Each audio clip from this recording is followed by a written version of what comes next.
Yeah, you're right on waypoint 1 now. I think this will be good.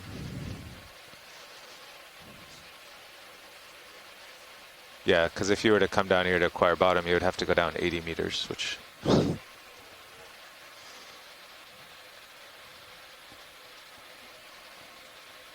and it's...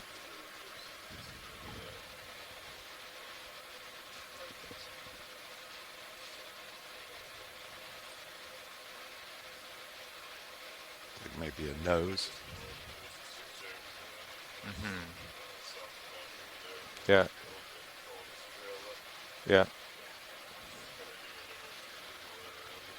Yeah, find the top, look at it, and then head to the south of it.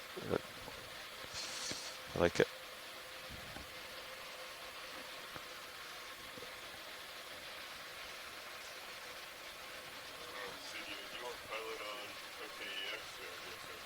I think check. Science is going to talk. Stand by. EXRV for now.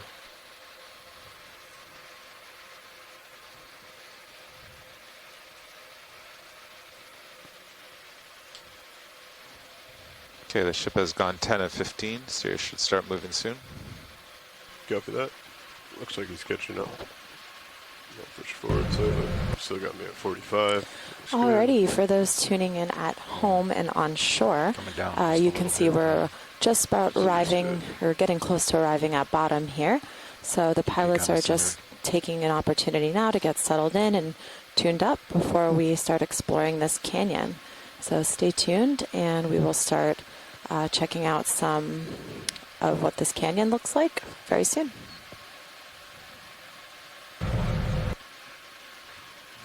Camera's at 50, so we are moving. Copy that. I'll push out.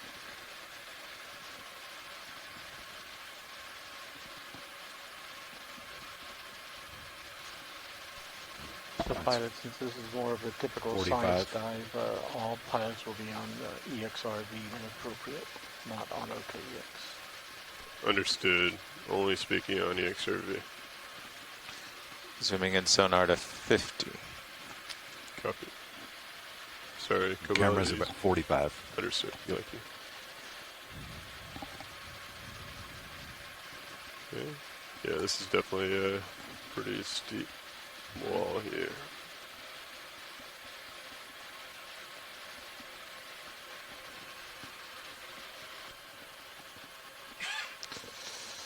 Ooh, I got jelly off of the Oh yeah, it's a big one. starboard side. You feeling much current down here? You having to drive? There's a little bit coming from port to starboard, but not too much. Everything looks pretty still. Yeah. Okay, looks like the ship's settling out. Let's give Sirius just a minute, and then you can descend. Copy. We might need to. We'll see how far she swings, but I think I'm just going to kind of push forward and acquire this nose and then work my way around. It looks like there's a little ridge here. I could probably work my way around to the southern side rather than continuing coming down, because I think it's just a sheer drop underneath me now. I figured you could go down a little, 10 meters or something, come up. Okay. I just didn't want to go down the 80 that you had. Yeah, I agree. It's pretty cool, though. Copy, go ahead. I'm not using that at this moment, so feel free. Go ahead, Bridge. Copy that, Bridge. A wall sample is a good practice. Except you don't have autos. It's too steep. We don't need autos. Getting like a toe in. Oh, yeah.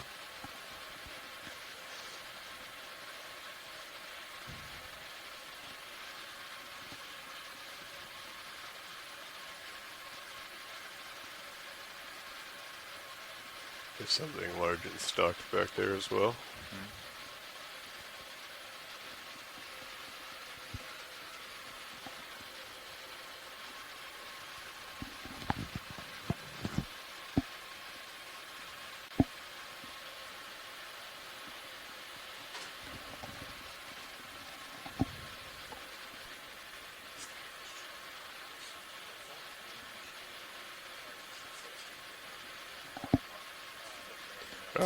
If you would like to, you can probably start setting up my lights. Okay. Let's just start with the uppers for now. Let's leave the lowers stowed. We're going to need to have the lower inboard on the starboard side in order to light up the white balance. And then also the port side right now is a little bit limited where we have to take out the arm that has the agitator attached to it. Don't bring that one out right now. Exactly. We can just set up the uppers while we're acquiring here and waiting for the ship to swing out. Go ahead and enable HPU. Yep. Yeah, HPU on. Valve packs on. We don't need much for it though, right? Nope. You can leave it at the lowest setting there at 400 RPM. Okay. So I'll go ahead and bring out the uppers. Yep. So the biggest thing to remember with those is when we stow them, they should be fully up and stowed. Yes. So if you were to go down right now, it would rotate the lights right into the main HD, blinding the pilot. Yes. So when you go to deploy the uppers, you want to make sure that you deploy them first and then rotate them. Bring them down. Okay. Yep. Okay. So I'll go ahead and start with port. Is that good? Yeah, you can do them both at the same time. They might have a little bit difference in speed, but generally I bring them out at the same time. Okay. And then it's then up. Correct. Down. Down. That's right. Okay. And then you should see them rotate. Yep. Nice. So that's generally the standard spot that we put them. Sure. We're going to have to keep an eye on it, especially if we want to come in close to this cliff. Generally, we can go ahead and stow them, but just for a little bit of practice. So for now, we'll probably want the where we're going to acquire this cliff face, we're going to want to actually have them stowed. Okay. So go ahead and bring them back in. Yep. So fully up and stowed.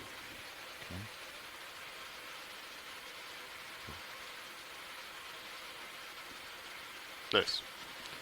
And as we go through the dive, we're probably going to see different features that we're looking at, and we're going to want different lights set up so we can adjust them as we go through. Okay. But it's good to just kind of shake off the cobwebs of how to use them and deploy, and thinking each of the functions through before you go and do it. Roger that. Especially with the lowers, you need to make sure that they're fully outboard and stowed, or fully outboard before you deploy them. Because if they are slightly inboard, the angle when you come up, it could potentially hit something along the way. So for lowers, it's always make sure it's fully outboard before you deploy or before you stow. Gotcha. Right? Okay. Roger. Yep. Okay. So you're muted, by the way. But. Hydraulics off. No, before you turn hydraulics off, put the drawer in. Oh, okay. I think it's out a couple inches. Okay, so retract pins first though, right? Yeah, so anytime you bring the drawer in, you want to make sure that the pins are fully retracted. Okay, retracted. And then drawer in. And then drawer in. That's the wheel, right? Yep, should be. Okay. Why am I not getting...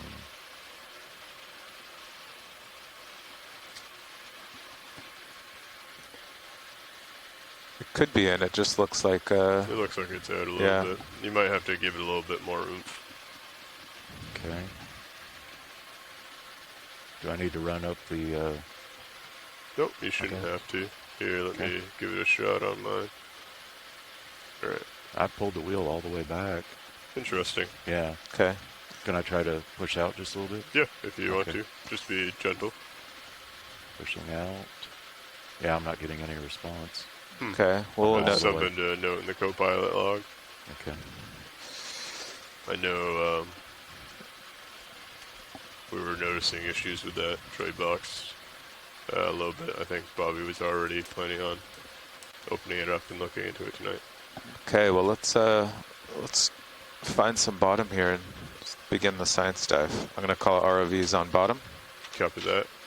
Do we want to go ahead and do a white balance quick? don't have. We should really do that on the way down, I think. Or go find a flat spot, another place. You want me to go ahead and bring down HPU? Yes, you can. Okay. Video, do we have any white balance that's roughly 4.3 that we could toss on until we find a flat spot? I'll just have to manually paint it in until we get the chance. Copy that. Sounds good. All right, we'll call this on bottom then. Come down just a little All bit. right, for Co-pilot those with me. following along on shore, Following we're you down. arriving on bottom here now.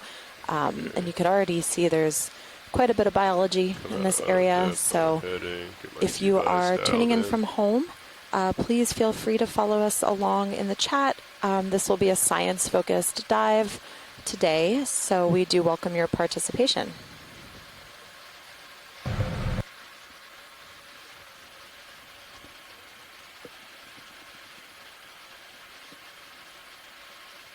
Slow down.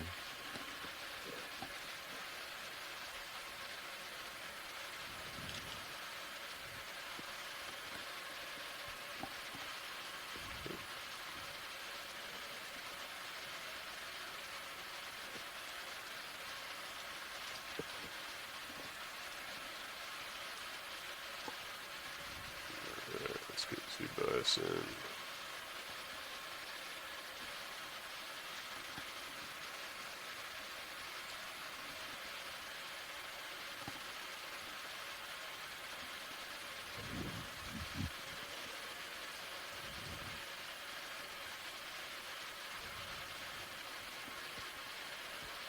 About to Z's 18. You still going down? Copy. Yeah, just a little bit. I'm trying to get my Z-bias in. Okay. Just slowly dropping. Push up a little bit.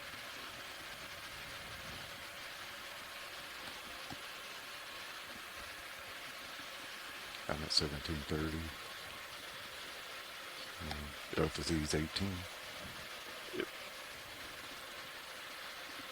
Bridge nav. The ROVs are on the bottom at a depth of 1,747 meters. Kind of going along a ridge that goes roughly east-west. Our bailout will be to the southwest. So maybe 225.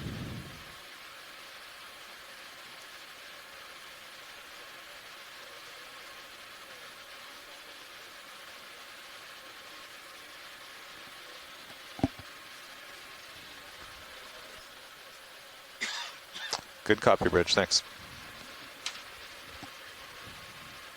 Alright, video watch leads. We should be good to go. If you guys see anything of interest, I can start taking zooms at this time.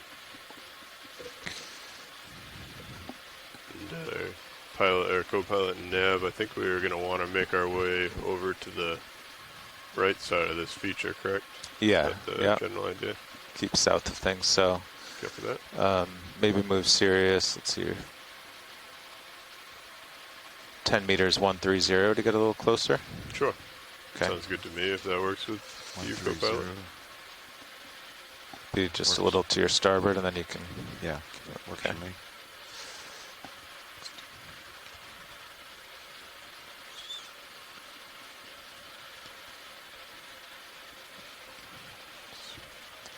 Bridge nav. Could we have a ship move 10 meters, that's 10 meters, bearing 130 degrees, speed 0.2 knots.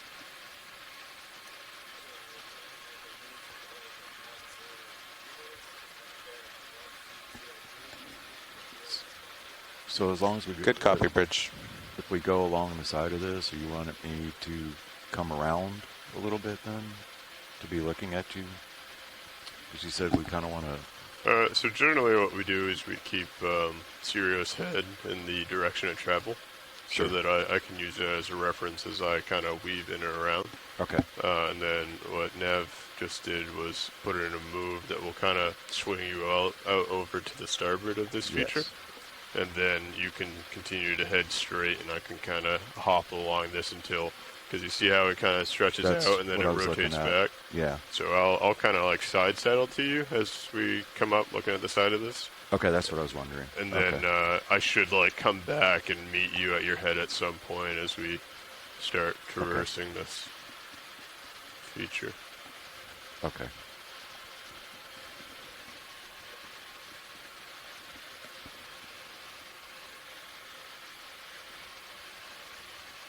And I did note no drawer control. Copy. Thank you. This is pretty amazing spire here. But no, this is cool. I'll range your sonar into more, 10 meters so you can use Some it really lovely for your distance. corals here on this formation. Is that more helpful? Yes. So you can see your 5 that meters looks from the good. closest.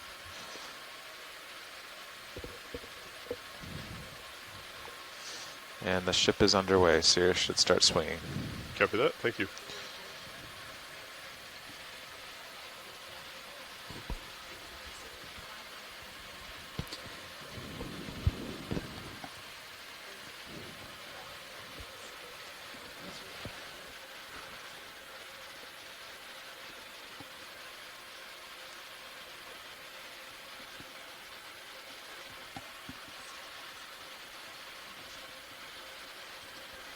So we're going to try to just slide along the side of it, correct? Well, that one's better view. Exactly. Okay. Yep. Yeah, and yesterday it was a kind of freestanding, so it got a little awkward. Then it actually dropped behind it, so we'll have to see what's kind of around. It could, from here, keep going uphill, or it might drop off 40 meters, so Okay. we'll have to see.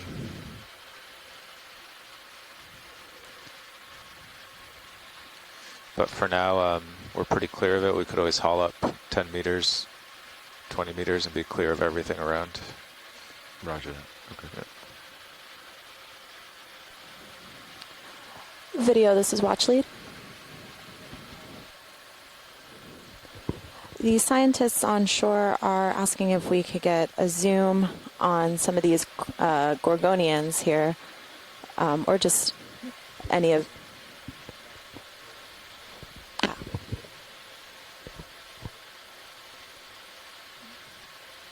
Thanks, video.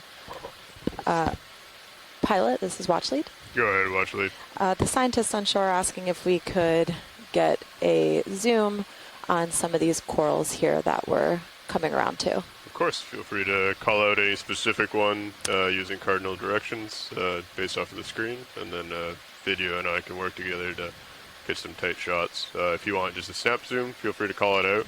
So that will be us kind of coming in quick for a few seconds just for an identification. And if you guys want better, Rich. like longer close-up Copy, view, we thank you. can go ahead and set up for that as well. Great, thanks. No problem.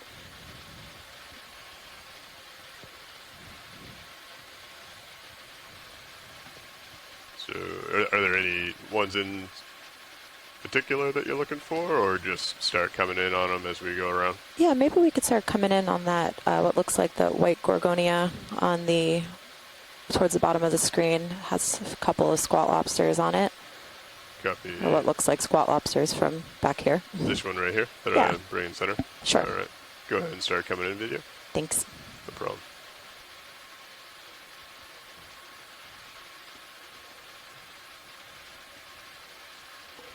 Alright. I'm going to try and center up the squat lobster here video. Looks slightly different from ones that we normally come across.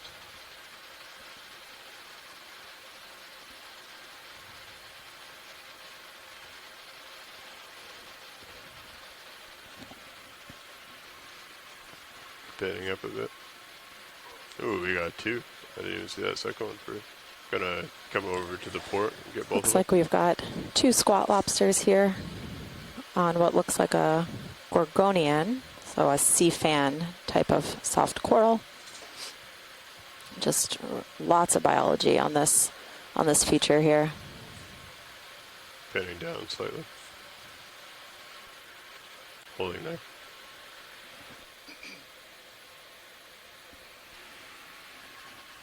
Can you push in closer? I don't seem to have enough red light on it. Copy that. Coming in a little closer. Yeah, you've got your blue, but you can see about 5 meters out. Copy. Pushing in, tilting down. I think I was drifting away during that. Pilot, I got you at 65 on my camera, so. Copy. Ooh, there's a little one underneath as well. Looks like you got 3 in here. Video. Actually, Copy. You see that little guy underneath? yep, I got him focused. Okay.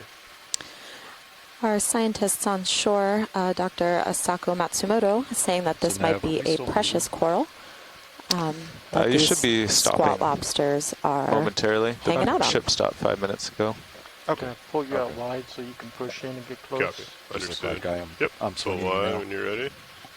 Oh yeah, I'm way out there, huh? Yeah. I just Coming down a little bit as well. maxed out my reds and still way off. Oh, Understood. okay. Cool. I'll leave that one. I think he's using it. Okay, I got lasers on here just as we come in. Okay, pilot, we have your high frequency blue view on.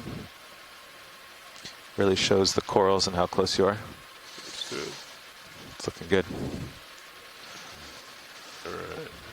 Pilot, I got you about 70 on my camera, so I'm coming over you. Copy. Alright, video, we can go ahead and come back in. We also have, we can bring the lowers inboard a little bit if we would like. And then we also have the fog lights that we could turn on I'm going if to bring them up. if video would like them. Let's see what we've got here. I've got some adjustments now. Copy that. Feel free to drive me around wherever you would like video if we want to focus on one of the lobsters to get the color to come out. Okay, let's go ahead and kick on the extra lights. Copy. Fog lights? Fogs? Yeah, Okay. some people call them fogs, some call them high beams. Coming up slow. Yeah, we got to change that label to high beams. You want them on full or? Yes. Okay. Fogs are on full. High beams. Okay, follow that arm up. Copy.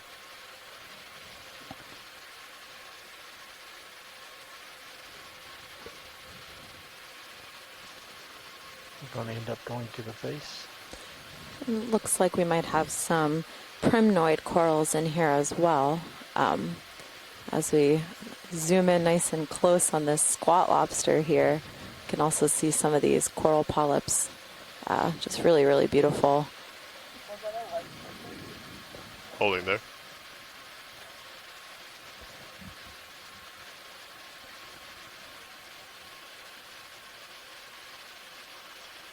Okay, pulling for a full screen. Copy. Looks like you're drifting back.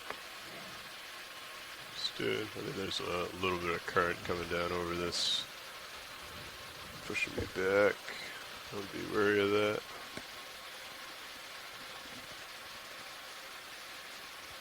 Alright. I know the base is normally of interest. We want to get a quick snap on the base of this. Yep. And Across it. copy that. Lasers are on. You want to zoom on it or? Yeah, I'll just come over to the starboard a little bit so we get away from this. What is that? Rigid Gorgia? The spiral one. And then come in on the base.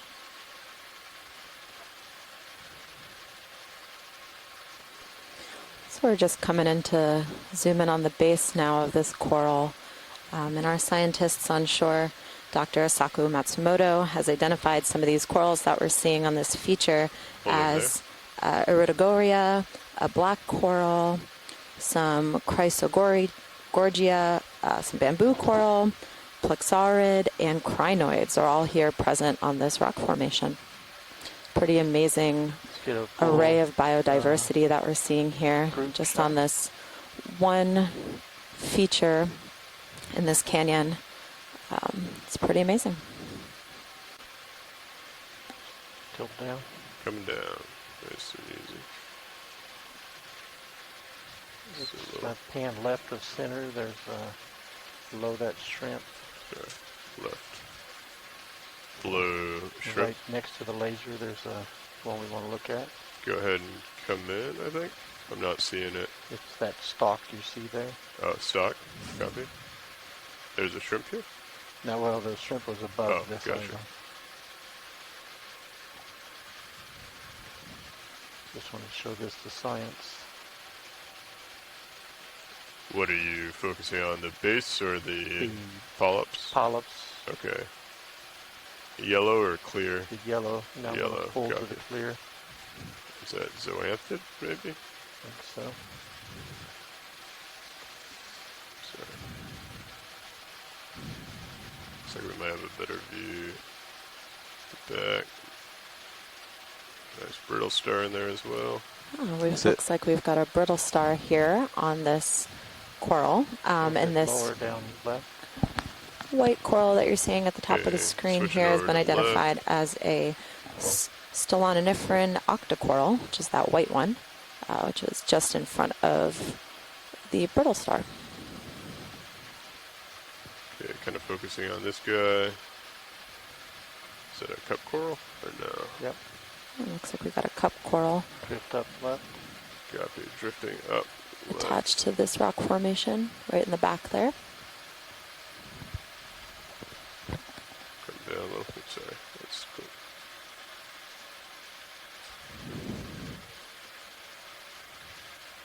Got a couple more cup corals.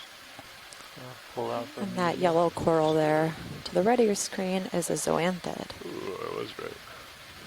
Laser's coming off. Alright. Kind of coming to the back side of this video. I think over on the starboard side there was a little, or the southwest side there was a little bit more. You got a sponge up there. That's of interest. Pretty gorgeous here. That's of interest.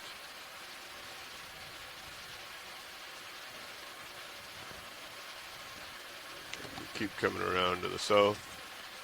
Want to check out the top of this face while you're here? I can see it in your manip cams. That's right, yeah. Just curious. Plant your flag. Yeah, I'm gonna come up. full wide. So it seems like all the life is on the south face. I wonder if the north face gets scoured or... Yeah, you got a black coral there as well. Couple crinoids. You sort of tend to the right to see all of that stuff as you Copy. go upwards. Looks like we've got primnoid in the upper middle between that precious coral that we were zoomed in on before and the Soronifera. Looks like we probably also have Iridogorgia here. And this pink one, the upper pink one is black coral.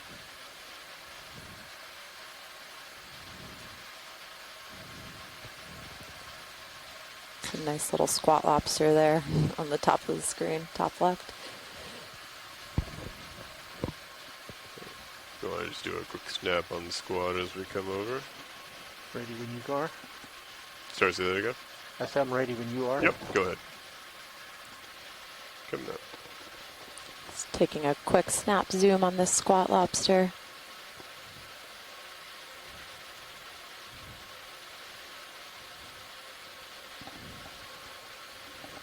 Okay, pilot is clear when video is. I think I saw a sea star all the way over there, which I think Yeah, and Chris these Mom might yellow get excited star-like about. corals on each stalk are Looks like I'm crinoids. done swinging. I'm holding And- it at about 75 degrees. Good copy, thank you. Co-pilot, could you tilt up a little to just, I'm curious what's Sure. ahead. Yeah. Sure. Okay. And we also had a feather star on that Great, precious thank you. coral there, There's right a lot- next to oh the yeah, squat there's a lobster lot that we above just it. snap zoomed in on. I'll just hold it there. That looks It's like a really great start to this dive here as we come over the top of this feature. Lots of life down here. Already seeing some incredible coral biodiversity. What are we thinking? Pushing forward to this spiral up here? Relatively large, or I can come back down. Yeah, I think once we move forward, it's going to be hard to back up. Yep. So maybe go down and look at some of this stuff on the south face a little without getting too far from Sirius or too low, and then we could start moving ahead. It's still unclear if we have a drop off after here, if it's going up. We have an opportunity to get the HD2 onto one of those white ones. I'd like to try to do a little color correction on it as well. Okay. Could you do a quick snap here, just for my... Never mind. Alright, full wide. I thought that was the sea star. But...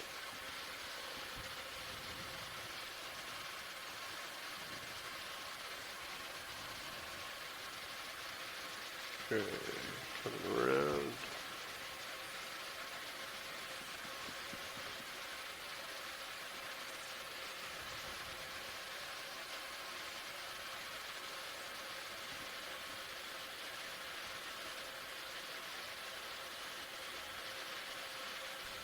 So that spiral looking feature there to the left of your screen has been identified as a Iridogorgia.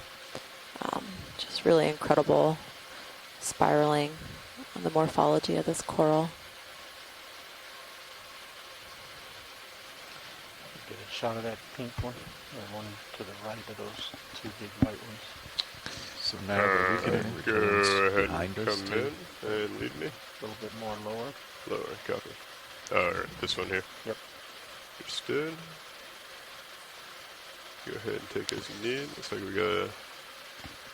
Yeah. It's like we're in a deep V. Okay, coming around. Looks Ooh, like nice little my- spot. Yeah, we So- definitely won't go down anymore. We'll There's just a brittle go up star and wrapped forward. around the Yeah, stalk of okay. this coral Yeah, here. that's good. Bubblegum coral? Good point, yeah. Yeah. I'm wondering if you Some kind more of look squat up to our, lobsters in there. like northeast. Oh, several brittle stars wrapped relative. around the stalks here. Maybe Down, more there kinda too. Center there. Crinoid on there. Ooh, a couple squat lobsters on the bottom. And our scientists on shore are identifying this one as a bubblegum coral. Ooh, there Cool. we go. So you've All gone the, pretty far. What do you think about moving Sirius like another 10 meters 150? So you can keep exploring this Also face and some then come feather up. stars on that think so. bubblegum coral Okay. there. Just a lot of life on that Okay. one coral All feature. right. Yeah, I wouldn't go too much further. I think you'll start pulling. Copy. So you can go up and down, left and right a little, look around. Tilt your camera up to see some of the stuff in the black background. Understood. Can we take a look at that white one on the left edge? I'd like to try to get somewhat close so I can get some light for HD2. Copy. The white with the blue bottom. The left center. Copy. This guy here. Yep. The center now. This How is- close do you need to be? Pretty close, like you're trying to get the main camera with the colors. Copy. This is really nice. I'll hold off on moving the ship to move some more. Go ahead and start coming in if you'd like video. Or is this for HD2? This is more for HD2, but go ahead and get close for HD1. Understood. I Once got we know that the colors already from close here right HD1 is underneath right, me. I got something to compare to. Copy.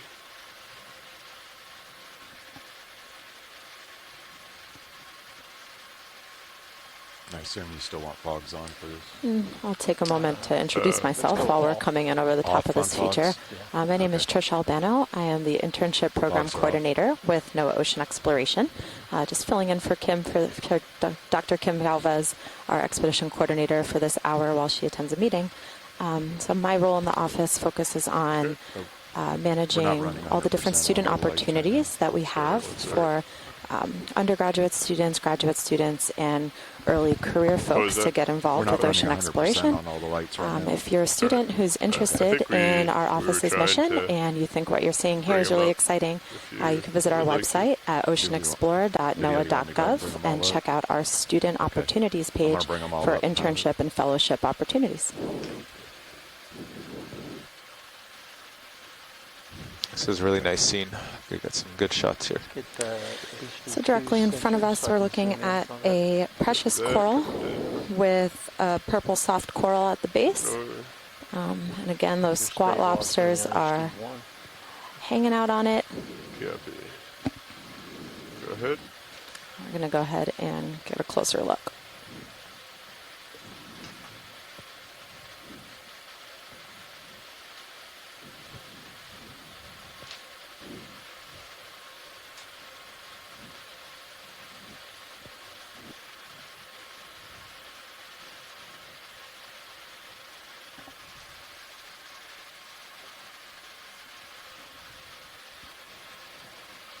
Come down a little.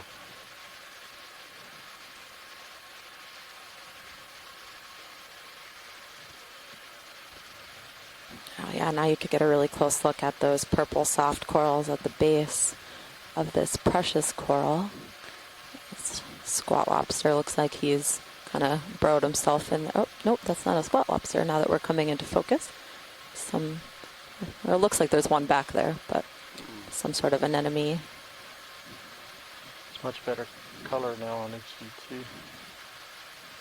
Copy. I'm going to bring HT2 down a little bit so you keep it. One HD1 out. Understood. Thank you.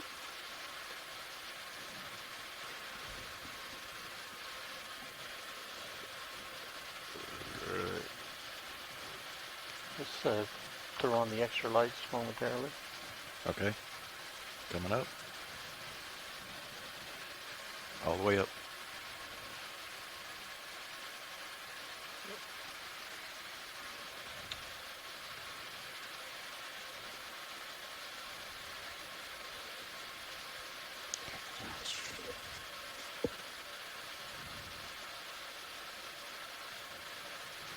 Okay, video's clear. Copy. Pilot's clear. Science, is there anything else in this area that you're particularly interested in? Yeah, pilot, if we could maybe go ahead and have a closer look at that fan, that yellow fan in the background. Bring fogs down. Yellow fan in the background. Back left? Yeah, back Okay. left. Roger. Understood. Okay. Yeah, I can come around to that. And that left coral on the left side of our screen here is a We got a nice bamboo whip coral. over So there we're just going to to go the, ahead and come around to check out this yellow fan in the background.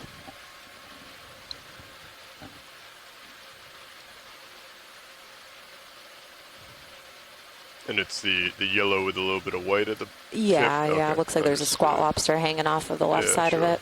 I think I can come around to the port here video and maybe get a little view up. Try and get some black behind it for him. Thanks, pilot. No problem. It also looks like we have some different sponges back on top of this in the background as well that I don't think we've seen so far. Definitely Pilot, I got you some about 80 sponges over here over the on the top of this camera. feature. Copy. 8-0. 8-0. Understood. Yes. We have not started to move. No, I held off. It, looked really nice here. I think. Understood. But when Science and you are ready, I think I'll do one at 130. Just gonna move along the top of the ridge. Copy that. 130. There's so much up here. I don't think there's much need to, dive down 10 meters. Yeah. Okay, I'm gonna come a little bit more over, get to the broadside.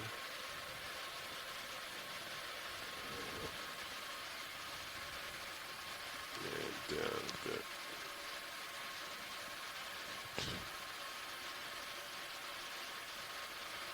Okay, video, if you want to start coming in, I'm gonna keep coming down to the port and lower.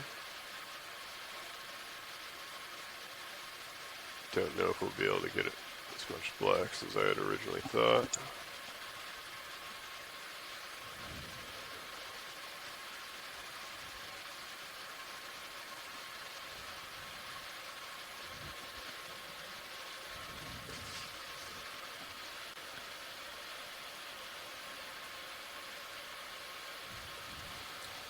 Looks like we've already got some brittle stars here and what looked like some crinoids over the top of this coral. Copy that.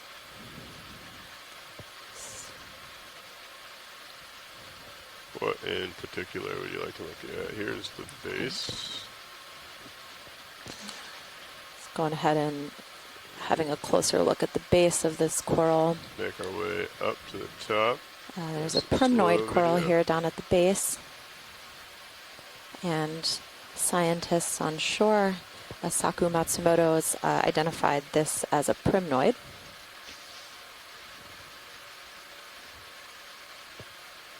Looks like there's potentially a little hermit crab right there with a white shell on the bottom of the screen. And another one of those squat lobsters there in the background.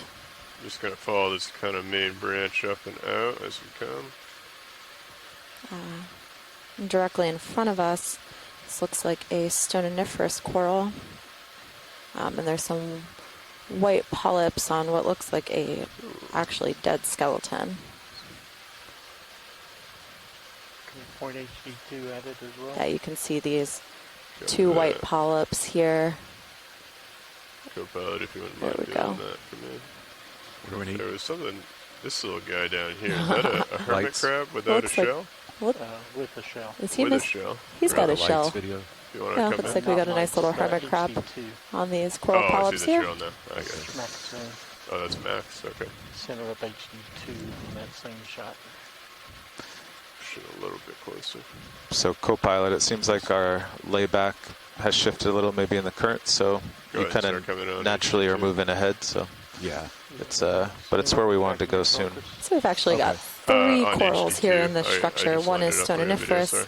We've got a precious coral and a primnoid. So again, just a marvelous display of coral biodiversity on this feature.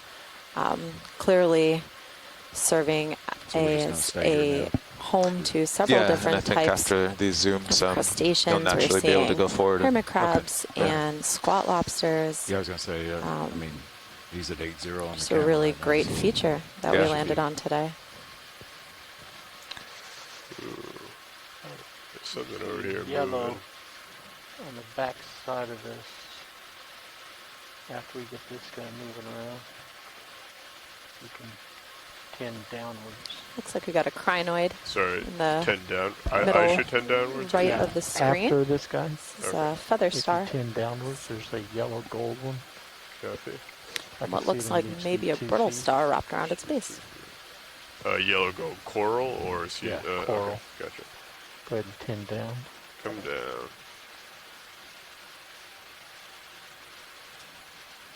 Coming over a little bit, I think. Yeah. There she is in the back.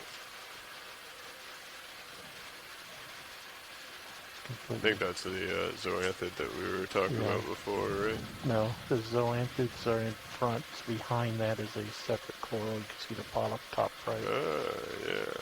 Gotcha. Let me see if I can kind of come around a little bit. Get her to jump out in front. Looks like we've got a zoanthid here on the right, or what was the right just a second ago. Pilots are going to come around and try to have a closer look.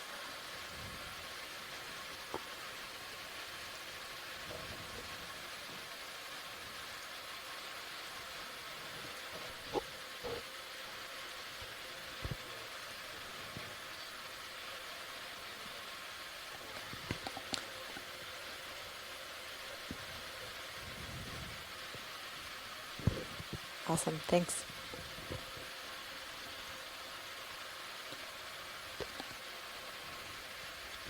Alright, if you want to start coming in as I complete this wrap.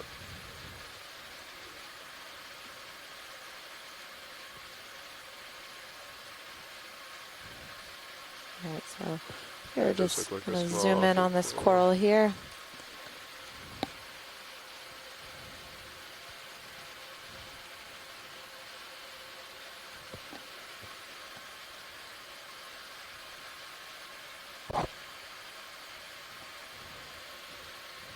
Accent. Copy that. Coming up a little. Looks like there's a And spiny scientists on red. shore are identifying this colony in the back as a primnoid, but thinking there could be two different species here that we're looking at in front of us. Oh, yeah, with The white and yellow, then the potentially two crystal. different zoanthid species. That is a interesting crab underneath, or is that a squat lobster? It looks very Looks like he's got a chunky. squat under him. Yeah, I guess so. Very round looking squat lobster. Yeah. There is You wanna definitely a focus on that. hermit crab here on this coral in the front. Get this little scene.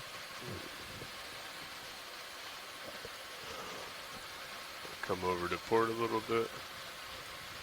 Maybe come down and then look up so we get that top one in view as well. Heading up a little. So come down. Nice shot. Okay. Looks like a little palm tree. And you got the sponge silhouetted in the back. Coming up a little.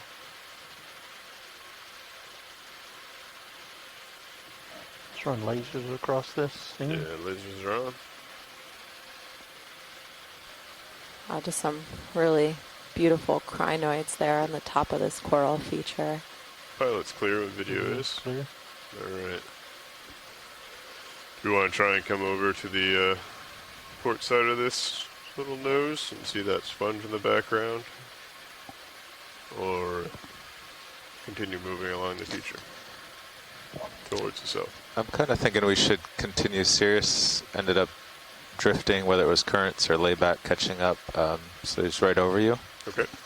So I'm not really sure what's ahead. Sirius's sonar's kind of all scrambled, so Sure. be nice to I'd get you say back out we've front. seen this nose pretty well. I think we've covered a lot of it. Got a few zooms. We can continue south. Or Yeah, I guess I east. think, yeah, 120.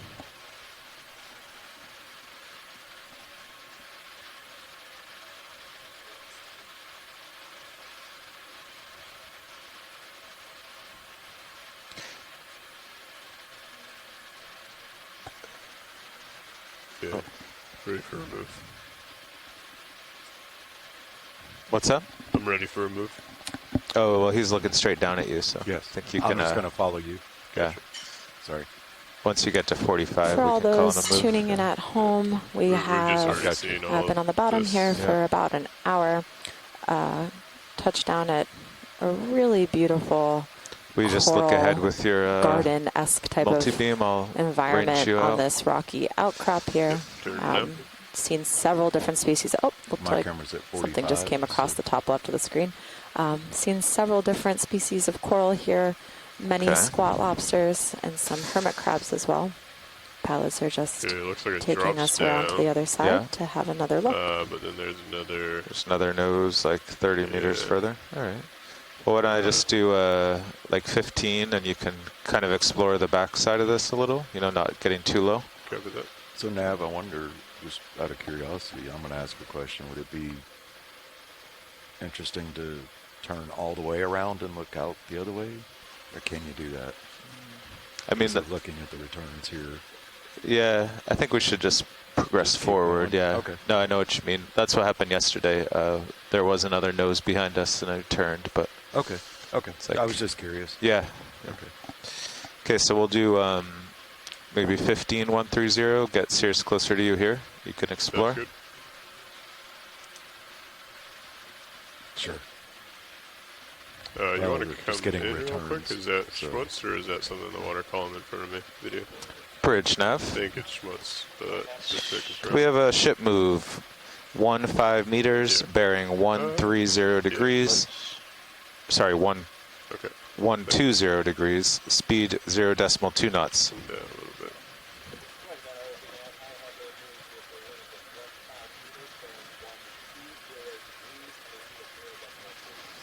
Good copy, Bridge. Okay, we'll get Sirius to where you are now. Looks like there's a lot more corals here. Pushing in a little bit tighter, coming down a little bit, co-pilot. Coming down. Okay.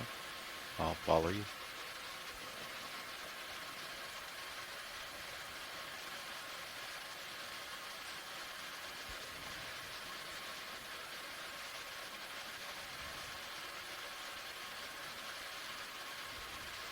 And we were also trying to sample today as well, right? If there's anything Yeah. of interest. I think that's down enough. There's some more terrain behind us, so yeah. 19. I'm stopped. Understood. 1730. Yeah, biosamplings, from the direction of shore, so. Yep.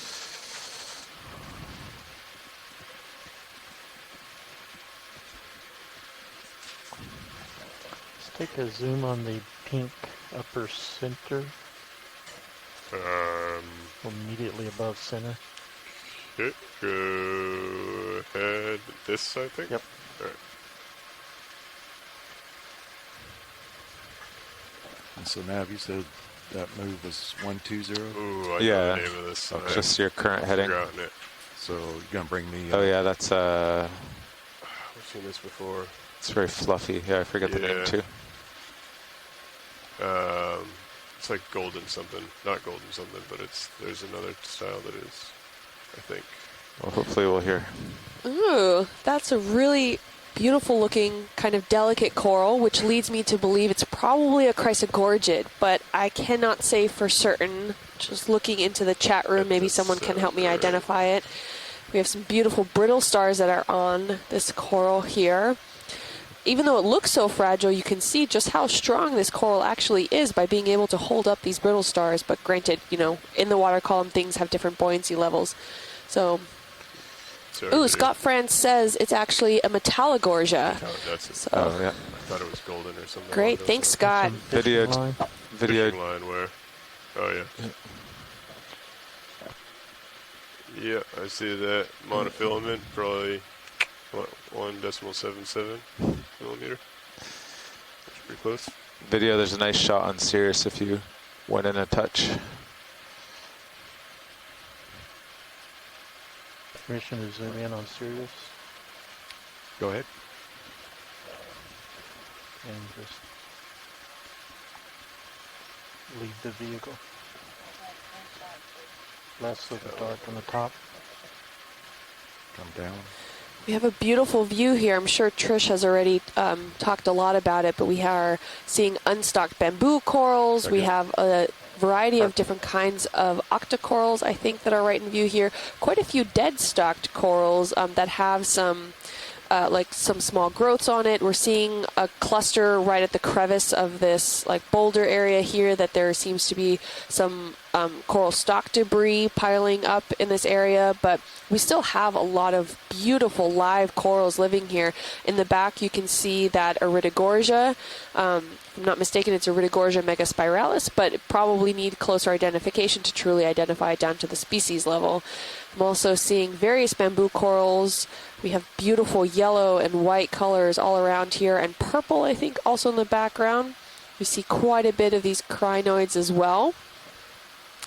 And as you can see, everything is reaching out far into the water column, hoping that these polyps are reaching out there, grabbing whatever is in the water column, this detrital material or this organic material that's being swept by the current.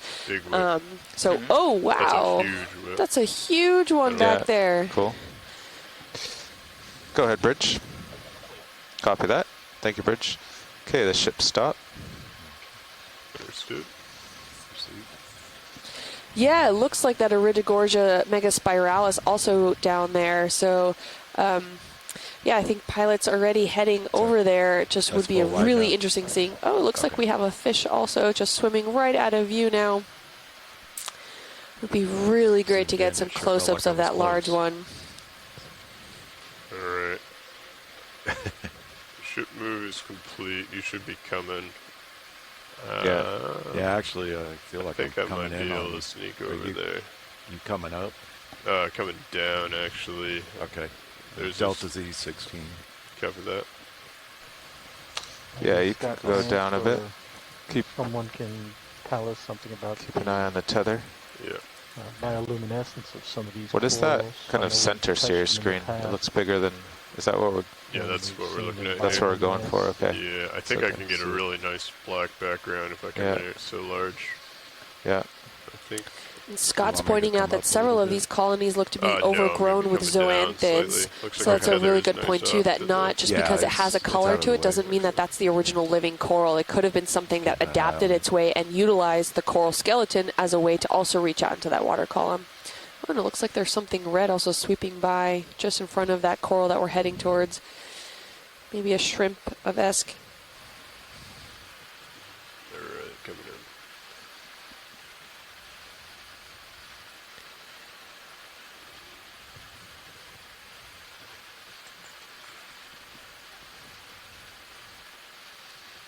All right, video. As I come in here a little bit tighter, feel free to start coming in when you're ready. We'll start at the top, maybe drop down. Okay. Ooh, getting a good zoom in here on this Iridogorgia. Oh, you can see a little squat lobster hanging off there. Okay, I'm gonna hold there.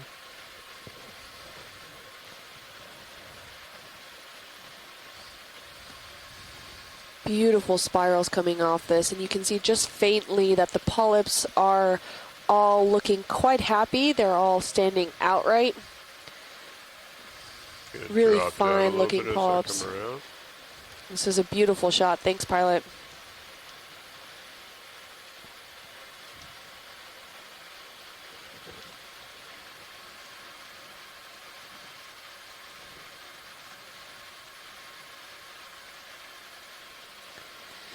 It's interesting to see that All the way the down top to end of this base. coral has a lot of those branching effect that where the polyps are actually are versus down, as you can see what's coming into frame now. This lower section of this skeletal structure is actually bare from original polyps of the coral. We can see there is even not just like schmutz and everything growing on it, but it's actually quite darker as Cirrus well. is It over could have been nose that now. I've got ferromanganese is starting to altitude 10. also encrust on this, which means that it has been quite a while here. We can even see another coral kind of growing in and around the base here. Pilot, could Sorry, we say that again? potentially get some lasers? Lasers are on. Thank you. I was pointing out the baby spiral immediately left. Alright, yeah. There we go. Come down. Painting. Yeah. Okay, you got a good view of my tether. Yes. Okay, sorry, drifting back on you here. Pulling out. Oh, we also Maybe have a getting a little fine bit. coral just off to I that wouldn't go back left too there. much Yeah, forward. exactly. Yeah. Coming into frame, center frame now.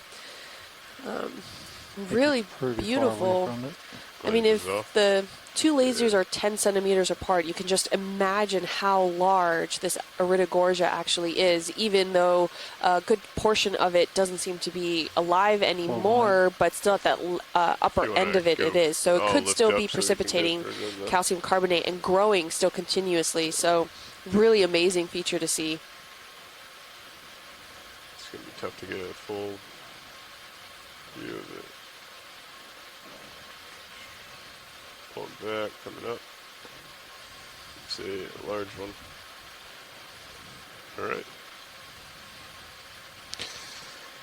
Pilot's clear on video. Ooh, Les Video's Watling clear. says the height of each turn of the Iridogorgia magnispiralis is about 20 centimeters. All right, so so that we could Cirrus also is use over that to the spire determine now, how so large if we're this done here, coral it would be actually good is. time And I'm for you to guessing at turn least 2, if 120 not and 3 figure out meters. if we have to go down or up. Copy that. Coming over to 120. I'm going to range you out to your 900, 130. Understood.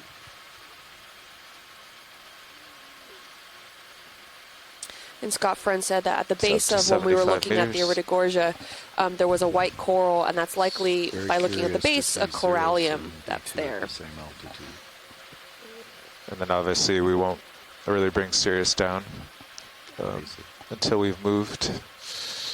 Okay, what do we got here? So you have another nose 20 meters away, huh? Lining up 120. Hi, did someone just join the call? I'm going to range you down. Copy that. Scott Francis called in for a little bit. Hi, Scott. How are Straight in you? front of me. Yeah. Looks like it I might am doing very Similar? well. It's Should we a move? really beautiful spot that you Kinda- alerted us What's, to. this Now, camera's at thank you for that. 45, I'd, so yeah. No that's inside. problem. You want to move me to the southeast again? And We'll kind Yeah. of coming along the I hope southern Ocean side Sciences is going well. Are you feeling a current from starboard now? of this. Yeah. Yeah, it's Okay. it's a There little should bit be one with all busy these trying to squirrels. keep up with a virtual Okay, conference so of we'll all do the like different another meetings 130. and rooms It's like and 15. this Yeah. cruise as well. It's hard to tell how tall it One of the is. things about our digital age, guess that's there's a probably lot the top, that competes but- for our attention. Yeah. Absolutely. Tilt up a little and see. Yeah, maybe I'll do a 10 We're just to just get going you to there. get into reposition here so you're before we 15 approach away. So the yeah, canyon wall again. 15 Or would this get you ridge there. feature. and But so him far we've had where you such are, a so- great dive already. We came out right Yeah, down and we'll on this do like large coral 130, community. So stay south. we've seen quite a bit of different corals. I don't know, Scott, if you kind of want to reiterate what potentially we have seen already and what we're likely to continue seeing here. Yeah, well, what I've heard, you're doing a good job. I see Asako Matsumoto is in the chat providing you with Bridge some help nav. here. And I've only seen a few minutes. Can we have a but what ship I saw, move there were, 15 most meters, definitely bearing a couple of species of 130 bamboo corals degrees, in there, the speed Iridogoria 0.2 magnispiralis knots. that you've been looking at, that beautiful colony, Chrysogorgia. We saw the Metallogorgia when I first chimed in there that had Good copy, Bridge. its characteristic single brittle star living Yeah, it in looks the like center. we should be able to keep moving I up saw, and not I have to go noticed, and you down, had so that's noted good. that there are zoanthids, It's which quite a are feature, essentially though. colonial anemones, these yellow polyps that overgrow, almost like parasites, Ranging you a number of into other 40 meters. invertebrates, including sponges Looks like and corals. a base of And I this saw some overgrowing is some Paragorgia, but then I also saw a yellow colony that didn't get a close look see at, the but I thought serious view. There's perhaps a little that sand was down there, yeah. Yeah. It looks a like stony pretty, like- coral and Ophthalmia, perhaps, so That's cool. not zoanthid, but I didn't have a close look. What else did I see? There was something from the family Coralliidae, possibly a There are rocks down corallium, there, but we can't really go down there that's, because there's a spire under Sirius. So. a group of What's your- what they yeah, your call the altitude's precious 20, corals so- that have a very hard, smooth Cirrus skeleton. altitude's 14. But it is not Yeah. the coral that's growing at the base of the Iridogoria. So some good diversity. That's you what know, I was just saying in a that second one little ago. patch Both that I were at saw. the same altitude. Yeah. Yeah, it'd be really tricky to get down Awesome. there. Thank you, Scott. Just gonna paint over here as well.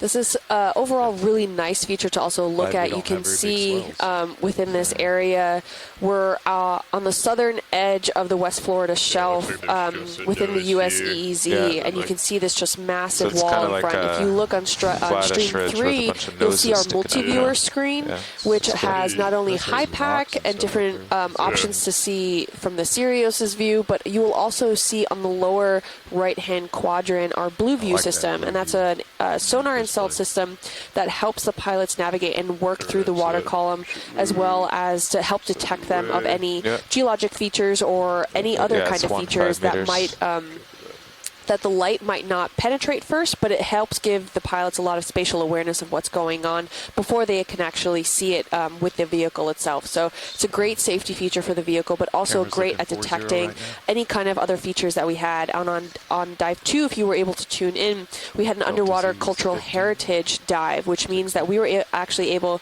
to not only complete some engineering objectives, but also we came up on a shipwreck. So, and that was within collaboration of BOEM and Search, or the Bureau of Ocean and Energy Management, and Search, where they were able to provide us with coordinates, and we were actually able to find and collect imagery data as well as other environmental aspect data with it as well. And the Blue View system was really instrumental in being able to once we detect a lot get of these onto this feature, shipwreck ideas and start coming up. shipwreck Okay. imagery. Sorry, we're gonna follow and this ridge the here. pilots were really able to fully Our Delta's observe here and, was just and utilize the Blue View system to its like maximum with the 15. shipwreck dive. So that's just one of Yeah, the you can great come up a tools that little we're bit. able to have on board D2, and hopefully coming up we'll be slow. able to continue advancing this as it goes.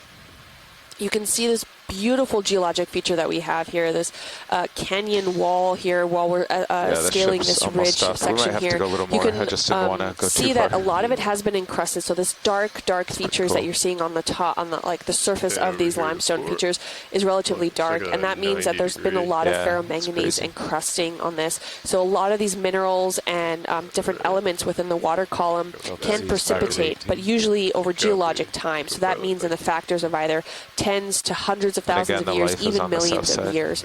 So a lot of these features Very that are here, distinct. as we know in geologic time, were Co-pilot, you could for those turn to factors it 130. might seem Seems fast, like but for the that's human our aspect heading, of and it's things, it also can the take center of the ridge. excessively long, 130? ancient times, and 1-3, it's so yeah. incredibly slow precipitating around to that we 130. will not be able to physically see a lot of this happen within our own lifetimes, but we see this continuously happen through the geologic record. And it provides a great substrate for all these cold water corals 130 to actually latch onto and colonize and begin to so the grow. ship stop. So We'll as you give can Sirius see, a minute lot and of then these figure corals out, are we might do reaching out another, into that water column that I talked about earlier, 10. You're hoping pretty to get stretched out. I was gonna that a say, lot of that looking organic at and 30. detrital material What do you that's think of mixed that, up within pilot? the water column. So Sounds not good, just the minerals and the elements are chemically within the water, we're also seeing marine just snow, kinda and these jumped are out a these little little bit so particles that that we you could, see right now on the yeah, screen within the water Yeah. column itself. That's a Definitely. mixture of either decaying organic material or smaller phytoplankton material that the corals actually use to feed on. And Go ahead, Bridge. corals, as well as sponges, and Copy most that, sponges are Bridge. filter Yeah, this feeders one looks that are like able the, to process this water white through their filtering maybe processes right and here. able to consume it as well. Maybe it's the So same color. the advantage for these corals and sponges is to reach out far into the water column as far as they possibly can in order to be able to catch the most of this organic material that's within the water column there. And here we have another Iridogorgia. It's beautiful, just as the other ones. This spiral feature almost looks like fireworks. We're also seeing a lot of the white coral around it with some crinoids. I'm not sure if it's a corallium or something else. But you can even see in the background some dead stalks also around there. And also a black coral, the black whip coral that's on the left-hand side of the screen. I don't think we've really looked at too many of those closely. We saw a black coral in the last one. I don't know if you zoomed.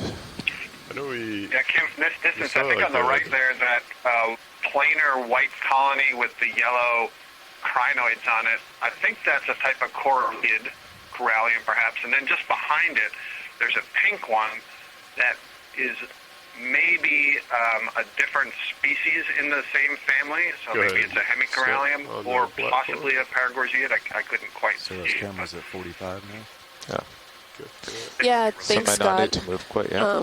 Yeah, I was going to say, I think I'm still moving. We can try to go Yeah, back okay. there after to get a better viewing of this, but right now we're hold zoomed in off. on this Till black you're coral at a here, this tether. Antipitherian, Go ahead. Yeah, it looks like we're good. on beautiful that. orange Okay. whip-like So- coral. Okay.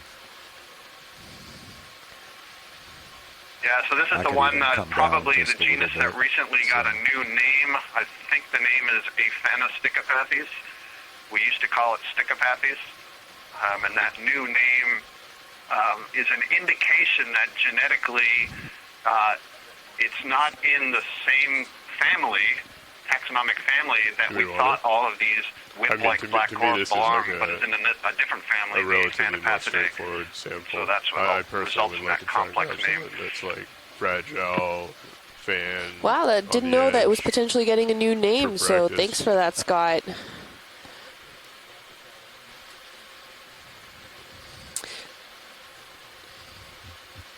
And for those of you also tuning in, Scott and anyone else also in the chat room, we are open to taking Well, samples for I think today's the dive. So if scientists you were do see talking something about that would be a something great over here. contributing factor to science, See the please let us before. know and we'll be able to set up and collect it. Pilot, can you hear me? Yes. There was a request to see the coral that is on the starboard side, right after this white planar one that's coming into view now. It looks slightly fragile, right in the background view of this, coming into view right now. Copy.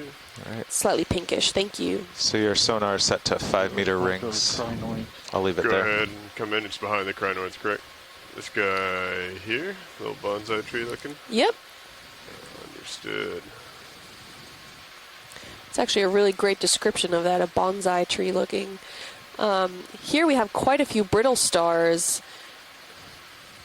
And it seems all the polyps are contracted.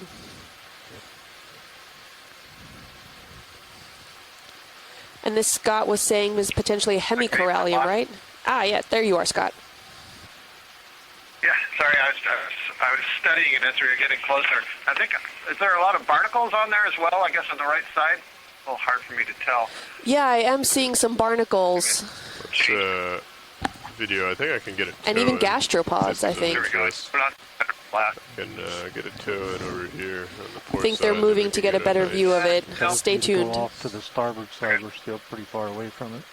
I am not 100% certain if that's in the family Paragorgiidae or in the family Coralliidae. I'm kind of leaning towards Paragorgiidae actually, but I'm not certain. It looks like also the yellowness just to its left. That must be a It's got Plexauridae, a probably Magnus Paramerstia. spiralis They're inside quite your common here vehicle. in the Gulf of Mexico. Tilt up. Copy. That was a little bit closer than I thought. All right, I'll come around to the starboard side. Absolutely. And Scott, you were saying Paragorgiidae or another one that now escapes me, but I just wanted to ask what the overall difference is that you think of that. Oh, squat lobster sailing down. Yeah, the other one I said was Coralliidae. So those are two very closely related families, at least in terms of their genetics. People who tune in a lot will recognize I haven't bubblegum moved camera in a coral while. as a I think I classic may have member of settled the out. Yeah, I think Paragorgiidae. so. And If we're going to keep going this the way, I way could their do 10 skeleton meters. is constructed is a little bit different from Although He keeps many of the moving other out. octocorals Yeah. that we see. At some point we'll have to go And the up, though. Like if we go Coralliids 10, we might have to go have up a similar kind of too. construction Sure. of their skeleton, but they are able to make it much more Give dense. it- Our Delta So, Z's 20 right now, too. Yeah. So Okay. typically, I don't know. Give them it's a hard few to more say when you're minutes. looking at an image, And but when it's it really almost time to looks move, like it's we'll go up and forward. what's the word? okay. It 'Cause there's breaks rocks much between more you and he easily. now. It'll shatter more easily than the Paragorgiid, Request for which is lasers. more flexible, This is, if you want. Brittle is not quite the word I'm looking for. There's another word. I can't come up with it. But the problem in separating them is that there are some coralliids that are pink, so we can't just use the color. But the small size of the polyps on this pink one, the way they're coming off the branch, does look to me more like a coralliid. Most of the Paragorgiids I'm familiar with, the polyp itself, which is the Should part come that in, has Tyler. the You might wanna tentacles, watch your brow. can withdraw Copy. into the tissue, and so you sort of see a I think smooth it's, overall go up. appearance. It's hard That's to tell not what over I'm here. seeing on this Yeah. one. I think I'm getting to. Wow, thanks, Scott. Yeah, right now with I all the... would Oh, say- go ahead. Yeah, sorry, Kim. I was just going to say, just like the engineers, the pilots, and the crew, having to reset themselves every new season, same for the biologists. I have to reset myself about what I'm seeing and remind myself and remember what are Should be the a pretty characteristics steady that I vehicle need to coming look in. at to separate this from that. So it's still early in the season for me. Absolutely, and that's why we're calling this a shakedown. I think it's Yeah, helping if you all of wanna us come in. get back into the groove of the field season and hopefully move slightly more towards anything normal.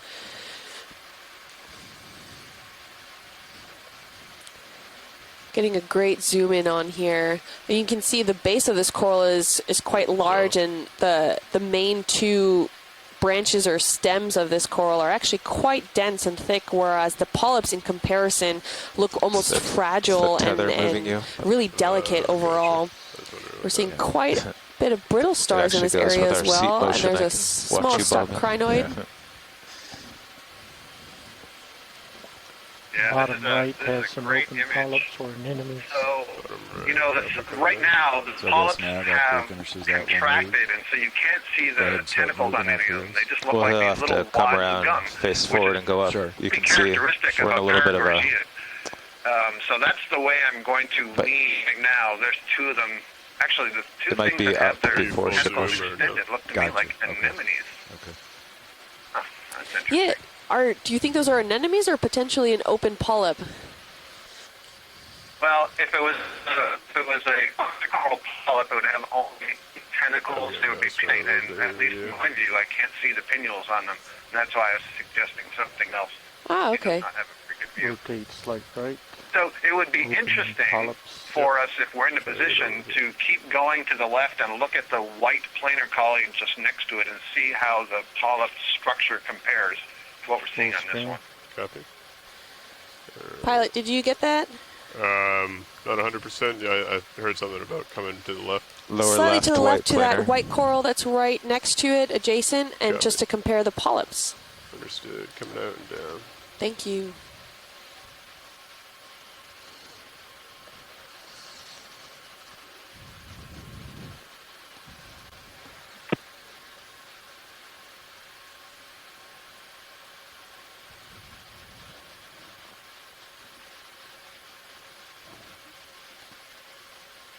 Okay, if you want to come in on this video on the white, You want to push in or want me to start from here? I'll push in a little bit. Go ahead and start coming in.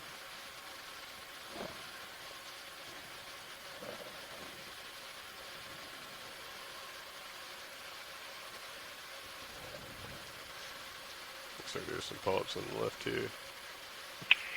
So for everyone watching, what we want to see is, do the polyps seem to be arising in the same way from the branches as on that last colony?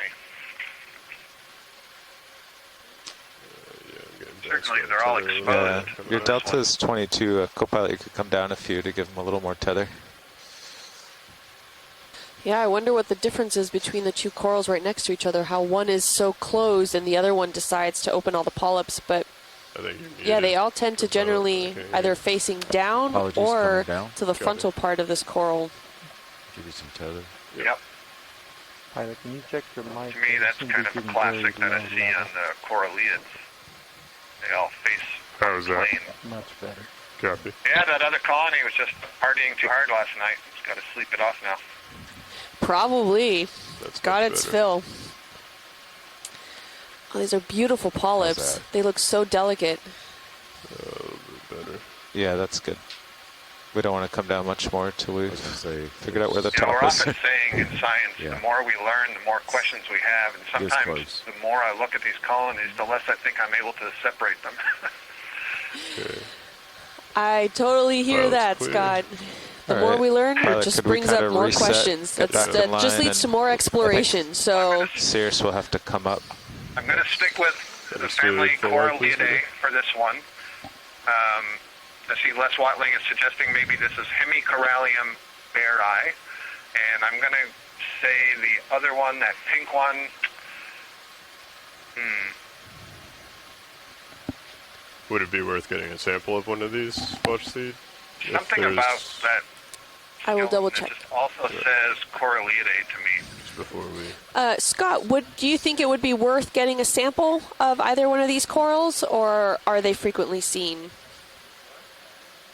Yeah, so I think they're pretty well known.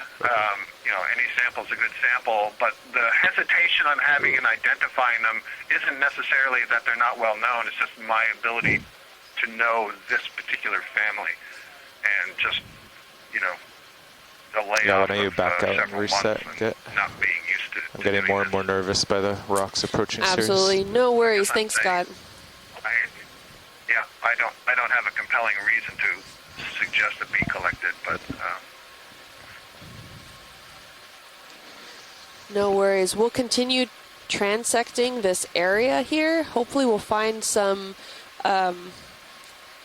different or new species that could potentially be a collection. Okay, there's the rocks. But we're That's getting good. a really wide angle view again of this geologic feature, and you can just see overall how these corals are really taking advantage of being able I've to been seeing that reach high huge out one into the in water column Sears' here. camera for a while. And just the overall It's pretty cool. different species that we're seeing. Yeah. Yeah. Okay, I'm coming up a little bit, Copilot. Roger that. There's Follow also you up. quite a bit of glass sponges hanging off on some sides of the rock here. And if you look on stream 2, you can Wow, get that those view are from big Sirius corals. and with D2 in it and just see exactly the grand scale of this huge canyon wall that's here, of this ridge that we're Follows transecting it. currently. And you can Yeah. almost make out some of the geologic features that are here. So we're seeing what looks like these long parallel blocks, and that could actually be different times of formation of the limestone that helped form these canyon walls.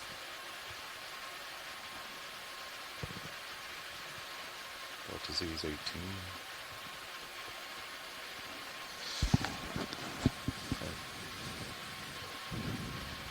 We're seeing a lot more of this Iridogorgia here.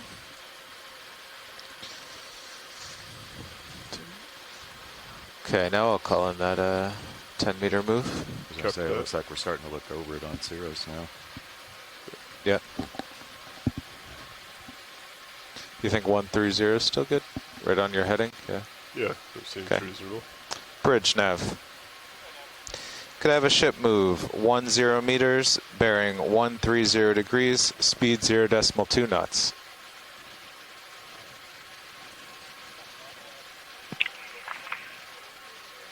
the wonder of modern technology and telepresence. I just got an email from a former Good copy, PhD student Bridge. of mine, Jen Atoma, whose class, her marine biology class, is watching the dive and enjoying this. And we had seen that Paramercia, and Jen's dissertation work focused on Paramercia and Plexaurids. So she's well familiar with those.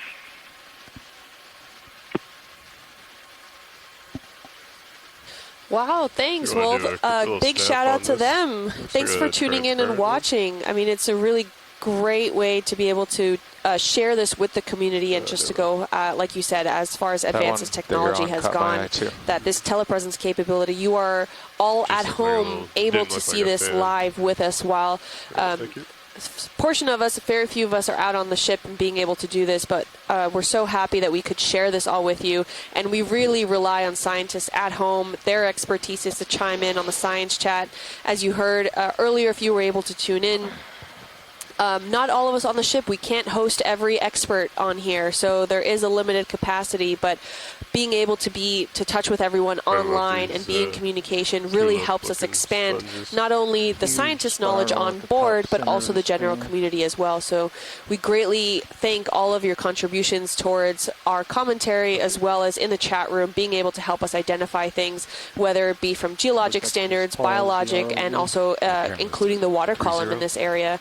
So looking forward to all that has to come, not just for this dive, but also putting in a sponges plug under for the the rest of the website. field season. We have quite a few mapping cruises, and then we currently still have planned the Mid-Atlantic Ridge. So stay tuned for those. Well, they'll be within June and July As that comes of this towards you, I'll summer. come up. Copy.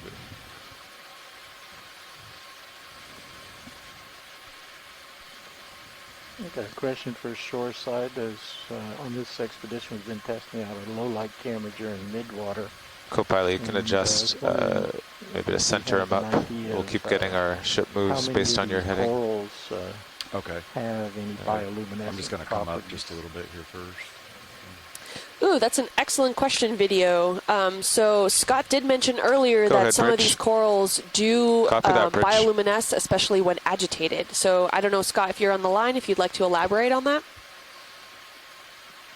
Yeah, so I heard that question from Roland. It's a really good question, and there are research groups who are actively studying that, and it's actually quite remarkable the number of different benthic invertebrates that are capable of some form of bioluminescence. And just so everyone knows what we're talking Nice, about, thank you. bioluminescence is a process whereby using enzymes enzymatically, organisms are able to That's a produce bigger flashes of light. It's usually a bluish sort King of of the light. Spire. And that's different from some other things like iridescence and phosphorescence. And so it is a chemical reaction. It requires a substrate. It requires the use of energy. And so organisms usually are using it fairly judiciously. And Roland had mentioned the midwater there. So up in the water column, there are several organisms that, classically like some fish, that are able to use bioluminescence as a method of signaling or predator-prey interactions. It's a different question. Why would these organisms that are living attached to the substrate that don't have eyes be using the bioluminescence? We're not quite sure about that, if it's some sort of defensive technique or what, but absolutely we have seen, for example, in some of the bamboo corals, where under certain conditions, if you touch them, if you physically touch them with the manipulator, or we've seen it on some of the specimens that have been collected and brought back up onto the ship, we can go into a dark cold room. You can see that the polyp will glow blue, and then that signal is propagated along the tissue so that the polyps on either side then start to glow blue, and the first one goes back to not glowing. And in that way, it looks like there are these banded flashes of light that are extending from one position where you have touched the coral running along the tissue. Now, why? that's the challenge. Scientists have to come up with some good experiments to test, what might be the physiological reason for that bioluminescence. Just the dark line. Is that a crack or? Wow, thanks, Scott. Yeah. Oh, yeah, we're actually seeing quite a bit of coral debris. So this skeleton? rubble, that's kind of the breakdown of the leftover skeletal structures of any of these corals. Now, if you tuned in yesterday, Ooh, was that a sea urchin? Can you possibly zoom back in there? Go back in. Where was this? Just slightly further up. Up and to the left. It was just this tiny little white ball. There. Just coming into screen now. Oh, yeah. Yep.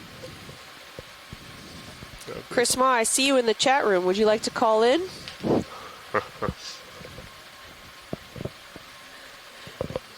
Now that would be a challenging suction sample. That would be. While we're waiting for Chris, I'll just say I got an email back from Dr. That would be Toma, who what? sent me a photograph of the class watching, and sample. I neglected to say before that they're all at Mississippi College. So thanks for tuning in. I'm glad you're enjoying this dive and learning something, and you're lucky enough to have a teacher who's an expert in these deep-sea It's corals. like I'm So swinging good over for a you. little bit. I'm going to come Absolutely. Thanks for tuning in with us. This is That's awesome. Could you forward it to us here on the ship? Please, video. Thanks. Yeah, will do. Thanks, Scott. That was a really interesting looking sea urchin. Did we happen to get lasers on it for potential size? Lasers are on. Video if you want to come Ooh, back in. really small, Okay. actually. Ooh, maybe 5 centimeters, 4 centimeters, including the spine structure. So if we're looking only at the nav is- disc in look like itself, it's probably only 2 to sliding past 3. him. Slightly. So Sliding really past small them. there. Moving. You should be stopped soon. Okay. Thank you, pilot. We can see. When I came around, Mike Vecchione just made this interesting observation in the chat How room about that if this, something is eating a sponge here? bamboo coral that lights up, that's going to attract a larger predator, which is true. oh, it's like this And at least. We also have certainly an I enemy have on never this one. seen bioluminescence Oh, yeah, when I've seen cool. some predator like This is a an good spot. urchin or a I don't worm think or I've seen something a feeding sponge on like that. the bamboo coral, No. but it, I haven't the either. timing is different. Both of them, They can't yeah. constantly A be sponge and then an bioluminescing. enemy. There just wouldn't And be then a enough crinoid. energy for that. And we may not have the That's appropriate crazy. light settings. We may be missing some bioluminescence that's occurring when we have the bright lights on. Yeah, In absolutely. case Chris just called in, I'll Yeah, this is me. I'm trying to hunt down the thing that we just saw. We actually saw one of these during Alan's tour as the science lead on the last expedition. We have it to a genus, and what's it called? Habrosidorus. It's a fairly rare deep sea urchin. I mean, it's really fragile. I've seen the fragments of the species of the specimen we have in the museum, which I think the last time we collected it was via trawl from, I want to say, the 1960s or so. I mean, those things, like a lot of deep sea urchins at this depth, are so fragile that picking them up could literally just shatter the whole thing. So the last time we were out, we collected one, and it will probably be a great value to people trying to understand, number one, what that species is, and number two, why the skeletal morphology is so unusual. But we really didn't know very much about it, other than the fact that 45 now. it occurred in the Atlantic and that it had this really unusual morphology. So every time we see one of these, it gives us some insight into, how it lives, because when you collect a lot of these specimens historically, they're trawled. So we don't have any context as to how it lived or why it appears the way it does in order to, Sounds like this urchin was to survive in relatively its rare if you wanted habitat. to And tow so, it and get a good visual of it. Video. granted, sometimes the adaptations are so bizarre that it takes a little bit of out-of-the-box thinking to Yeah, get the there. urchin. There is right back And like there. I said, it took us a while to figure out what this was, including conference with some fairly specialized scientists. So it's always nice to see them alive and to see what they're doing, especially if they're eating or whatever it is they do down here. And this, the habitat for these has been, I think, pretty consistently on these rocky surfaces. So that's good to know. Anyway, thanks for another occurrence data point for for my urchin colleagues in the future. Absolutely. Did I potentially hear that? Would this be worth collecting to try to, if it's like an entire collection, or do you think it's too fragile for a potential sample? They got one last time. We just collected one. I mean, Okay. if you guys are hankering to use the suction sampler to, to sort of practice, I'm all for that. But, I mean, but I think on the whole, you could go on. We have, I mean, it's always nice to have another intact specimen because, like I said, the specimens that we have for this species are all fragments. They're, the pictures and the specimens that I've seen are literally just pieces. But that said, it's probably something known. I mean, it for this area and for that genus, known species. So it doesn't adhere to the typical Okeanos guideline for collection. But, given that this is a practice dive, and who knows what kinds of weird things this one might reveal. I mean, it could be complete. I mean, this has happened. Simply because this kind of resembles Habrocedera, it doesn't mean that it is. So it could potentially, I mean, I'm not an urchin expert, so, for all I know, collecting this could result in the discovery of a new family. So if and it's quite small, if you have the time and the inclination, then I think it's certainly worthwhile. But, but on the surface, I think we could forego it, especially since, I can't say definitively that it's something, I mean, it's worthwhile, but I can say definitively that it's unknown. Sounds good, Chris. Thank you. Pilot, would I guess the ball is also in your court there. For science, it's not truly a major undiscovered species potentially, but if you are in potential to sample and would like to, it would definitely benefit science. Understood. I'm always up for a sample. I think this is going to be a more challenging one, so it'll be excellent practice. Ship is stable. It'll be good. Looks like I'm stable. Looks like I'm stable after the move. Get lasers on again. Yeah. Lasers are on. Co-pilot, are you familiar with the suction sampler? A little bit. Okay. So I'll pull up the camera here. Okay. While pilot's getting ready. So if you go to the suction page. All right. Let's get set up here? for it. I'm just going to push forward a little bit. Suction sampler. Okay. Yeah. So I'm not sure if Andy O ever fixed this, did he? Don't know. I don't know. Yeah. Yeah. Okay. So Andy's behind you. So have him give you a little lesson on what to do. So Chris, what would be the So ultimate are we getting preservation? it, or are We are. They're setting up for it and making sure that all of that the needs are being met by the ROV, just to make sure they're setting up appropriately to get the best angle for it. Okay. I did want to ask what the best way to preserve this is. A relatively simple 95% solution would be fine. Alcohol. Perfect. Thank you. Thank you.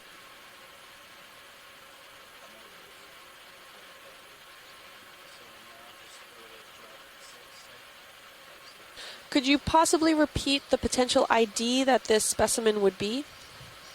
Certainly. Habro, Habro, Cidaris, Cidaris. Thank you.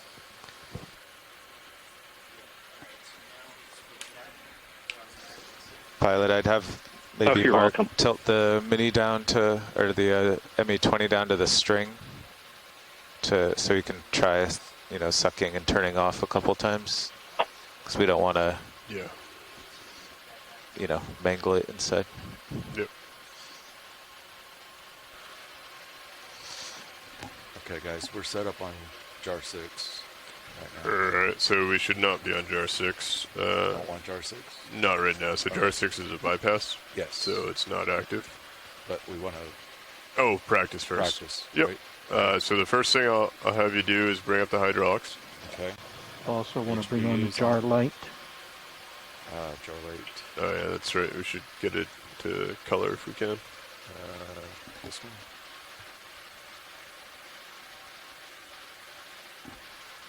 full? Yeah, I think so. Okay. Oh, there we go. Are those just some brittle stars off to the right there? Okay. They look to be on that HPU base of is that on. little What crevice RPM there? is the HPU? From here, I wasn't sure if. Yeah, I wasn't sure Leave it if up they for were the sea stars or crest. not. Yeah, we'll need it It's to be 400. Not sure. After the collection, we can increased get to a snap about zoom. 3/4. 3/4.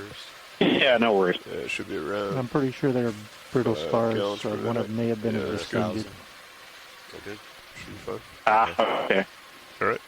So first thing that we're going to want to do is, if you feel comfortable, you're going to take ME20 and put it up on your screen.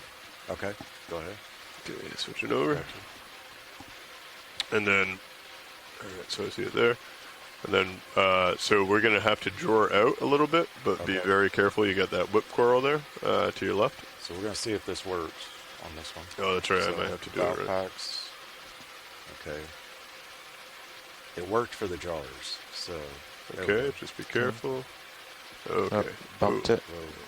Slow down. Okay. It's really touchy. Yeah. What did we hit? I'm not sure, actually. That was I didn't pretty see. clear. All right. Continue out a little bit more. I'm going to come real slow. Nice and easy. Okay, that should be good there. Okay. Alright, so what I'm going to do now is reach down and grab onto the suction sampler. Are you going to have him practice the string with it in the jaws? Yeah. Okay. Yeah. Yeah. Just Okay, so hydraulics are up. Arm is out. Powering on. Craft now. Craft is live. Coming out. Grip force 6. It's pretty good. Yep, that should be good.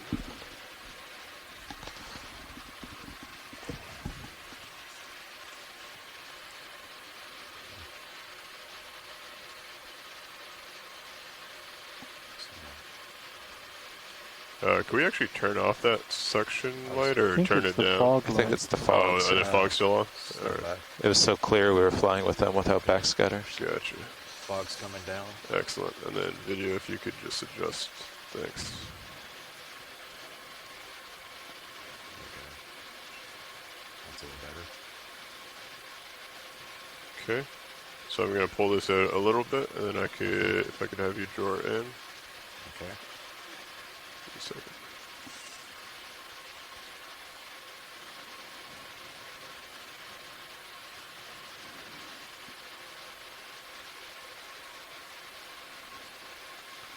Okay, if I could have you draw in. Okay. Coming in. Excellent. Okay.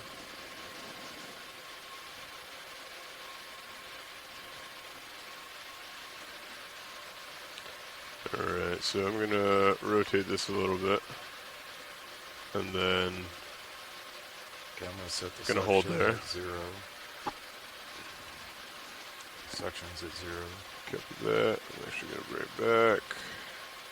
Alright, so Mark, if you look at the very tip The indicator. at the indicator, yeah, Yep. let's go ahead and turn on Okay. suction. Suction enabled.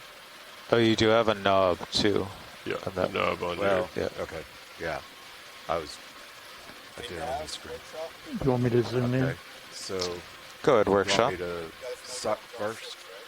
Yeah, we're doing some practice in and out So to inhale make sure first. Mark can freeze it. Start and stop. Inhale. Okay. There Yeah, it is. we have a good visual. So, yeah, if you want to zoom in video, just a bit. Okay, so that's in. Yeah. And about if you want to exhale 860. slightly, Okay. you should see that roll around. Exhaling now. Yep. There we go. Alright, and then change it back to inhale just so that we don't accidentally blow it off. Probably bring it up to 800 inhale, and then you Inhale. can, when you click it off, that's what we'll use for the start. Okay. So coming up to 800. Yeah, and you should see that indicator Eight. switch around. 800. Okay. It's slowly moving. There we it go. goes. Okay. All right, so just depress the button. It should be off. Off. Okay.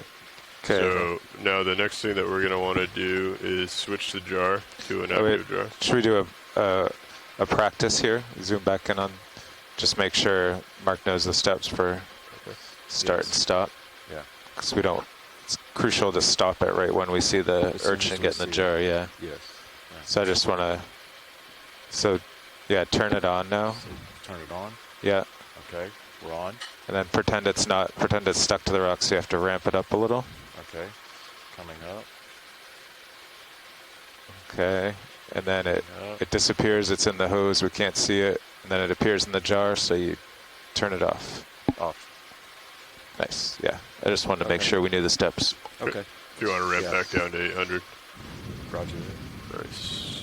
All right. 800. Okay. You feel confident with that? Think so. All right. Now I've lost sight. Okay. Send Think- jar 1. You want to go ahead to go to canister 1? Yes, please. Okay. Canister 1. And we are there. After that.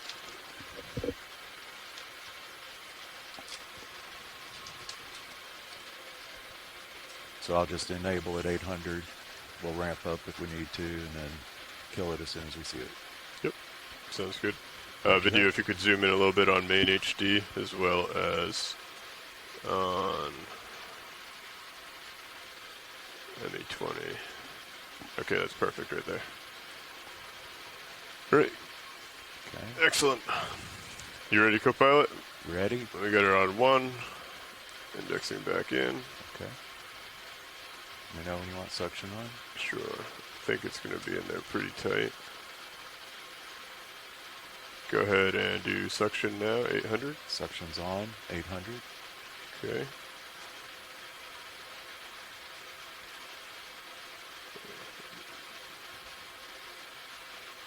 It's definitely in Increase. there.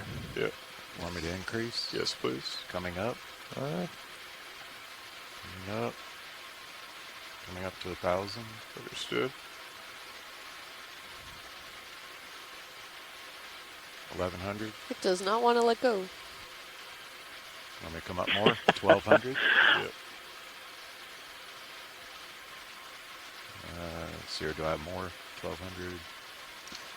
I think that 1,200 is nozzle max. is just not gonna get in there. That's max. I got 1,200 max. you can go a little higher from the GUI. Okay. Coming up. Understood.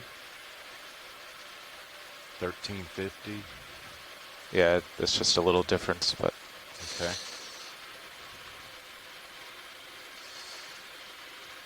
You see, this is when if we had the second craft, we could take out the temp probe. Give Knock a it little in. bit of coercion. All right. it's stuck in there. Yep. He's clearly experienced at this.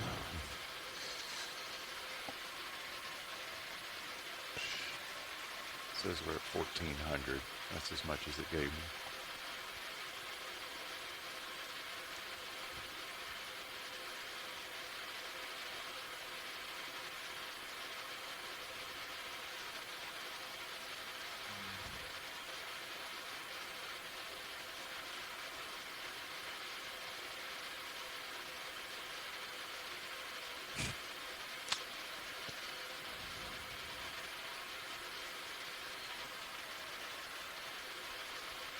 And that's 14. Yes. What about coming out and coming in instead of from the left, from the right? Yeah, I think the way I have the nozzle, Yeah. it might be a little tough. All right. Could you zoom out, please, on the main HD? Okay. You want me to come down Thank on you. suction right now, or you Yeah. come back down? Okay, and then zoom I'll back in on the main HD. I step down to 1,000. Copy. You want some more on HD2? No, that's fine. Coming in. And then full, as high as you can go. Okay. co-pilot. Coming up. Full suction. Yep. Oh, I got 1500. I didn't go all the way up last time. Alright. Don't have great visual of it, but I think it's in there.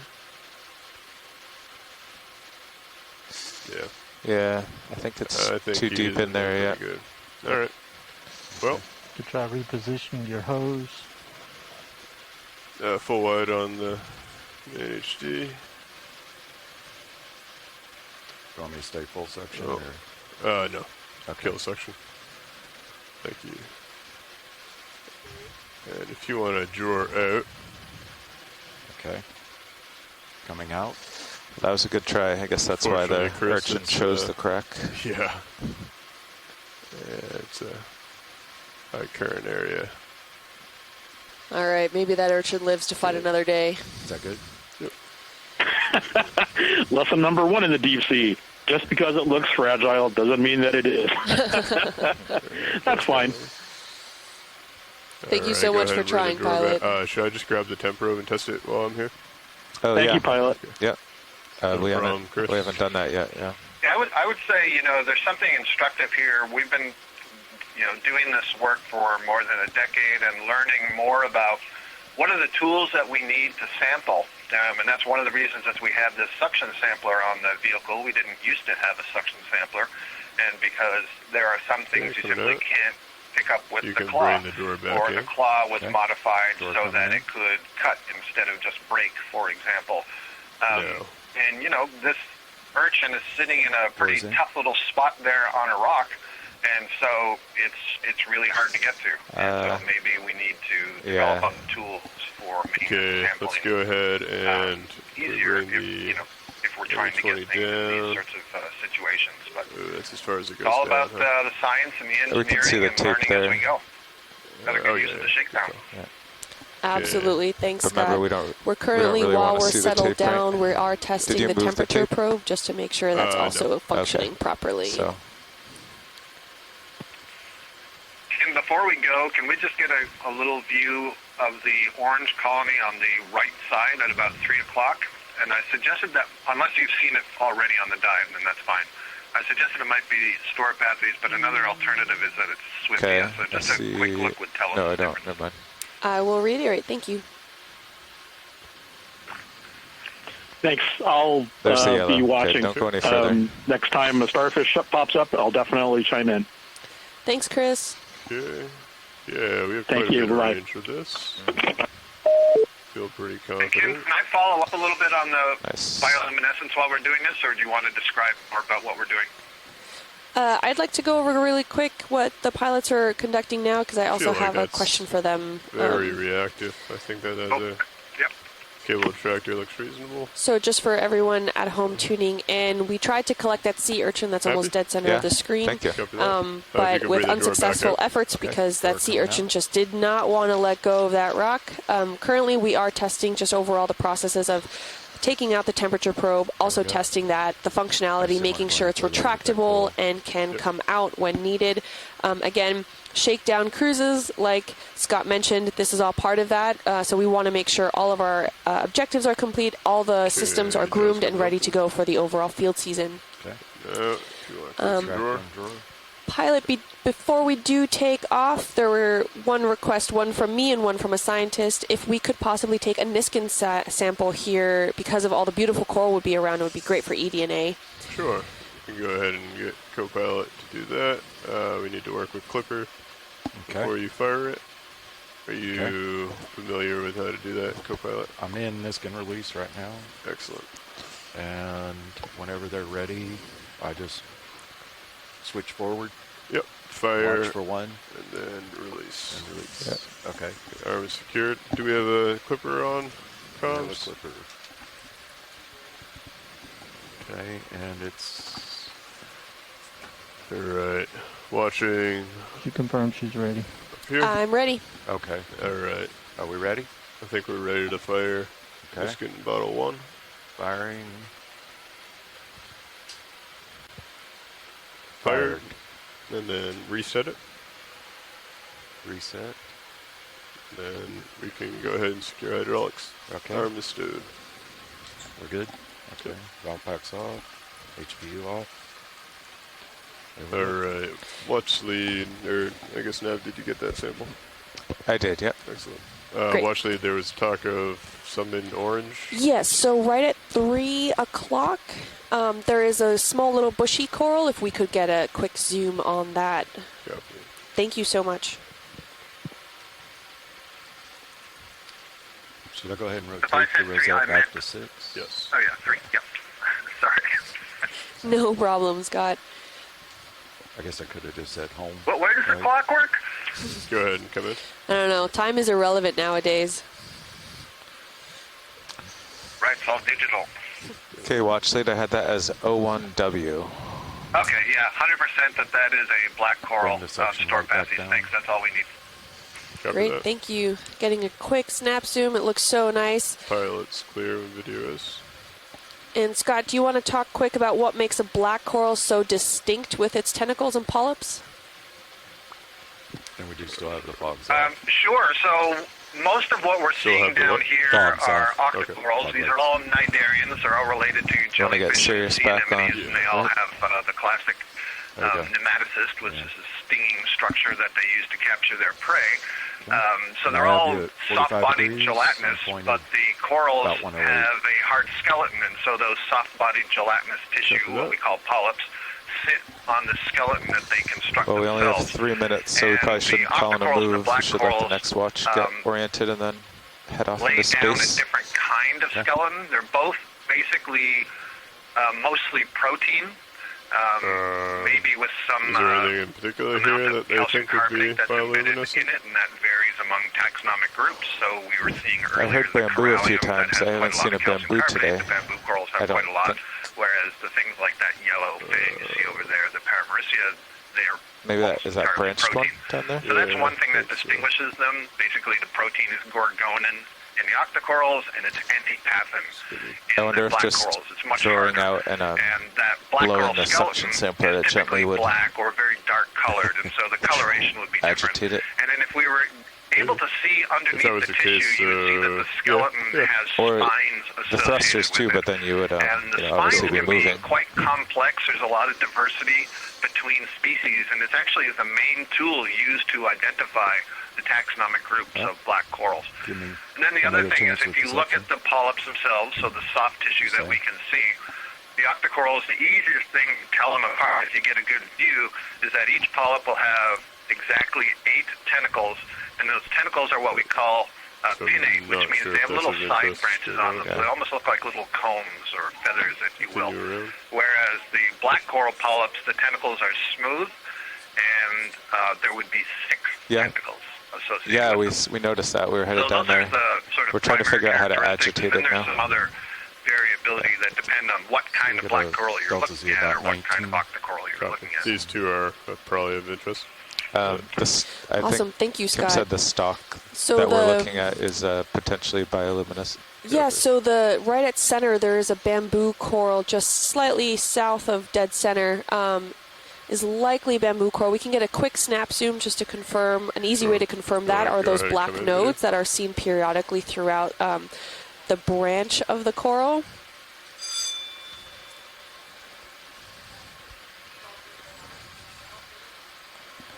Oh, I'm actually not seeing any. I don't know if anyone is down to the tuning other in, branch. if they can confirm whether or not that they see any.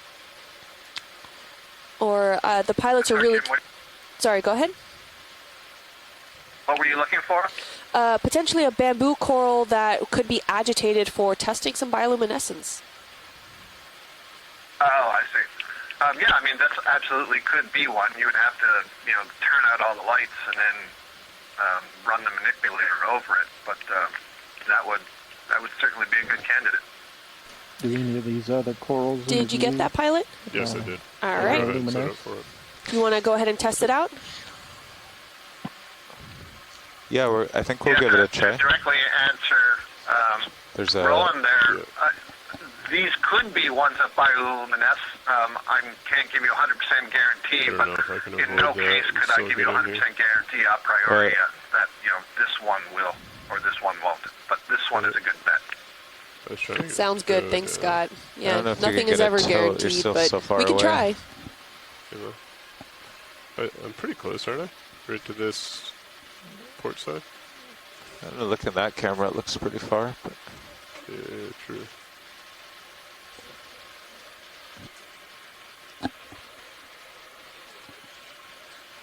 Maybe we could try and blow. I don't have...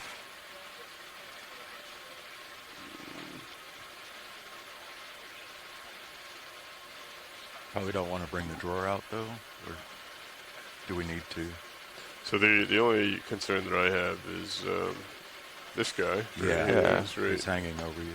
well, maybe we'll just find another bamboo on a flatter area later. Okay. In this, where we could actually like maybe get the Yeah. craft near it or something. Cause I don't want to damage yeah. that. Or if we're in autos, right now we have no autos. Exactly. So yeah, we'll All right. tell the next watch.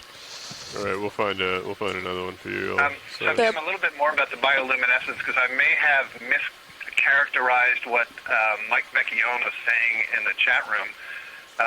When he was saying that maybe that lighting up will attract a larger predator, I think what he meant was that if there was a predator on a coral that is causing the coral to bioluminesce, perhaps that's like an alarm that brings in a larger predator to eat whatever is disturbing the coral, and not the coral itself. So that's the burglar alarm idea.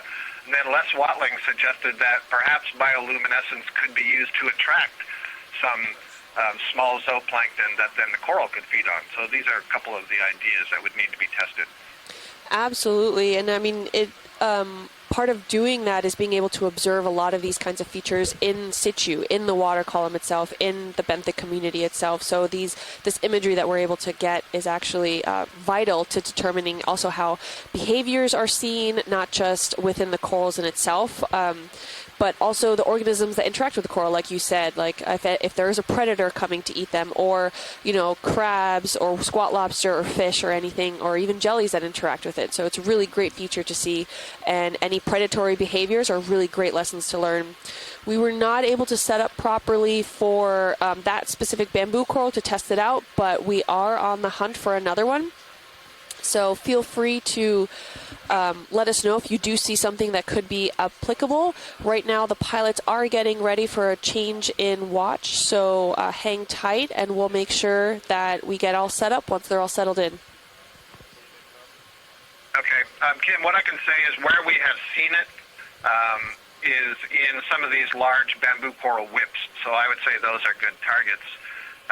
We're pretty fortunate today. There's another class that's joining the dive. This is Tara Luke's class from Stockton University in New Jersey. She has a deep sea biology class that she's running, and they're also following along, and they have some good questions. And there's one here. Are the body temperatures of these corals higher than the surrounding waters? And so that's pretty unlikely. They are, you know, quotes, cold-blooded in terms of their metabolism.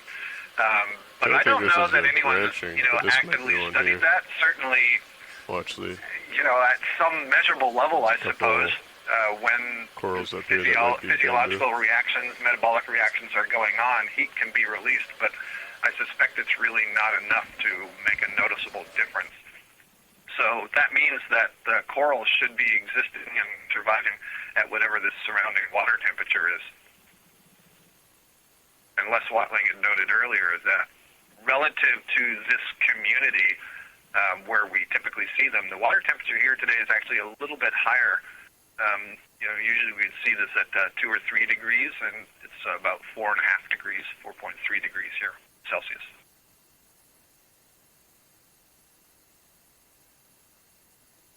Yeah, thank you, Scott. That was a great synopsis. And who knows, maybe in the future there'll be a technology where we'll potentially be able to detect maybe those minor difference in temperature changes, and including detecting metabolic changes within the corals in itself. So, I mean, as we know in standard body chemistry, it takes energy in order to consume things and be able to process it within the system, as well as precipitate things. So that means also our skeletons, and also the same kind of skeletal structure that corals have. So, you know, right now it's just so finite and so fine-tuned that maybe we don't have the equipment right now in order to observe a lot of these things. But who knows in the future, some of these engineers, maybe some of those in that classroom from Dr. Tara Luke. So we're always looking for great scientists to come out and come up with the latest and greatest technology that can help us improve ocean exploration. So we look forward to potentially having one of you guys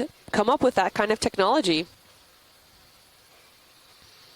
Yeah, absolutely. There's definitely a lot of interest in the effects of temperature on marine organisms and deep sea organisms, especially as we, confront the reality that the Earth's warming and the oceans are warming, and what is going to be the impact on organisms. And in places like hydrothermal vents, which are areas where hot water is coming out of the bottom, the seafloor, and there are organisms that are living around these seafloor vents. There's been a lot of work on using various kinds of thermistor probes to look at what is the ambient temperature that the organism is in relative to the surrounding water. How does that affect their metabolism? Temperature has got a very important effect on metabolic rates, on development rates, how fast an organism grows, how well it can reproduce, and so on. And so ladies, temperature is really critical. So I agree with you, Kim. We have some talented students, some talented engineers in the future can design the probes to be at the scale of individual polyps. Then we can actually answer that question. Just saying hello. Sorry, We've completed our watch change. In situ. That's the challenge, right? Down here on the sea floor, not necessarily in the lab, which would give you some information, but different information. Thank you so much, Scott. All right, new pilots have come in, settled in, so they're giving their hellos, and we'll continue to look on. Potentially this bamboo coral right here could be a possibility if we want to try to agitate that. We have currently on D2 a bioluminescence agitator that we have used for the water column, and it resembles quite a large tennis racket that was utilized when we had some mid-water objectives to complete. So that we were able to have that out in the water column in front of us and test it also with our low-light camera. So, pilot, do you feel comfortable setting up for potentially testing this coral? Yeah, I think so. Maybe you could explain what you had in mind to agitate it. So just any simple interaction with the coral could help promote any bioluminescence. So however you feel comfortable with it, either with the manipulator arm or by other means. I don't know, maybe if blowing out of the suction sampler could also be something, if maybe the manipulator arm might be too strong, but essentially set up with the low light camera and see what we potentially can find. Okay. Hey guys, you might want to come down on Sirius a little bit. Really, all you want to do is, if you just took the back of the manipulator claw and then just kind of run it along, like you run it along the colony, like you would if you were running your finger along the teeth of a comb. That's what you're doing. You don't have to grab it or anything like that. All right, great, thank you. Pilot, did you happen to catch that from Scott? I did, yep. All right, thank you. Yeah, we're going to set up for that now. Thank you. Yeah, Chris, you can see between I think we've done something like this before. Tugging a little bit. It might have been the Hercules. Maybe it was the Deep Discoverer, but I think, we sat down, got the lights off. We sat down, put the claw in position, got the lights off, and then just moved the manipulator where we thought was the appropriate direction for it to intercept the coral. And Sirius is stationary, new correct? Canon ME20, you don't have to have the lights off completely, because it does pick up the lights really well. So the pilot should still have a view of the coral as we do the test. So, Roland, is there a separate camera to detect this, or is this something that we are going to see on shore? Or? I will change stream 3 to be the Canon ME20 full screen. Okay. Thank you.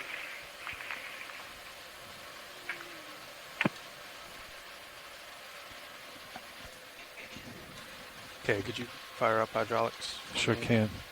LPEC's on. Hydraulics on. RPM's up. Please, yep. RPM 900.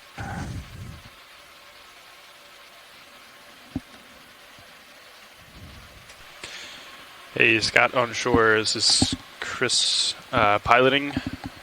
I think I heard take the back of the manipulator claw and running it up and down, maybe just the side of this coral to see if that would work.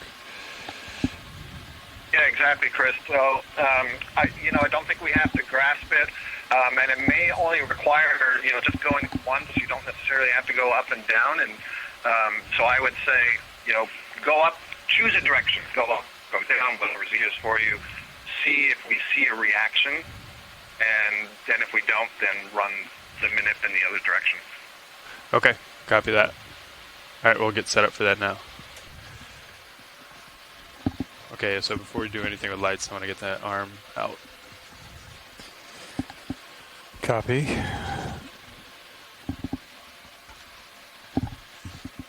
Okay, hydraulics on? Hydraulics on. Great. If you are comfortable with it, can we bring up ME20 on your screen? Sure can.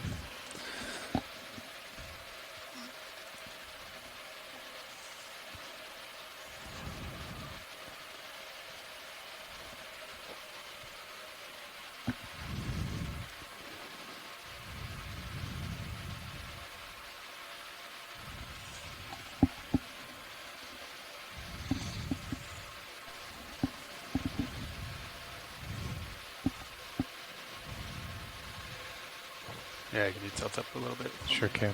Great.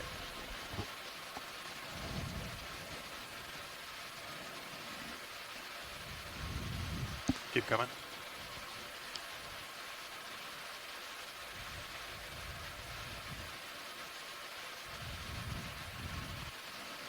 Chris, I don't plan to have you completely dark. Good copy.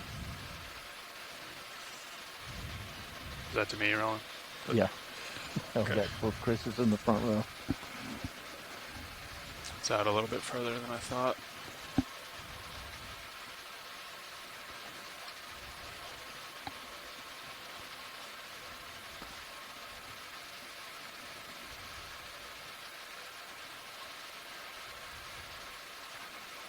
All right. Okay, Roland. I'm going to index out here. And then once you work with Copilot and get the lights right.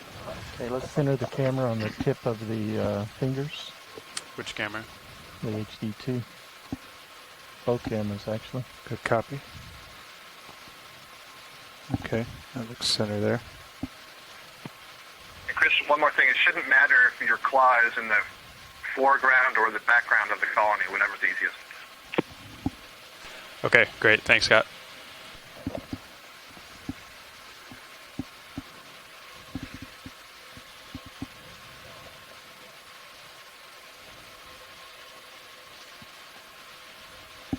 Okay, ready to bring down the lights. I think leave the tail light on and possibly the jar, and we'll start with everything else off. Okay, main's coming off now. Upper's coming off. Lower's coming off. Aft off. Poles. So we have aux. Do you want the suction up, Roland? Stand by. I'm gaining up the main camera. Copy. So let's, I'm not sure where that light's coming from. So It's coming from Sirius. okay, let's bring the Sirius half off. Copy. Outside bank coming off. Sirius.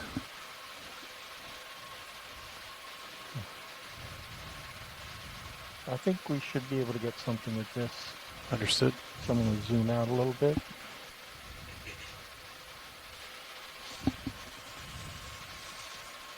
Tilt the camera down a little bit. Okay. Your show, Chris. Commence tickling. What's that? I said commence tickling. Let me just check my settings. Sorry, Chris. Okay, let me just take my down a little bit. I'm going to gain down another step.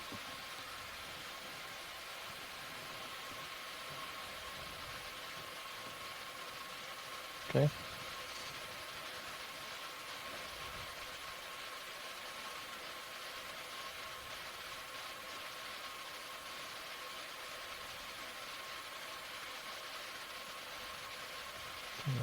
seeing anything. Let's lose the other Sirius light. All dark. Gaining up.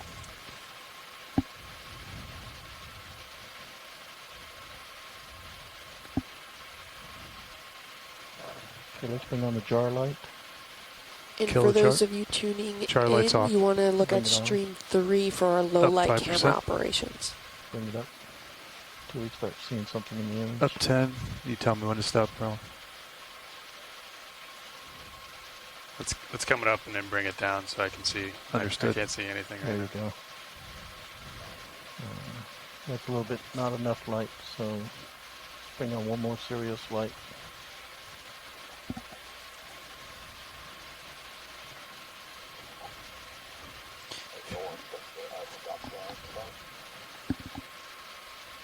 There's my problem. Thanks, Art. Okay, we can take the light down a little. Notice a lot.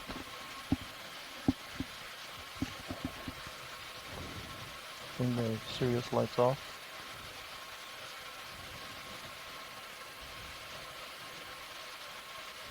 And then bring the, let's go ahead and touch it at that point. Ron, No. I can't I operate can't see in the dark. anything.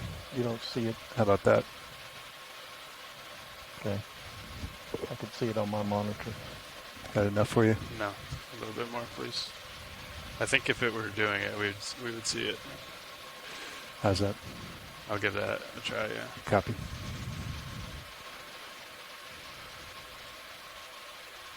Here's some. I'm detecting some bioluminescence. Yeah, I see it too. Going to zoom in. Like on the tips of the polyps, maybe. Wow. There we go. So the polyps themselves are lighting up, but not the tissue between them. You can see that blue light, very characteristic of bioluminescence.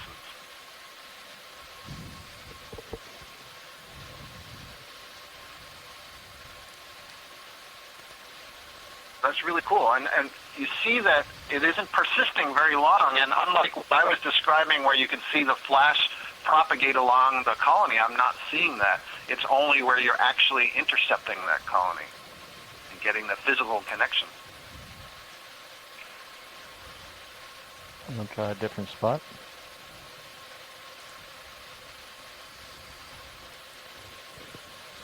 It's like a colony of fireflies. It's the same process.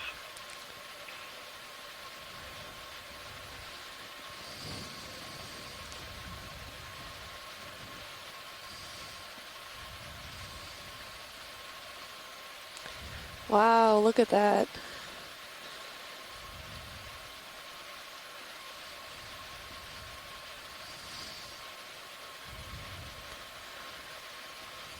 What comes to mind is when you run your fingers down a piano and you're seeing the corresponding lights come out.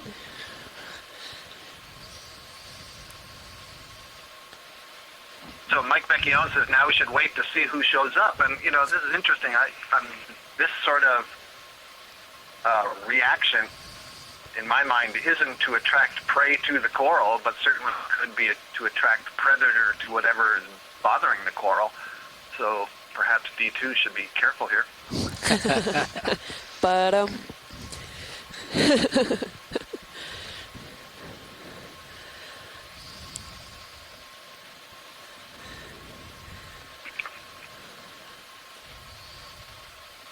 well, that's a great camera addition.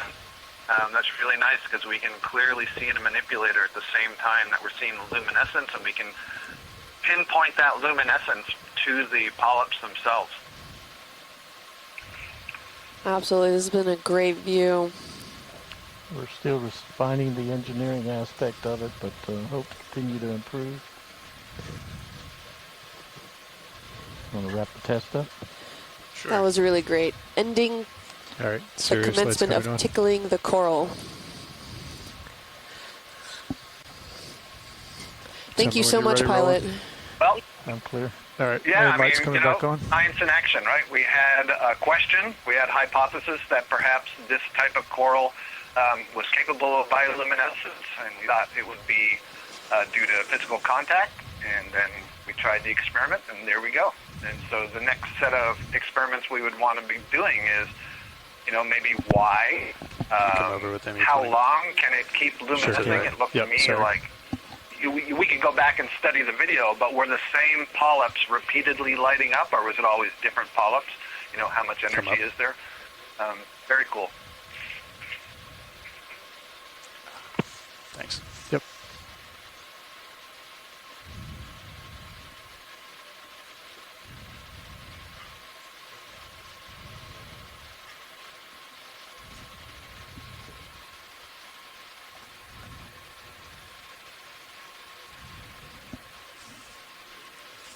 Okay, hydraulics off. Copy. Hydraulics ramping down. Valve packs off.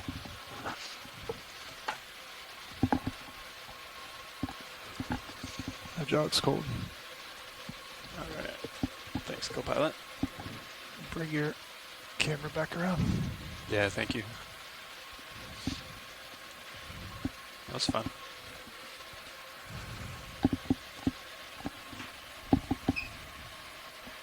Pushing HD2 past the lens flare.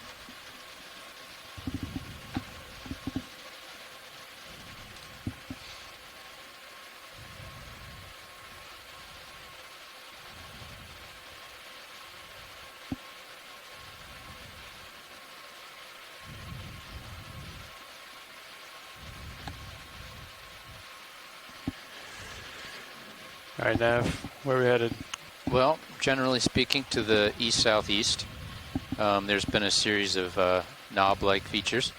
So if you want, I'll go ahead and dial another ship move in.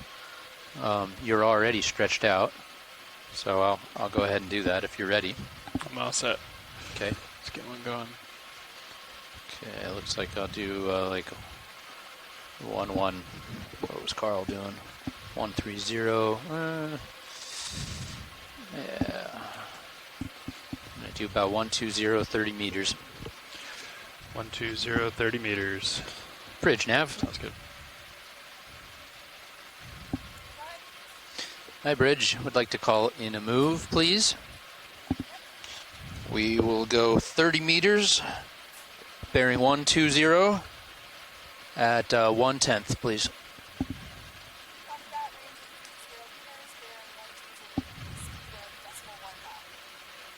Thank you.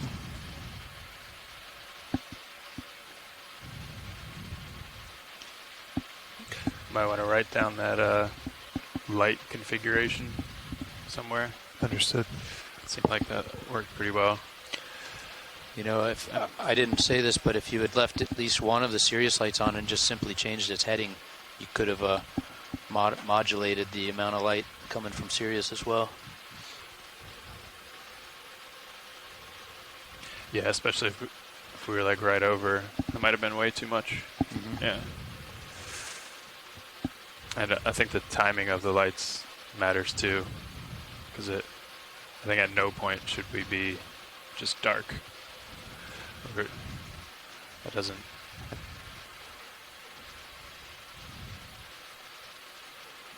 Yeah.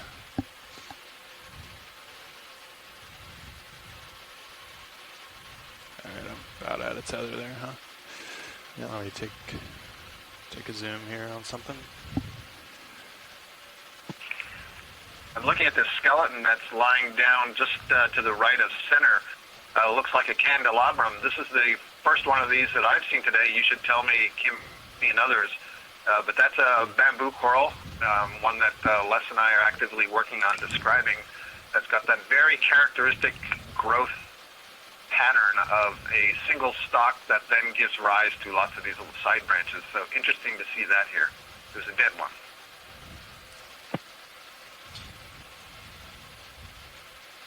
Chris, you should have plenty of time to. Thank you, Scott. And just to let everyone know, this is Anna Lenish, along with Trish Albano here. We had a bit of a watch lead shift, just as Kim stepped out for a minute.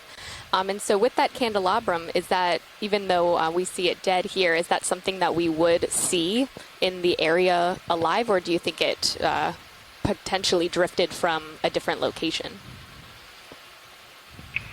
Yeah, he wouldn't have moved very far, and that's why I'm so interested in seeing it. And I asked the question, has anyone seen any of those earlier today?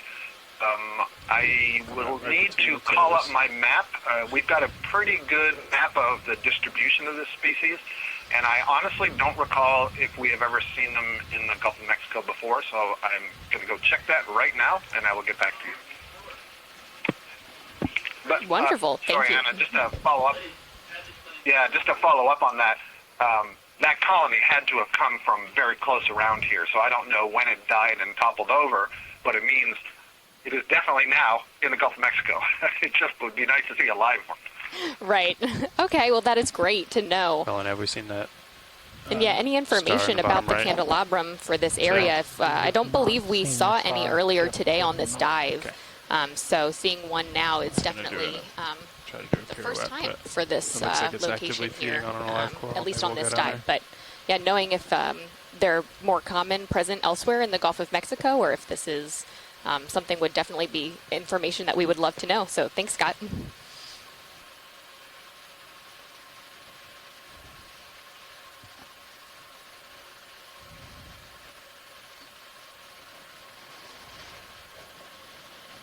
Okay, Scott, look away. Right, so I just pulled up the map, and this would be the first observation from the Gulf of Mexico, so that would be very cool. Wow, Scott, thanks so much. That's really exciting to hear. Wow, another Looks like, first here on the Okeanos. Sorry to talk over you there. Yeah, this is looks like a predatory starfish feeding on a Chrysogorgia. I can't sit down here, Roland. There's too many corals around, so we'll just try to get it. Drop down and look up at it? Yeah. Well, there's corals behind me and lower, too. Is that Scott France on the line, or a different Scott? Scott France. Yeah. He's the coral guy, so I told him to look away. Yeah. Zoom in when you're ready. Sure. Looks like we'll have to zoom past the coral, but I'll try to rotate a little, but go ahead. All right, and we've got Chrisma identifying this predatory starfish here as Evaposoma.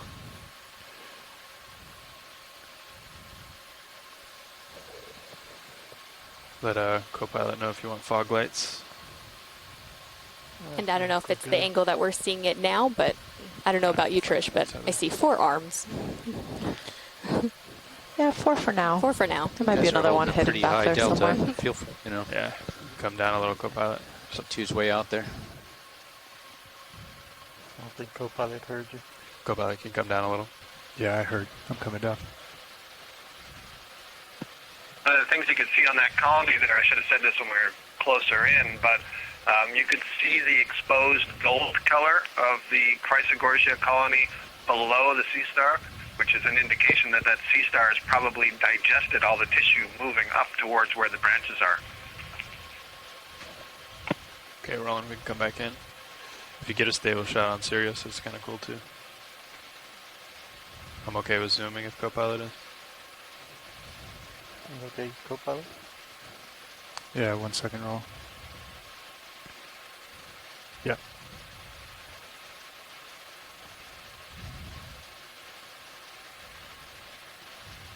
And I can do something about the sea state. It's perhaps a little bit hard to tell because species in this family, the Chrysogorgiidae, tend to have very, very thin tissue on the skeleton anyway, so sometimes it's hard to see it, but you can clearly see the individual polyps arising from tissue on the skeleton, so you know there's tissues there. All those polyps are interconnected. Stand by, Roland. But yeah, there was no tissue below that sea star. All right, Sirius is definitely on the move now. Yeah.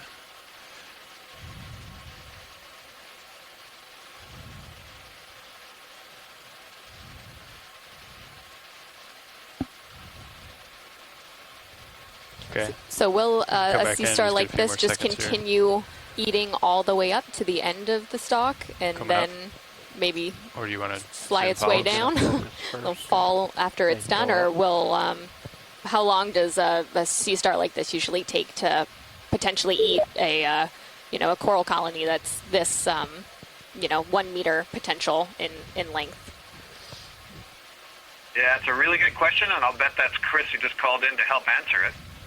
Hey, this is Chris again. Hey, Chris. Thanks for tuning in. I'm sorry. I was calling in while you were asking the question. What was that? The question was with the. Question is, Go ahead, Scott. I apologize. Yeah, will keep feeding, and so it raises interesting questions, Chris, about how long do we have to sit and observe? Right, we would need to set cameras up, but you go ahead and tell the story of what we know about that. Oh, you mean how long it's going to take?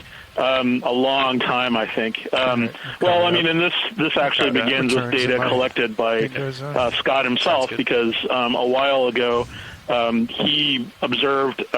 In fact, it turns out it was this species, Cerciaster. It turns out I think I jumped the gun when we saw it the first time. This is actually Cerciaster americanus, also a goniasterid, but very different from the evil posoma that I was talking about earlier. But we identified Cerciaster feeding on a paragorgia that had been knocked over. And Scott apparently came back almost a year later and found what apparently is the same two individual sea stars feeding on that fallen coral colony.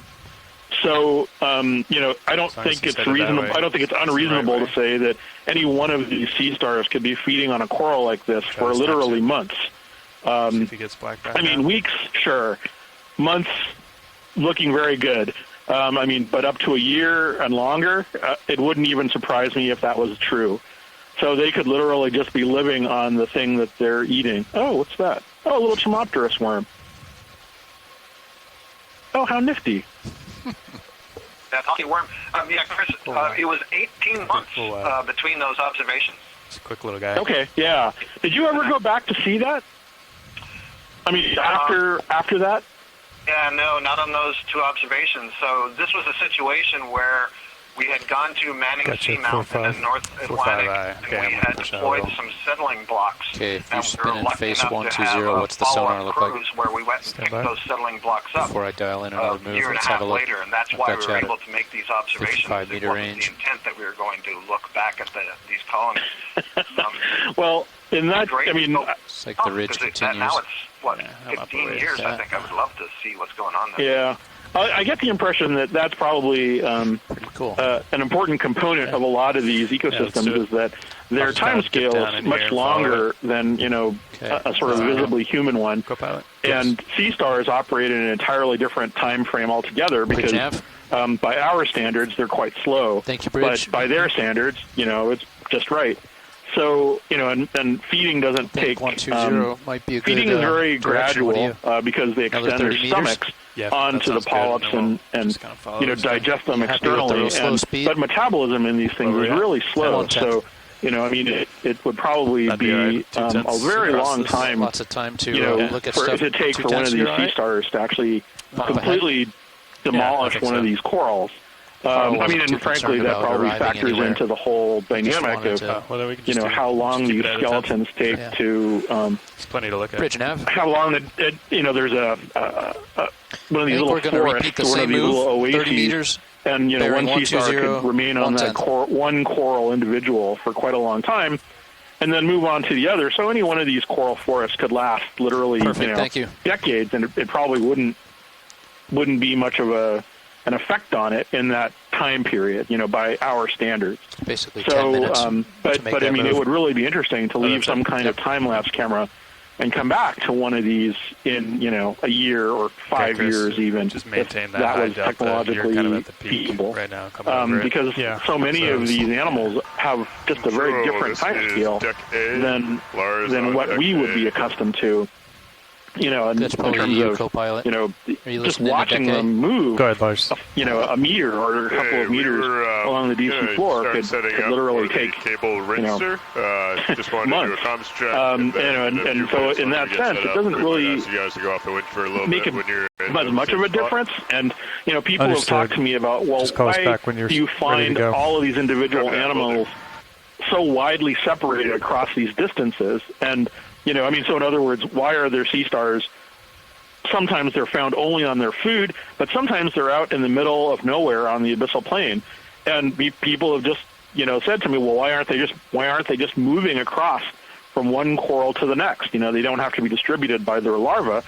They could simply be walking from one island to the next. And that's that's a very reasonable and plausible explanation.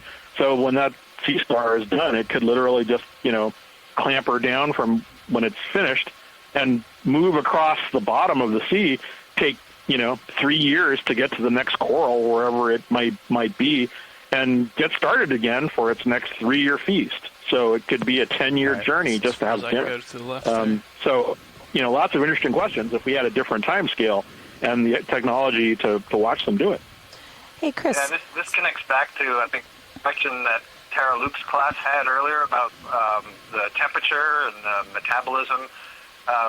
It's cold down here, and we are living at a much higher temperature. We're warm-blooded. We burn through our food a lot quicker. We have to eat a lot more, whereas down here in the deep sea, they're adapted to conditions that are a much slower pace of life.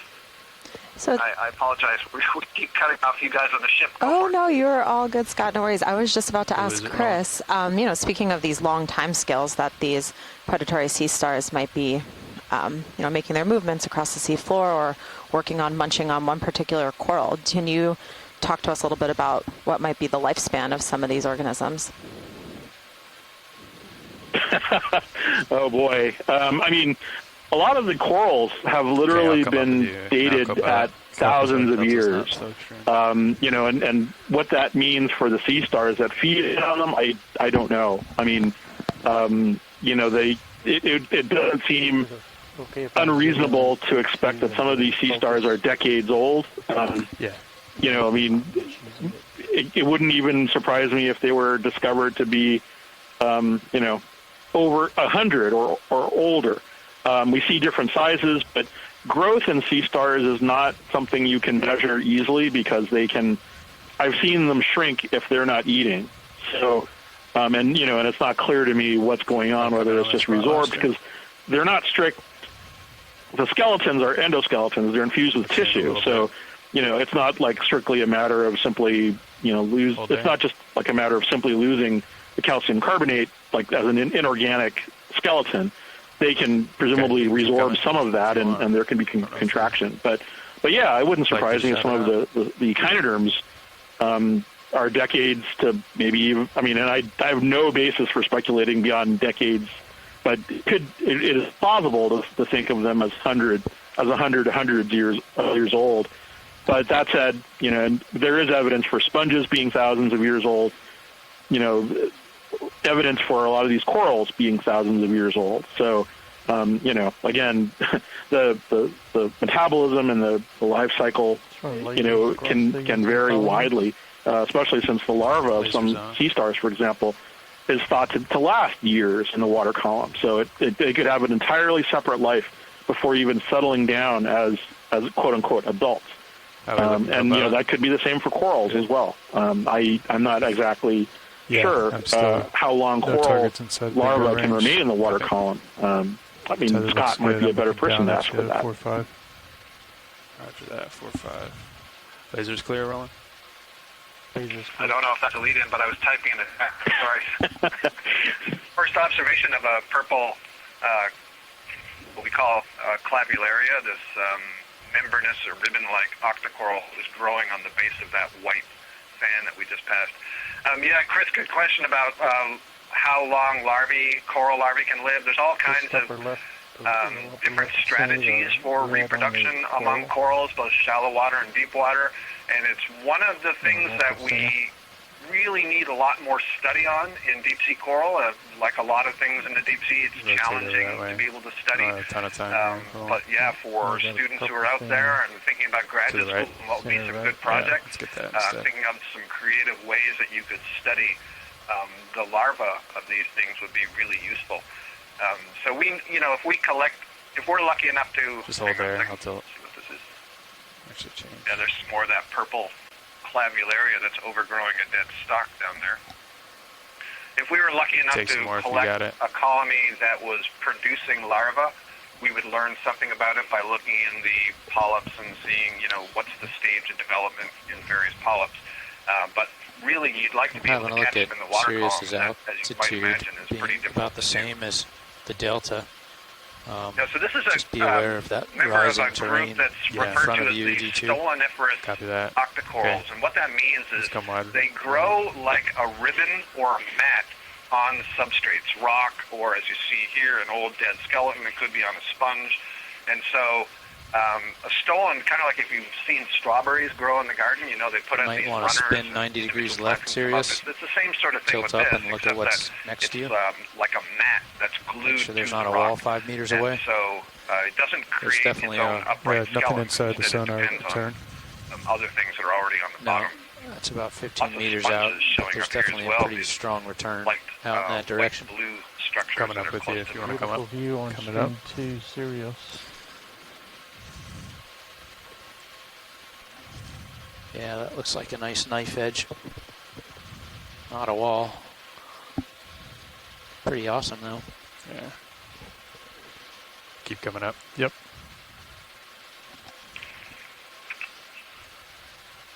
I'm gonna push out a little. Yeah, looking good. Yeah, that looks good.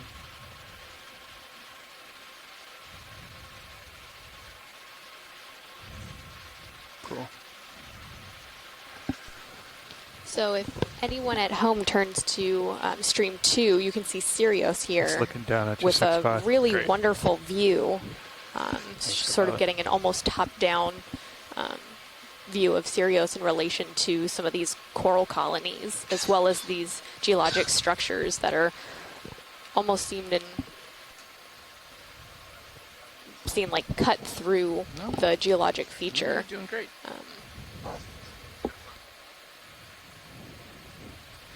Looks like there's also quite a few sponges here on the top left of the screen.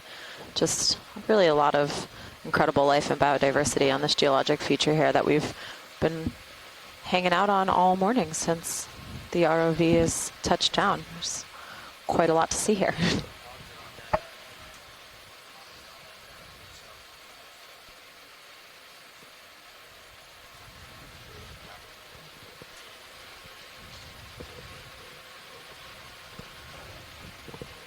That is a cool shot. Super serious.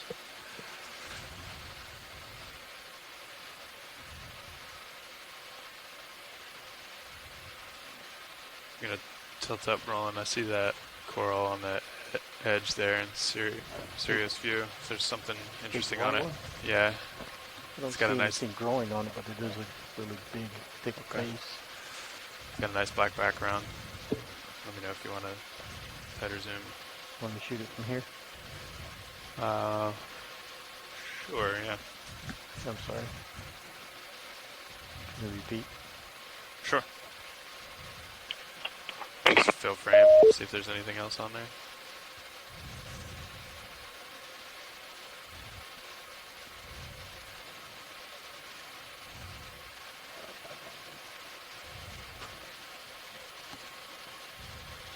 Also be a good It's a really nice view of what we earlier tentatively identified as Hemicorallium beari. That name Beari is B-A-Y-E-R-I, and it's named after Frederick Baer, or Ted Baer. He was a curator at the Smithsonian Institution. I think we'll pass on that, Roland, for now. When we come live. And he's one of the most prolific octocoral taxonomists. He's just done an incredible amount of work since the 1950s on describing lots of new species and understanding their biology. Look at down at Sticking you, up behind 75. it, on its left, there was kind of an angular coral. That was another kind of bamboo coral. That's Watling was just saying might be useful as a selection target, so we'll keep our eye out. Nav. You see that again. Move complete. Thank you. Recognizable by pretty acute. We'll let that settle out for a minute, guys. All right, Control. This is Deck. How do you have me? More organic curving branches that we've Loud and clear, Lars. Copy that. We're getting finishing touches done out here. Yeah, you if guys you gonna be see off something the that is off the winch for a little bit. new in the area, new morphological. No, we're still climbing up to the top of this ridge here, sure, so it's going to be another and we few can, minutes. Talk to pilots Copy about that. We'll potential sample. We can, I can push out. we can just wait to put in another ship move. Okay. Because otherwise they're just going to be waiting forever. Yep. So why don't I just do that? Good copy. Just let them, just make sure they're totally ready to throw it on. All right, Lars, stand by 1. We're getting in position. Good copy, standing by.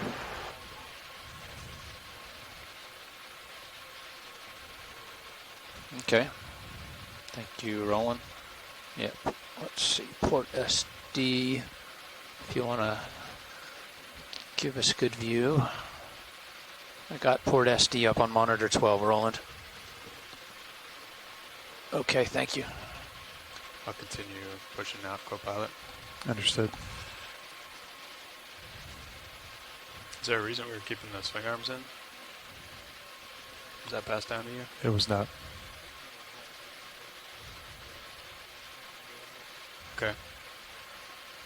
There's a fish down there.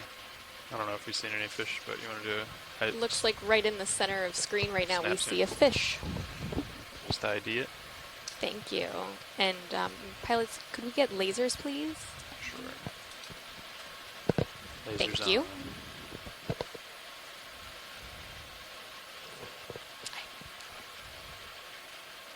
Okay. Thanks, Roland.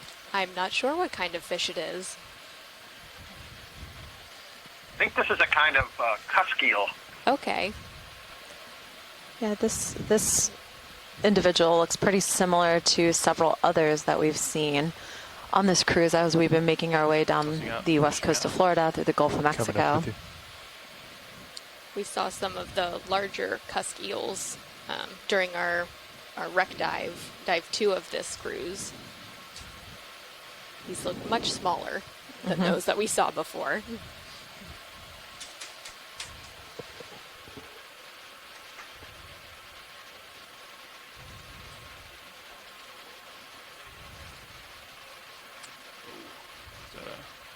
Larvation house or what?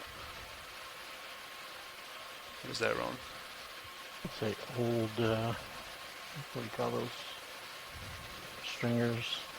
Oh, like the dandelions? The longer version that swims, I think. Okay. Siphonophore? Can we get a look at the coral? It's just in the lower center. It's kind of pink-orange in color, and it's spiraling, so it's a type of Iridogorgia, just off the bottom. Tight spiral, bottom right. Okay. The coloration looks different. Yes, so pilots, if we could, we have a request to see the coral that's now, I believe, right in center. I think it's this one down It's below. going to be off-screen center for me. Yeah, there we go. You want to spend some time here and I can give Lars the Sorry, I'm green a bit light? delayed, I guess. Sure. Copy. All right, Lars, we're off winch. Green light. Please proceed. Good copy. We'll set it up and then have you guys come in and out when we're done. Iridogorgia is another possibility. I'm just noticing that it's a much deeper orange color, Got time pink here, color, Roland, so maybe I'll than try to the ones that set we've up been for seeing earlier. And we have Les super tight Watling zoom. on the chat, and he's Let me know when you're he ready. has described been what pretty 3, tight. maybe 4 of these species. So he's currently the leading expert on this group. We'll see what he has to say about it. Ready? Yes, Yeah. please. Yeah, it does seem to have that deeper orange color than we saw before with some of the Iridogorgia. The only section that has open polyps.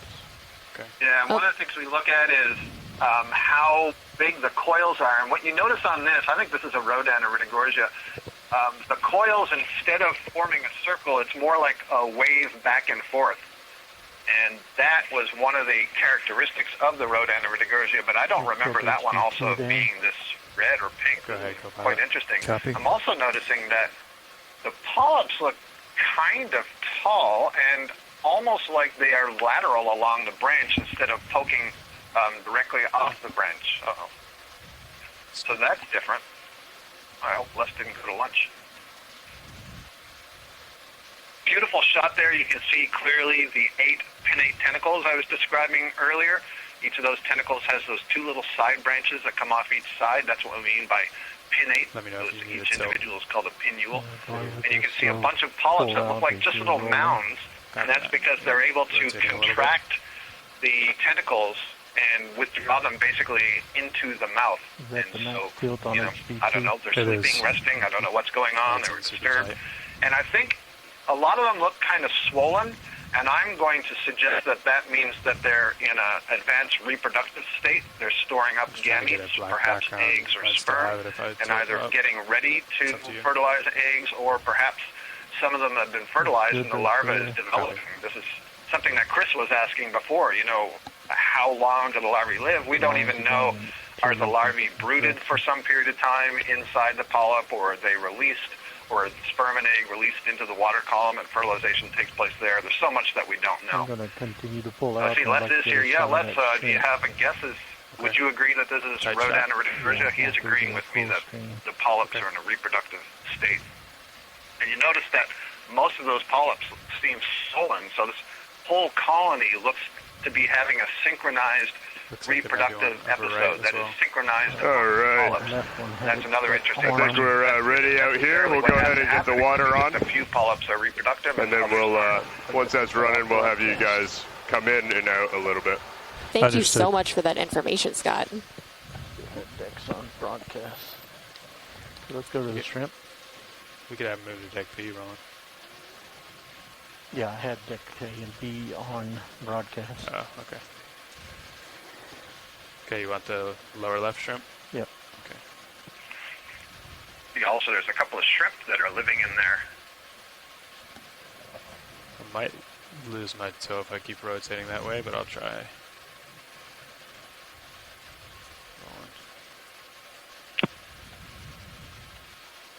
Got to lateral a little.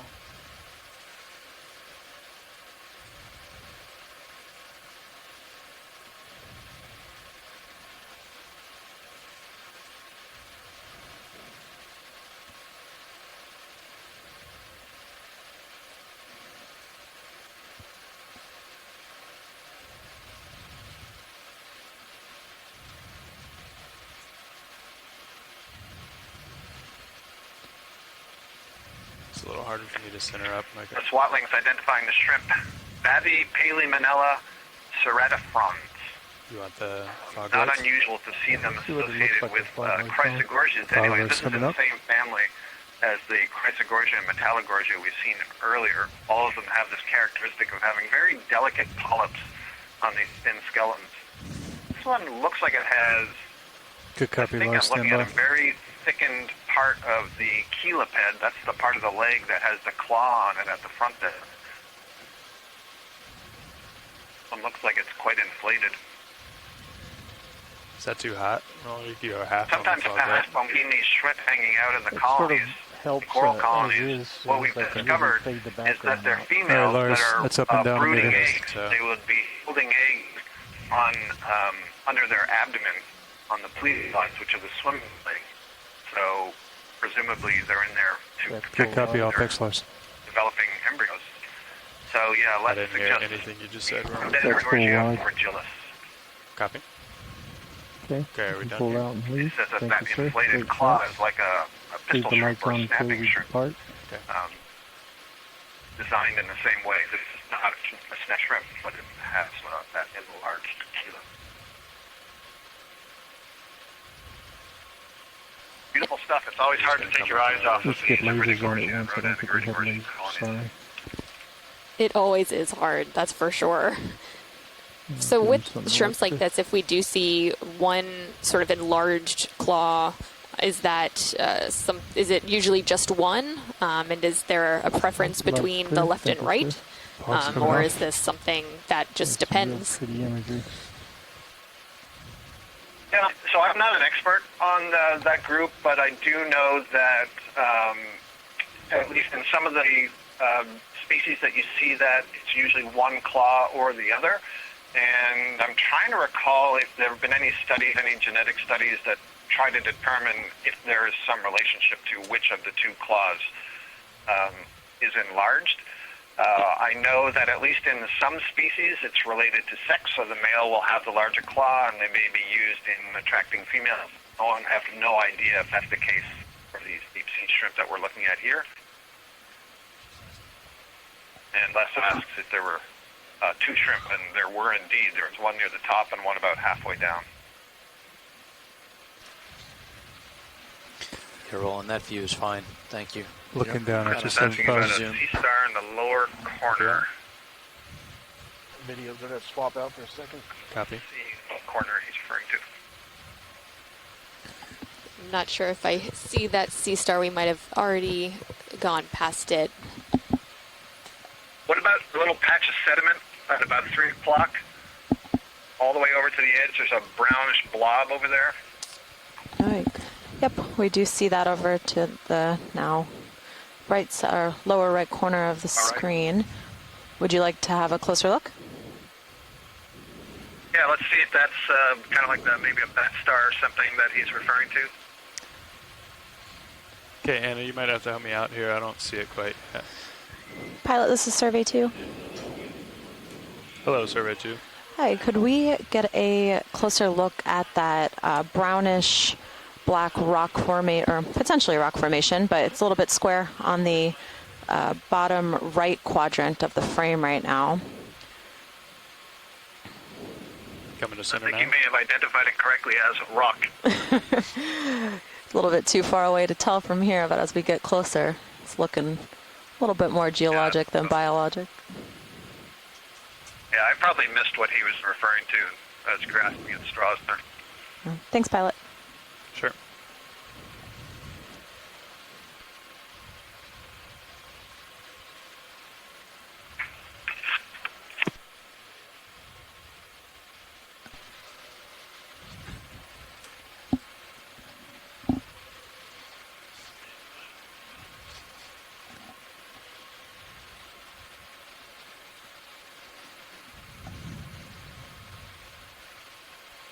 Looks like we have some more glass sponges coming into view.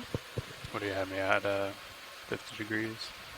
50. With some, what looks like additional coral rubble down what would Get one be in. probably... Do you want to keep moving? I haven't put a ship Bottom move in center. quite a while. Yeah, let me, what am I at? 25 meters? Let me come up a little bit, actually. Looks like another Antipitharian, black coral.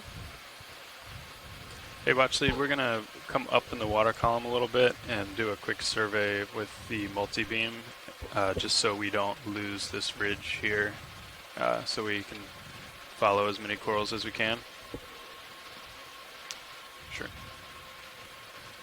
I'm going to push you out to 50-meter range on the multi-beam. Copy that. And if you look at... Wow, you see look at that. Coral colony with the Iridogorgia that looks like it's been taken over by quite a few crinoids. That's awesome. So what's that? And the bamboo coral here, that looks like all of the polyps are pretty much east. Gone. East. One's looking a little bit Okay. barren. There's something really interesting observation, and it is that you notice that the crinoids Maybe a aren't little on south of the east. live Iridogorgia or Yeah. the live bamboo coral. And that's probably because Yeah, the 100. tissue is producing some Okay. chemical that acts as a I'm gonna deterrent dial it in, for them 30 to meters, settle on. That, 100, you know, 2 tenths. kind of a best Good guess, with that? certainly as the larva anyway. Yes, good with me. All right. So Bridge there nav. are definitely chemical defenses that are being used by at least some corals. So you can see some species, it's more routine that you see things settled on them, whereas other species, it's relatively rare. Wonder if they're doing a watch change. Oh, yeah. But they are. It's also instructive to see that once they die or if some predator has removed some of the tissue, then things will settle on the bare skeleton where there is no tissue, and that's a pretty good indication that there must be something going on at the tissue level that prevents settlement.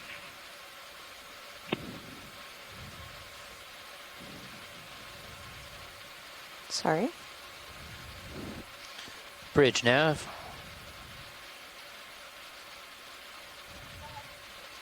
Hi, Bridge. Are you available for a watch change? For a ship move.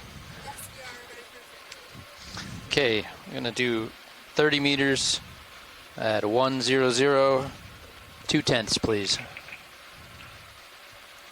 Can't tell if there's some snails or amphipods. There's a couple of things on that Thank you, bare Bridge. bamboo coral skeleton.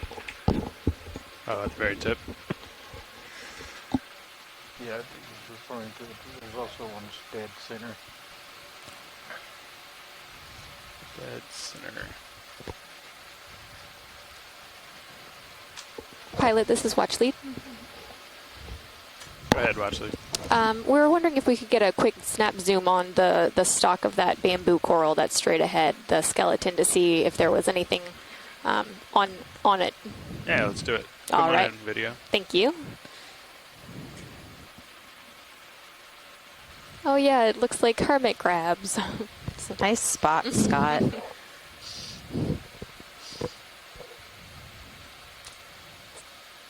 Still floating, Roland. Wait, take it if it's centered. I'll come back up for you. Yeah, it's max zoom. Copy. Paint it as you like.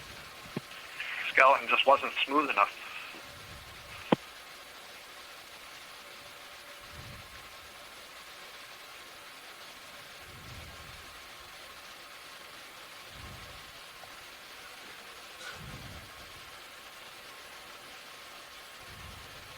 There was another one, wasn't there? Oh, yes. Continue up. Looks like there's a little brittle star. Is that an isopod?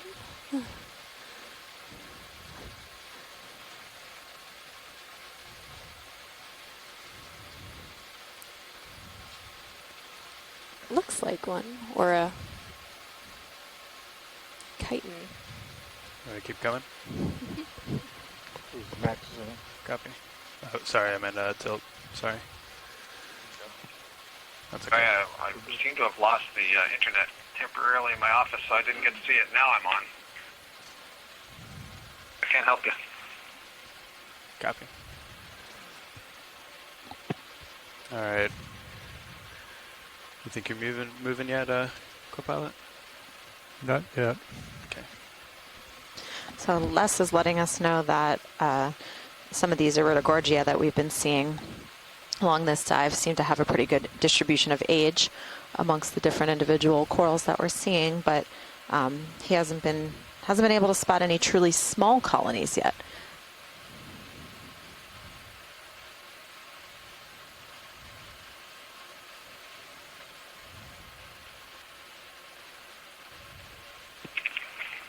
The two squat lobsters that you see on that colony at the top we were just passing over, those are in the family Chirostylidae. I kind of love that name because it basically points to their claws, and it means needle claws. They have these long, long arms with pretty narrow pincers at the tip. Repeat your last video. Okay, the darker, straight up.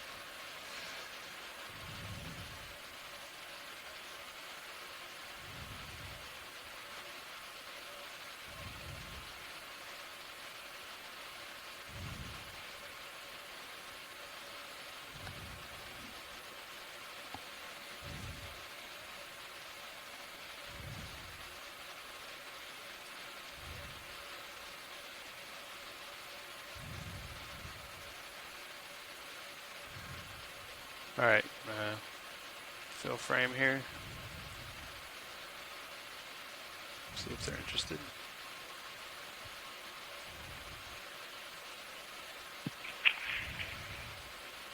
This is yet another kind of black coral. This is probably the genus Parantipathes. And one of the things you can see about this compared to some of the others we've been looking at is that the polyps are teeny. They're really small. And you can see what appear to be tentacles arising directly from the branches. And what it is in this case is that the polyps get stretched out along a branch. So recall earlier when I was describing it, I said that each polyp of a black coral would have 6 tentacles. But here, they look like they're arising in pairs, in twos. And that's because the 6 tentacles are stretched out. And so if you count, like starting at the tip of one of the branches, if you counted 3 pairs inwards, you would know, okay, that's the extent of one polyp. And the center pair of tentacles would have this little raised tube in between them, and that would be where the mouth is. Really bizarre little things. Okay, we'll let that go.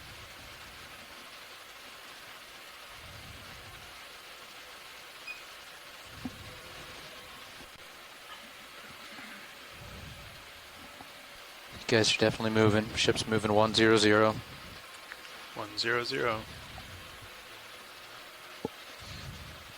Copy We got to get going.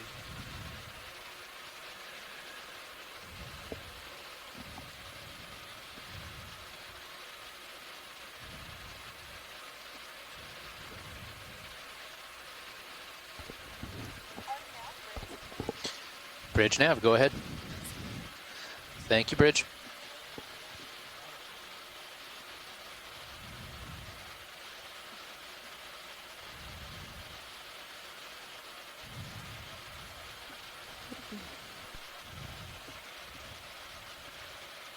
I'm looking at you, 4-5. 4-5, aye. As we're coming into this area, we see, yes, a very interesting geology video. It's got, seems to be not quite as smoothed around as before, with what also looks like a lot more coral rubble. We see more jagged edges and what sort of looks like almost little craters right in the center of the screen that just sort of sit. Nav co-pilot, let me know if you see any of those big spires and the rail cams coming up. Understood. Kind of all over the place.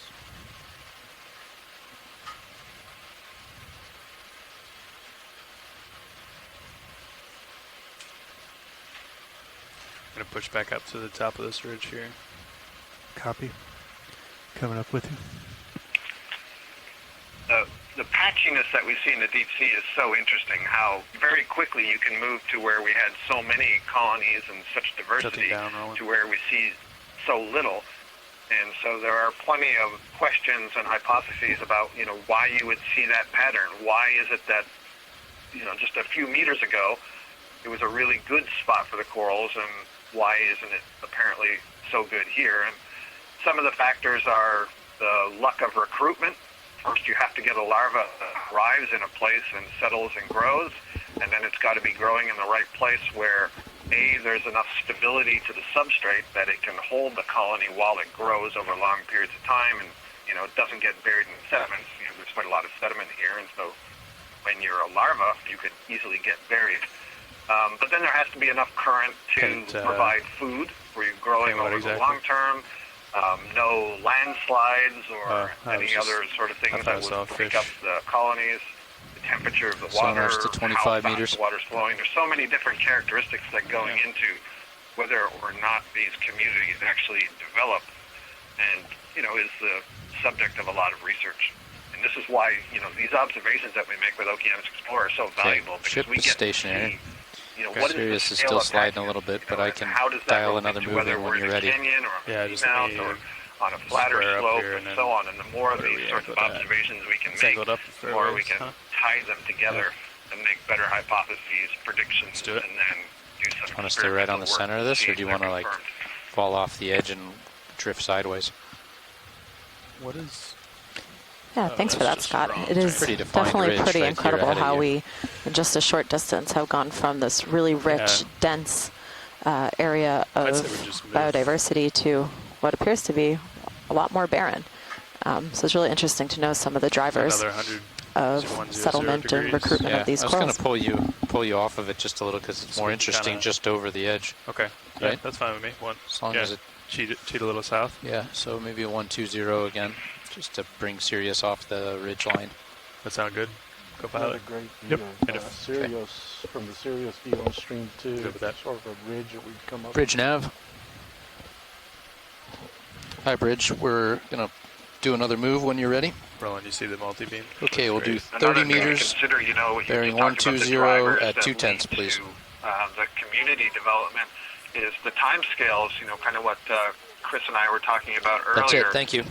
These communities, you know, have been here for thousands of years potentially, and so we're not just looking at what's happening now or last year or 5 years ago, but the result of processes that have been going on for centuries, basically.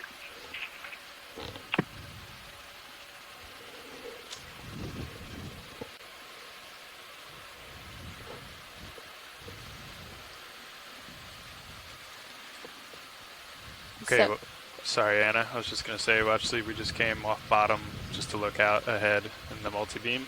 You have blue view up. That's what we were trying to characterize, so we could put in an accurate ship move. So we're done with that. Now we're going to reacquire the top here and continue on with the close-up, a little bit more close-up science. Copy. Thank you.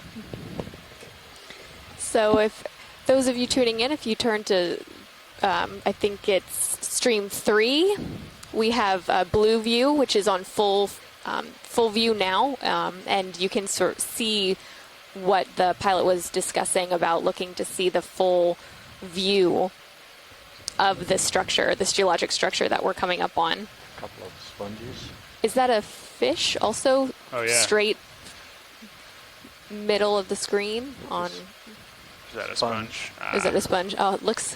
I got excited too. I did. It's a spongefish, yes. We'll call it a fish. So I saw the shape and I knew you guys would go for it, so I tried to get the word out ahead of time.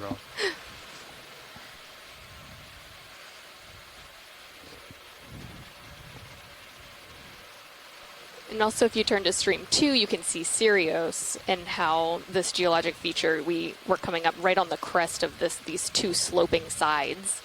I mean, it's almost as if we're ascending to this this peak that we're coming to. Got you at 3-0. 3-0.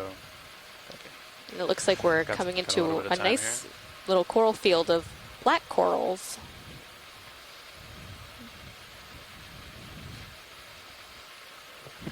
As much life so this gets back to the patchiness question again. You know, we were talking about where do communities develop, and then what about the species that are making them up? So I agree. Here, there's quite a dense patch of these black coral whips, Ephanosticopathes, and I would guess, if I had to, that there's something about a local recruitment phenomenon, meaning one or two corals got in here, found it's a good place to live, they were reproducing, and their offspring are settling very close to them. And that's why you see so many. You know, one possibility.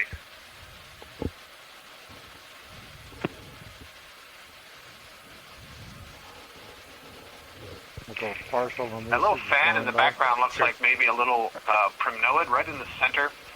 And I don't recall seeing much in the way of primnoids today, which is unusual. That's one of the more common families in the deep sea. You can see that guy kind of blowing in the breeze out there. Yeah, I think we had some of these primnoids right when we touched down to bottom here at the beginning of the dive. It's nice to see them reappearing again. And then several stocked crinoids. Those are always beautiful to look at, really interesting. Very closely related to the feather stars that we saw earlier sitting on the coral. nav has been pretty bouncy on this dive. Stock. I wonder if with the wind off the starboard side and the heavy current, if there's a lot of bubble sweep down happening. And it looks like we might see some more of these either gastropods or hermit crabs on that skeletal structure of the coral there. We've always gotten pretty inconsistent pings when we're down in a I didn't get to see them last time because my internet was not working at that time, but I heard you say hermit crab, and then you were wondering about something else you saw. We actually had better nav yesterday in that hole. Yeah, we did. Oh, we were just discussing that we're seeing more hermit crabs that are on skeletal structures of these bamboo corals, and wondering, are they using that as a platform to get higher up to catch more of the particulate that is floating through, or is it more of just a hangout spot, or what's the advantage of moving further up of the skeletal remains from the coral? Yeah, I mean, it's a good question. In general, most of the organisms that we see up on these corals are trying to get somewhat above the bottom. You know, if you think about the physics of water flow, where water is in contact with the bottom, it doesn't move. Its velocity is zero. And as you move away from the bottom, it moves faster and faster as there's less and less friction with the bottom. And so if you are an organism that requires getting food out of the water, you want to be in that sweet spot where the water is moving fast enough that there's plenty of food that can drift by, but not so fast that there's too much turbulence or you're dislodged from your perch. And so corals and sponges are providing what we call this three-dimensional structure, this habitat structure created by an organism. It's basically a bioengineer that's building up off of the bottom that gives them a perch to capture things. So I don't know the specifics of the hermit crab, but I would guess that, yeah, it's up off the bottom so that it could, snag something out of the water. That's one possibility. Another is that it might be grazing on bacteria or something that's growing on that skeleton itself, or hydroids. There's lots of little things, worms and so on, that are living on the dead skeleton, so it might be using it as a food source. Maybe, if this were a salt marsh, there are various crabs and snails and so on that'll climb up on salt marsh at high tide to get away from predators. I suspect that's not the case here. I would suspect that the predators would be fish that would just come and pluck you off if you're off the bottom. So it's probably more related to food. I just didn't seem like I had it when I was Thank you for that. Yeah, it does seem to be more advantageous, yes, to be further up in the water to grab the things coming by. Boom, there you go. 4.8. Nice. That was weird.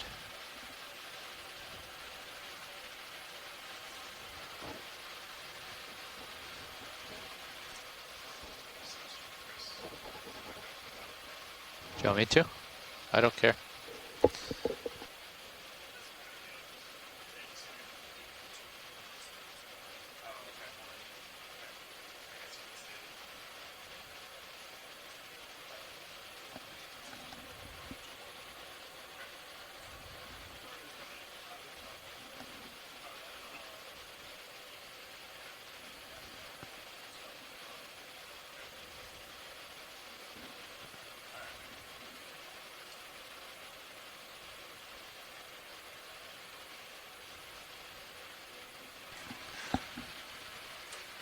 Okay, well actually we're just at the end of a ship move, so we're going to do a quick pilot change before we get another one going. Sure.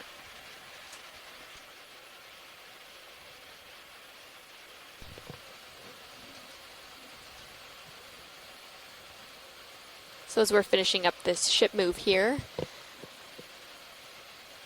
we're seeing some of these sponges right at the top crest with additional black corals, and again more of the coral remains that are around the fossilized coral, and it does seem to have less sediment in this area, the sedimentation of settling, but it's the interesting sort of stepping of that geologic feature.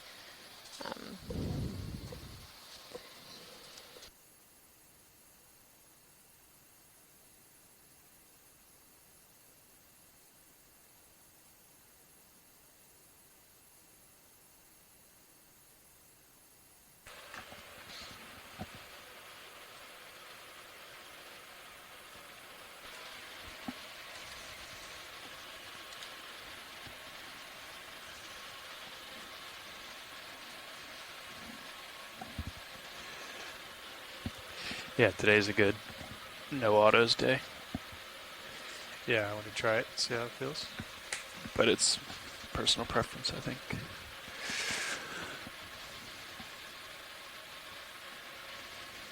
Okay, I'm heading 100. Understood. And if you're just joining us now from shore, it's been actually quite interesting over the past about hour or so. We've seen quite a big shift in density of these coral colonies and of these biological structures as we've moved about this geologic feature. So Scott France was on with us just a little while ago commenting on how different these ecosystems can be if you just move to the different I'm side okay of a with the move, geologic just feature. no pilot. And there You're really gonna is a have lot to to be learned either and come a up lot on of top or opportunities for research in this area so we can better understand what some of these environmental drivers might be that are affecting that sounds good. Okay. these changes in density that we're seeing Bridge on these features in such a small area. Are you ready for a move? All right, let's do 30 meters at 100.2 knots.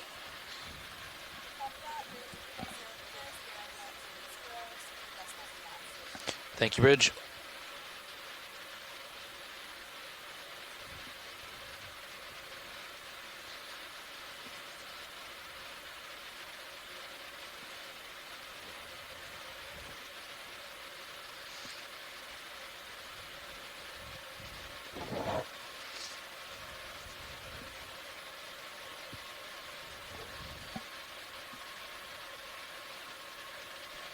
Looks like we've got a big bunch of coral rubble with what looks like a pretty large piece remains.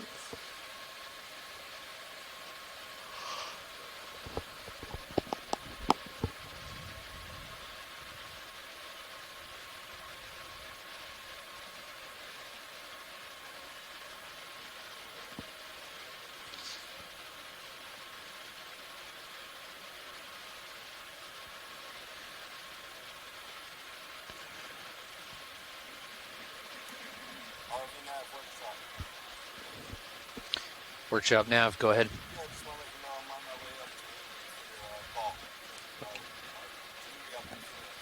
Okay, thank you, Bobby.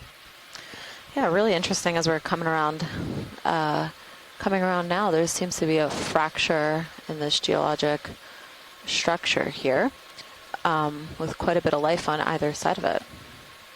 So it looks like there's some sponges underneath that outcrop just above that fracture line area, and a couple more coral colonies. It's interesting that some of these coral colonies are growing outwards instead of outwards and upwards like we've seen some of the other ones do. I think I'm just started to move, so I think just keep up and to the right and kind of give them that nice close view with a bunch of light on it. Understood.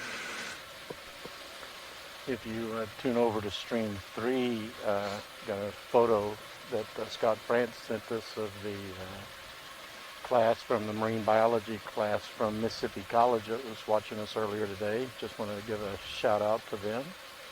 Thanks for tuning in, and thanks for being part of the exploration with us. Yeah, and Dr. Toma there, who's the one at the far right in front, she was saying that she had prepped the class that, you might be spending the whole day just looking at marine snow. And so they're all really thrilled that we're in this pretty high diversity area in this canyon. So good timing for them. Yeah, absolutely. And thank you, Video, for the class. So I apologize. I'm not keep sure an eye if on I'm your listening to rails Anna or Trish. just to make sure there's nothing coming out at you. So this is Anna. Clear. And this is Trish. Okay, thanks. Oh, you both sound so similar. Well, one of you was asking about or saying something about the way that colonies are growing out and then up from the wall. And one thing to think about there is, how do they start? And they start as a larva that's swimming around, has a very different mode of life from the adult stage. It's ciliated, and so it can move around pretty good. And it kind of probes the surface. We don't know all the details about what it's looking for or how it determines, this is a good place to glue myself down and then grow for the rest of my life. But if it's on, a vertical surface like the edge of this wall or even under an overhang, it has to start Looks like growing, there is some and then stuff up on the top it has there. the ability to effectively sense gravity and is curling and then grows upwards so that it can get into a good current. And so one thing about growing on the flat surface or the underhang is that you're not going to be subjected to being buried by sediments in that location. So that would be one good strategy for a larva. But in terms of the bigger sort of habitat and scale of this canyon and these clefts and so on, I don't know what it is that larva is looking for, or how it knows the difference. It may just be luck, and maybe there are lots of larvae that settle, but there's only one or two pilot, or I've got you three at that 65 survive to get to the degrees. size that we're Copy. seeing. I'll start making some progress. Copy that.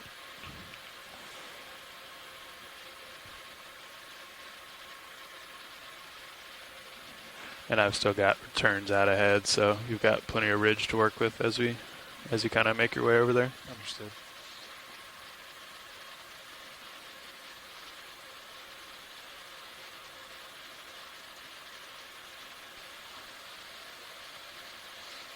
So we've started seeing a bit more of sponge diversity as we're coming in here with than we were seeing before, where it was mostly corals.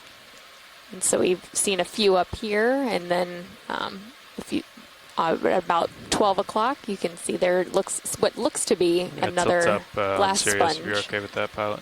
Sort of hanging down. Go ahead, Bridge. Looks like.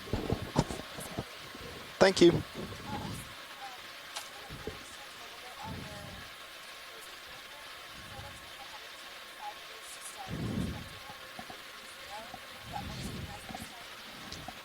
That works for us. Thank you. Okay, back with you, pilot. Looking 7.5 down. Copy. Making better progress. Coming into view. Take a little bit, Rowan.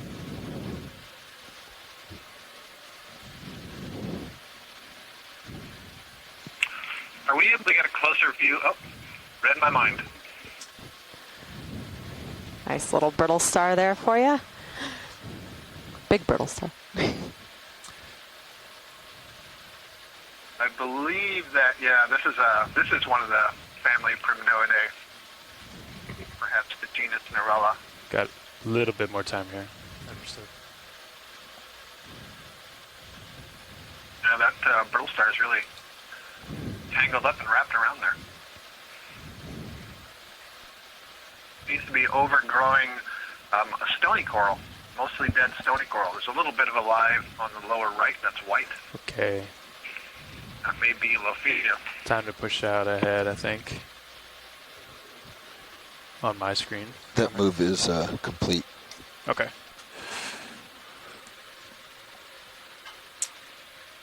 Yeah, I'm going to have to let that one go, Rowan. Yeah, that's complete, so I'll swing for a little bit more, but I think you're looking okay if you just want to come up and center up. I think there's plenty to look at up here. Understood. So we can maybe get some zooms before we call in another move or something. Nav, when are we leaving bottom? Do you know? Go ahead, Bridge. Roger, thank you.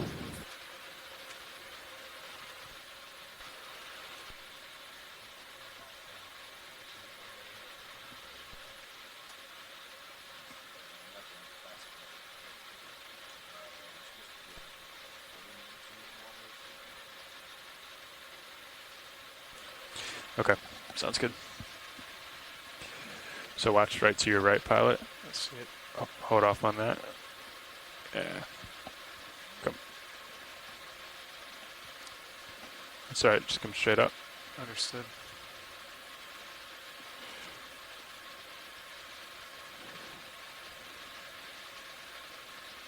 Just keep coming, I'll come up with you. And then we want to push out.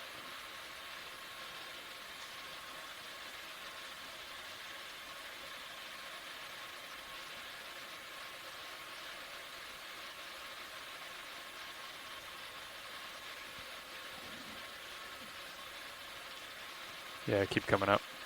Coming up.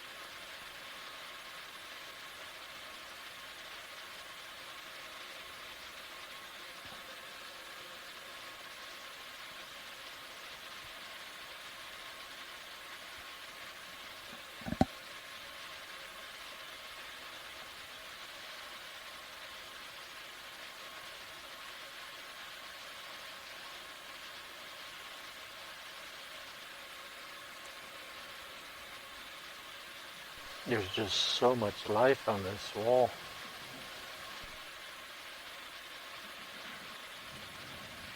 All right, that's looking a lot better. And you can come up and over that, and then since we're not moving, you've got plenty of time to head down over there. I'm not a geologist, but it looks like, parts of the crust here have collapsed. You can see what appear to be geologist, but it looks like, my bad, sorry, I had my computer on there. Yeah, you can see what look to be fracturing and some little sort of cave-like structures, and depending on the timing of when this part of the seafloor has collapsed, that could affect the corals growing there. And I just made a note in the chat room that I was seeing more dead skeletons on the floor here. And that could be the result of, some of the movement of the seafloor. I don't know if this is really, really long ago or not so long ago, but definitely some erosion and geological processes going on to affect the bottom. What do you think, Nav? Is this close to the top? Okay.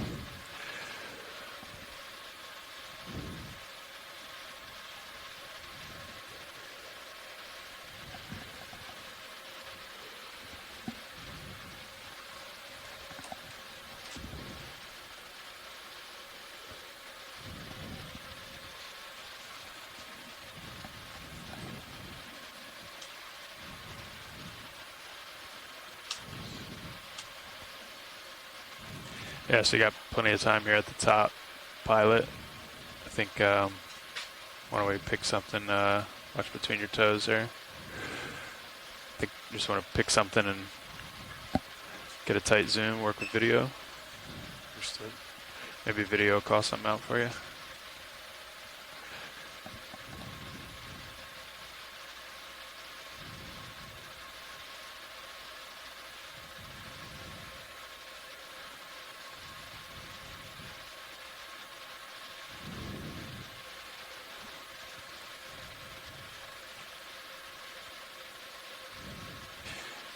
So you're out there a ways, so we don't want to go down and over that, so don't go that way to the right. Don't keep going that way. Yeah.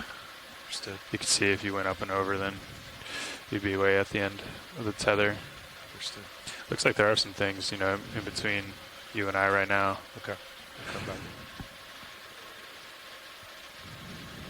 And I guess we could get a little move that way too. If we think this is the top.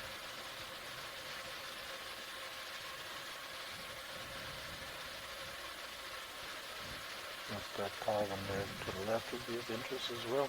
Understood. Coming into center now.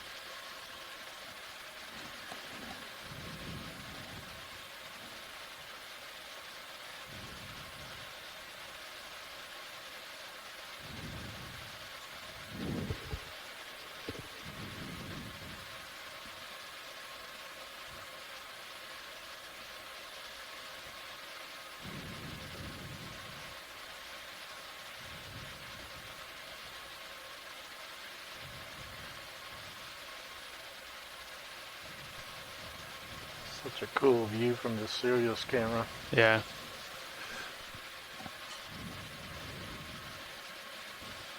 And for those tuning in at home, if you have a look at the Sirius camera, which is on feed 2, I believe, just really shows the scale of this feature that we're exploring today as D2 comes over the pinnacle of this geologic formation that has had a ton of life on it. It's made for a very exciting dive so far today. Okay, you've got a little bit of tether to work with in that, configuration instead of being on the other side. So if you come down and then just try to get a zoom on that coral just dead ahead. Copy. And it's got the nice crisp dark background. Go ahead, Roland. Normally you probably get closer and settled up on them. Okay. Looks like your right toe's almost down, which is, I think, a good thing now. If you want to set up for that stable shot. Understood.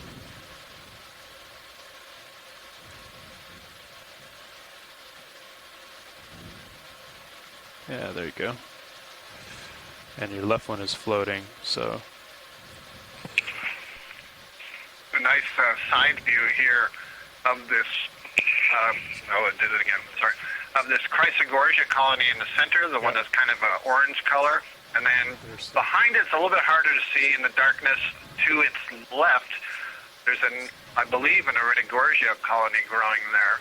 And they're both in the same family, which is why I'm pointing them out. One of the interesting things about the corals in that family is how geometric they are and regular in their production of their branches.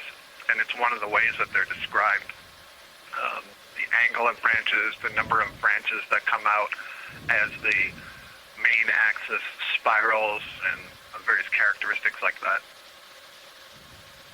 And the name Chrysogorgiidae translates as golden coral, and you can see here why they're called the golden coral. You can see that gold color shining from beneath the tissue. It's kind of a iridescent. Yep. Thanks for that, Scott. These colorations on some of these corals we've seen today are really so vibrant, quite beautiful. You could see that Iridogorgia in that bottom left quadrant of your screen.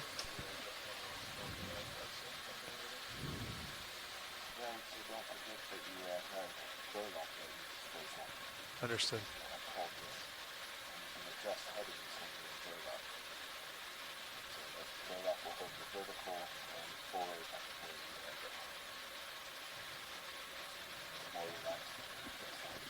Okay.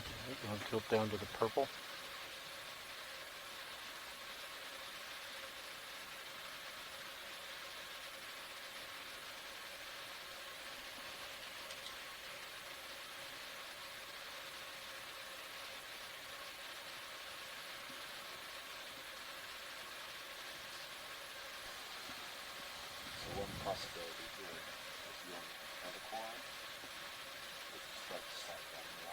Understood.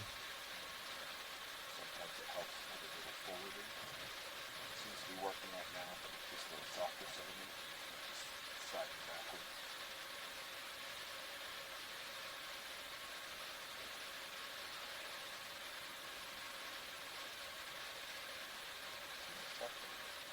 Thank you.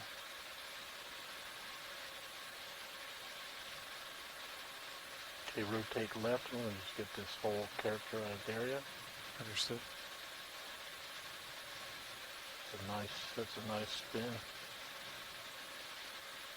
And tilt up.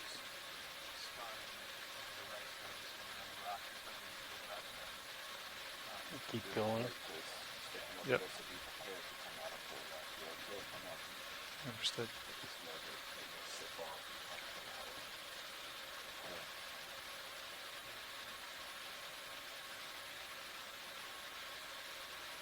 Full wide. Understood.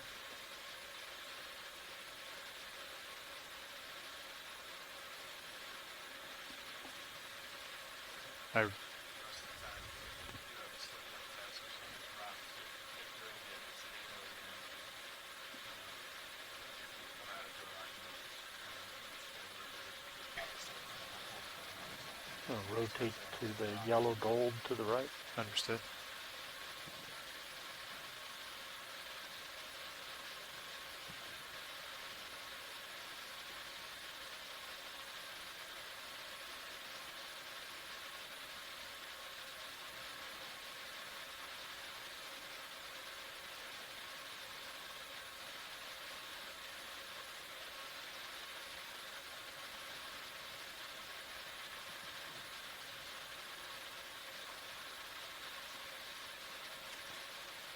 Okay, rolling.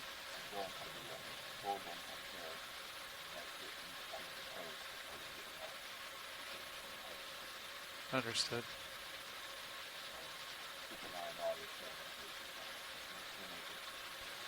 Looks like we've got several brittle stars wrapped around the stalks of these corals here. Oh wow. Thanks for this zoom here. This is just a really great shot of this brittle star. I get HD2 on the same shot. Wrapped around this Copy. coral. Okay, if I move your ME20. Okay.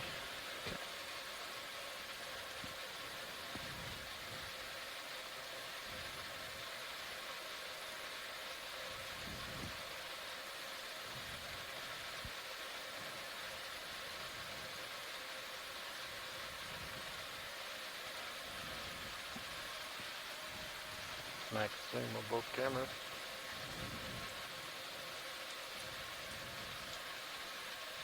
Okay, going to pull the full screen on ROV HD. Understood. Holding there.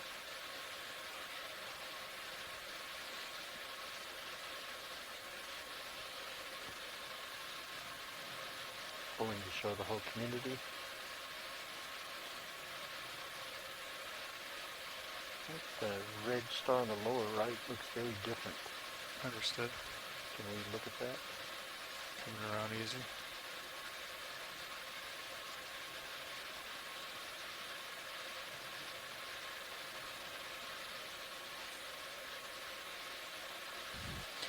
Yeah, we're seeing lots of brittle stars on these corals here.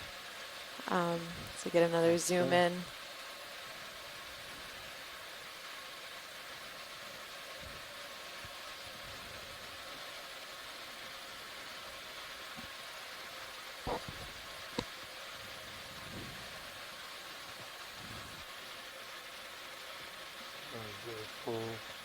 Pull out. Copy. Once I get the items in full screen, then you can lift off at whatever time, and I'll continue to pull. Lasers. Lasers. Lasers on.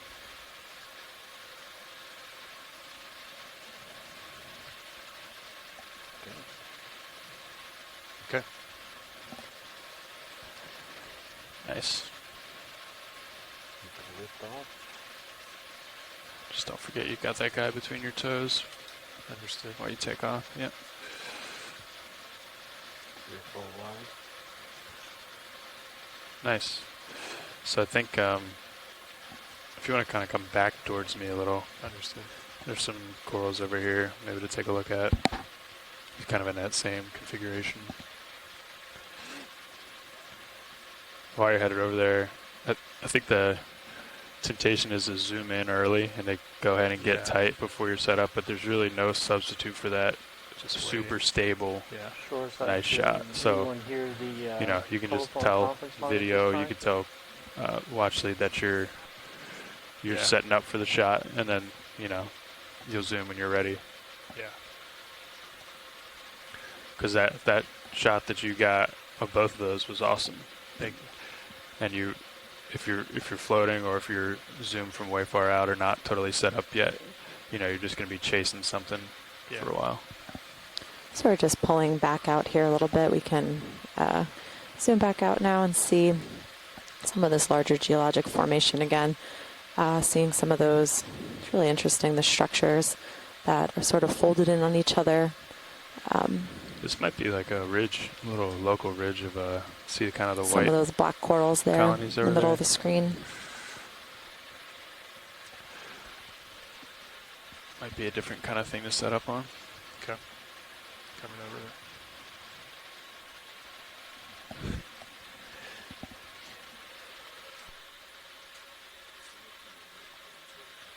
Yep.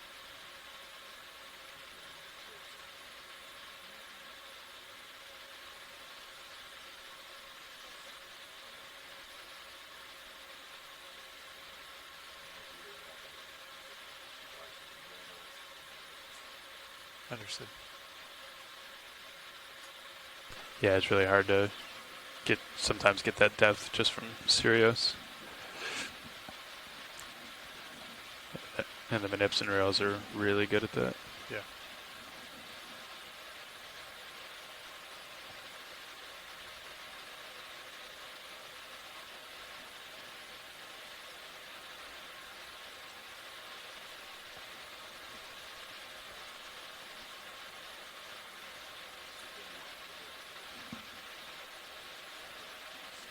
Understood.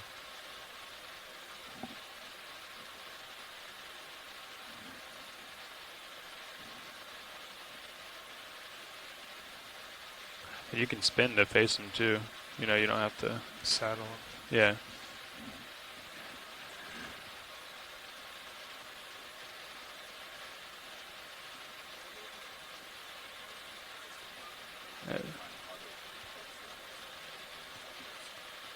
Okay.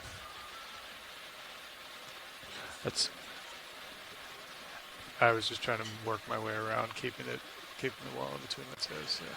And I had.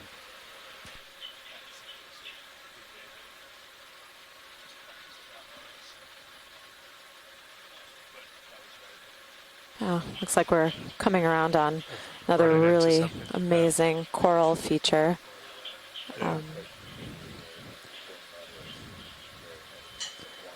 And as we've got these lasers out front, you can see just the scale of how large these corals actually are.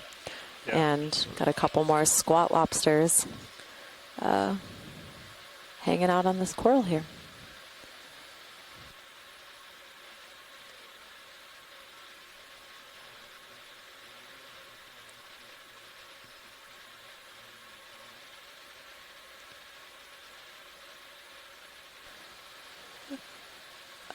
Video, this is Watch Lead. Yes, we can hear you.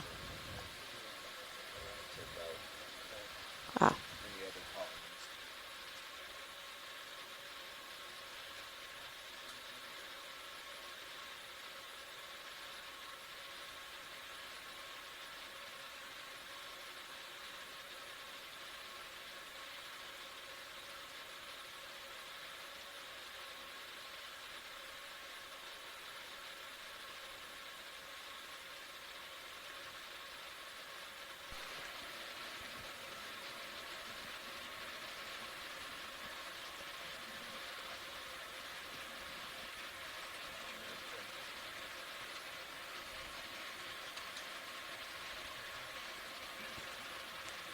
He didn't say anything.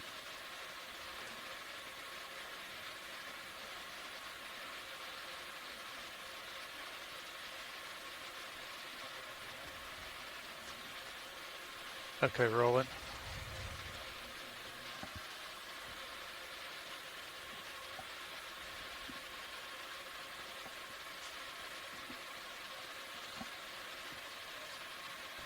We're getting a nice zoom in here on this squat lobster.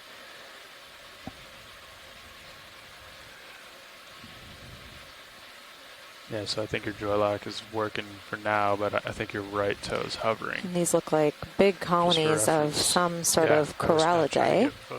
Okay, down. Gotcha.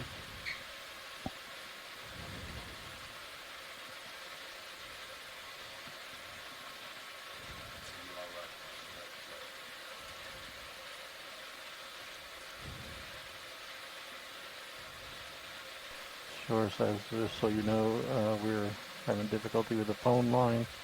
We're still trying to reconnect it. This looks like it's some sort of corallium or potentially a hemicorallium.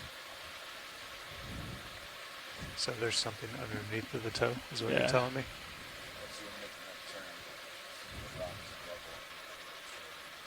Understood. Sorry, I don't want to confuse you. I was just saying that the very edge of your toe is in space. But, you know, you probably are on top of something on the right toe, like Bobby said. Well, you look stable now. We've got Les Walting in the chat room telling us that based on how large and dense the polyps are, this is probably more likely to be a hemicorallium, Bayari. I'm not exactly sure if I pronounced that right, but more likely to be a hemicorallium than a corallium based on the density of those polyps and how large they are. Just overall a really incredible feature of corals that we're on here. Your full life. Understood. That is just huge.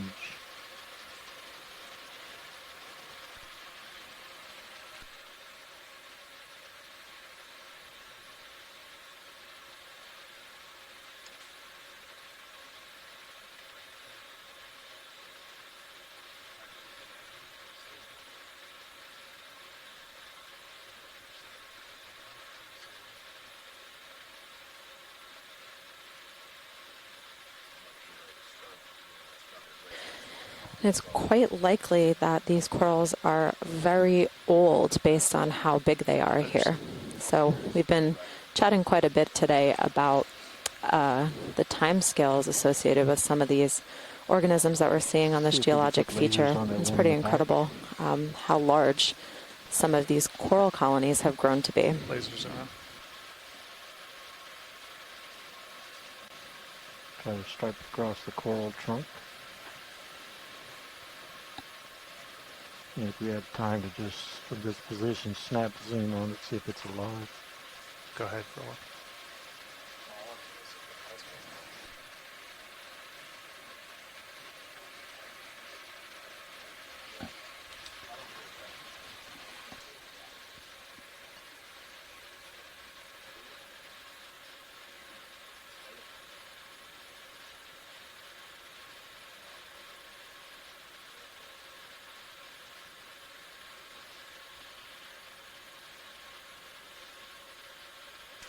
I don't think I'd come down where you are now. Understood. I see all that underneath Yeah. me. I was just pirouetting around. Yeah, nice.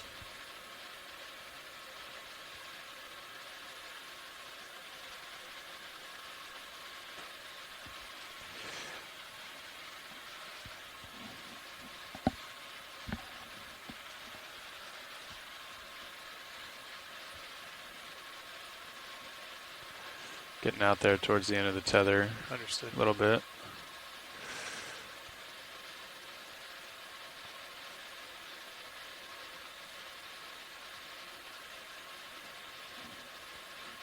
So now as we come around, you can see the backsides of these, what is identified as hemicorallium.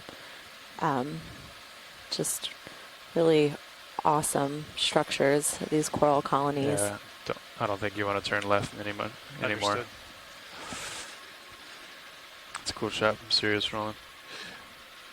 But yeah, no more lateral right, no more rotate left, I think. You want to maybe make your way a little bit closer to me.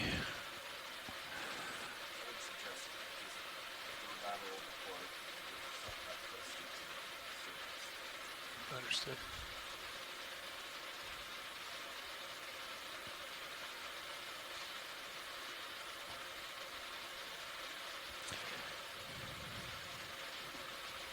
Yeah, you can kind of do the opposite of what you did to get there. You know, pirouette back around. We've got some crinoids on the top of this hemicorallium here. It's really beautiful feather stars on the backside of the bottom coral colony, and there you go, Roland. off the top of this one that's now in the center of the frame. And just an overhang in the geology of this feature in the background here. Looks like there might be another crinoid underneath it.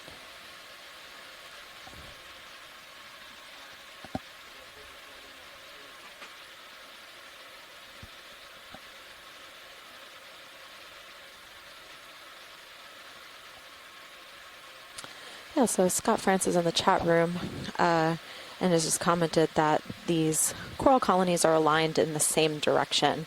So they're facing into the dominant current here, which could, be, we were talking a little bit earlier about some of the environmental factors that contribute to the way these colonies form or how they settle and recruit onto the substrate here, and these corals have directed themselves into the dominant current. I'd have to say it again, pilot. I was just telling Roland I was holding that for him if he wanted it, but I'll come back around to you. I think they're troubleshooting some things. Yeah.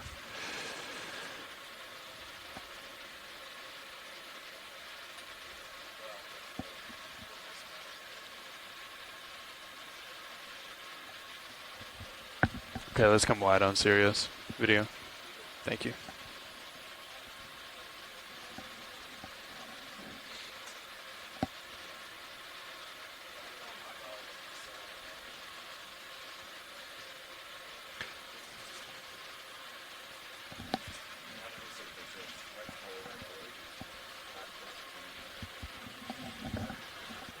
Understood. I see that.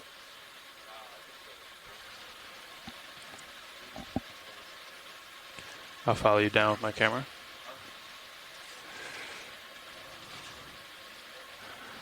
We know we're super stable, so there's no problem with going down a little bit.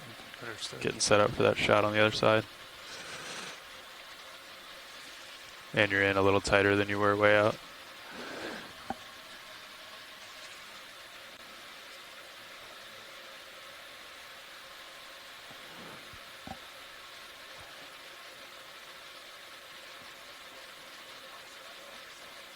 Keep an eye on Sirius. You might be coming down right on top of it. Yeah. Yep. Should be right in front of my toes there. Yep. I can tilt down. There's a shot in NIMI 20, kind of between your toes. Yep.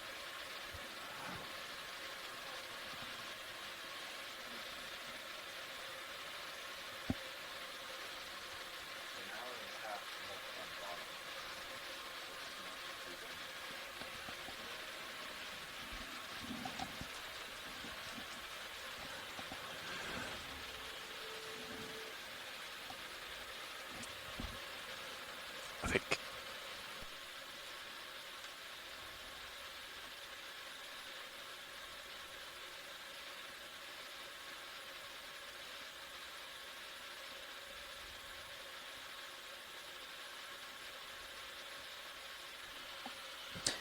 Oh wow, we've got some really spectacular crinoids here out over the outcrop of this geologic feature here.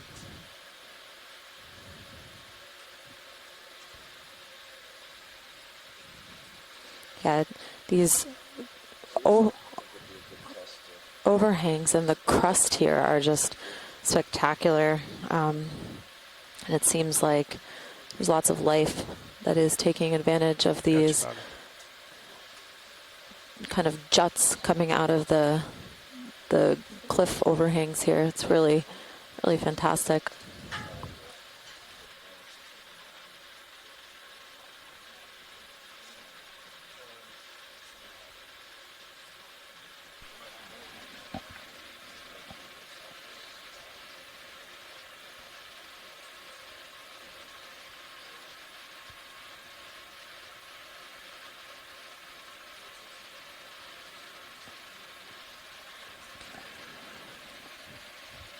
And then the nips are kind of your best friend here.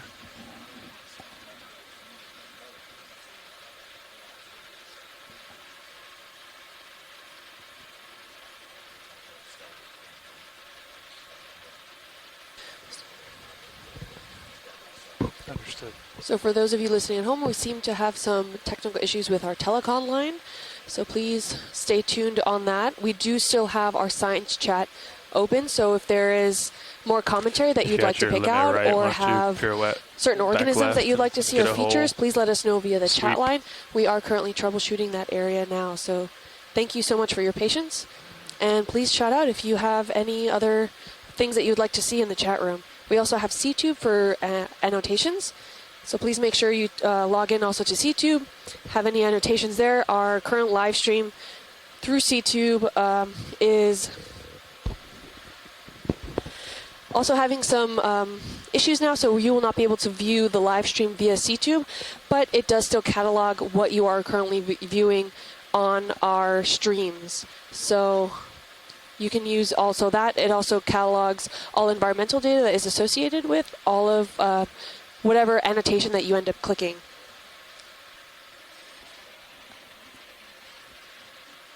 Sorry, too much in my ear. No, you're good.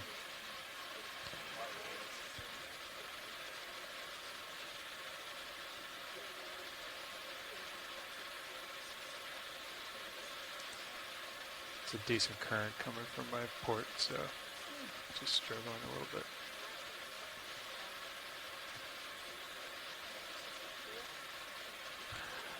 Yeah, I think laterals they're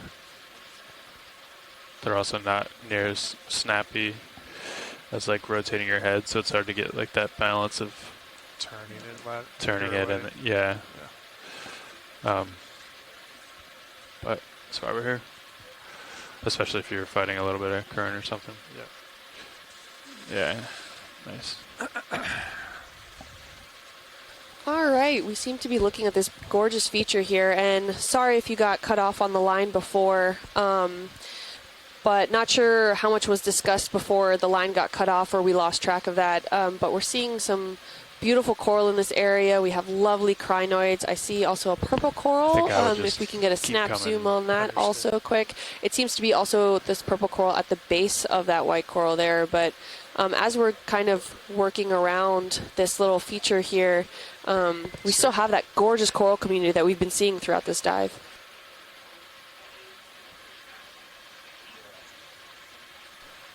Shoreside, if you guys, anyone on the science conference call, if everybody could drop the line and stand by, listen to this live audio, and once we reconnect, then we'll have you guys dial back in.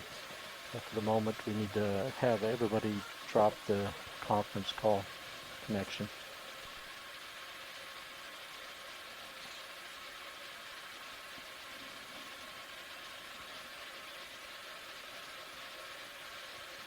You want to try that spiral coral with the star on the bottom? Understood. Whatever that white thing is.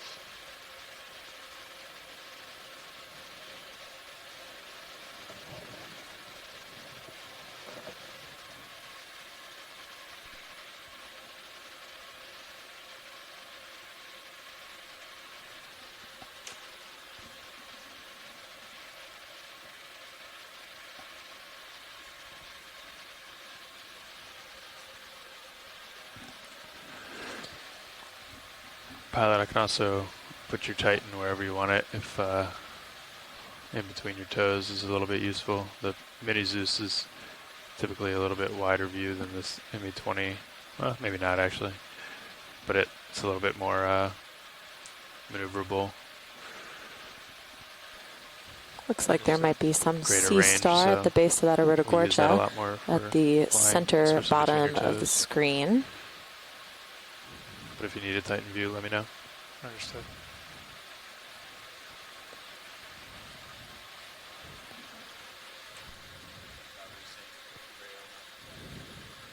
Understood.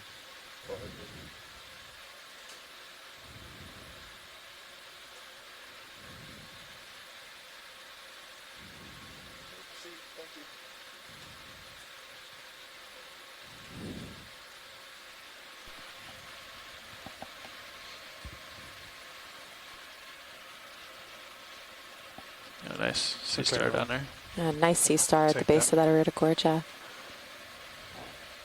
Thanks for the zoom.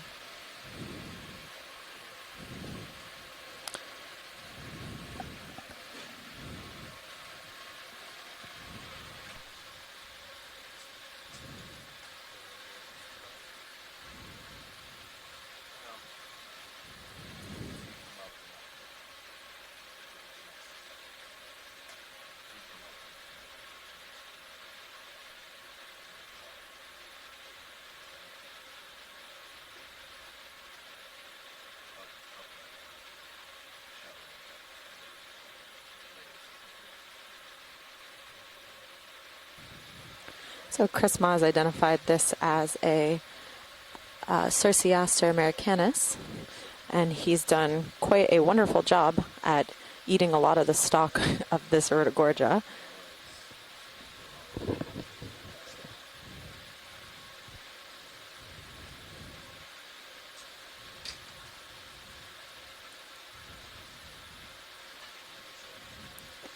And this coral has been identified as Iridogorgia splendens. A really beautiful kind of shine on the coral skeleton here.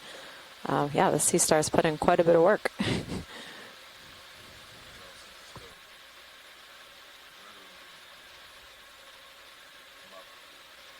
Video's clear. Understood.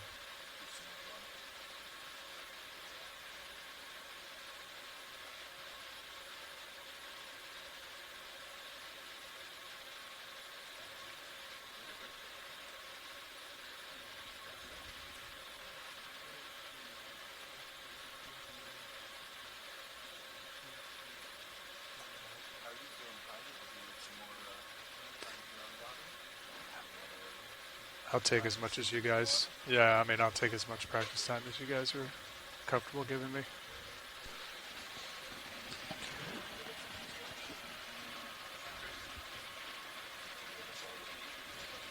Yeah, sure.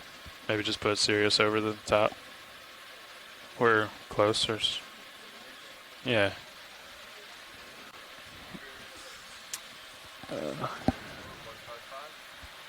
155 sounds good. Does that work for you, pilot? And then we're thinking, get me in a little tighter, then maybe you can explore the other side that you haven't been to yet. Good copy.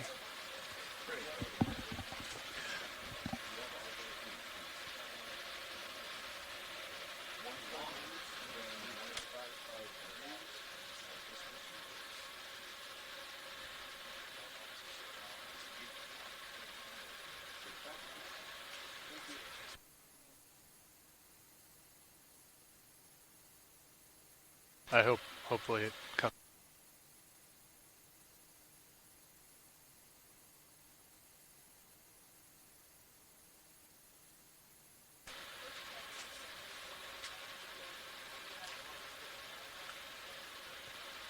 Yeah, I think with this is less is more. Like, yeah, could not be more true.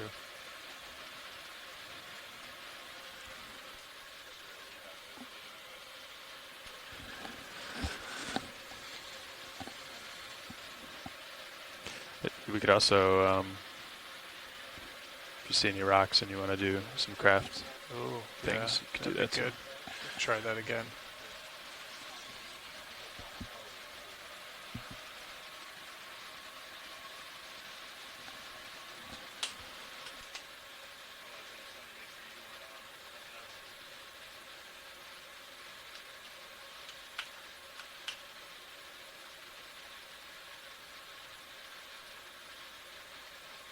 Maybe a couple of those smaller guys.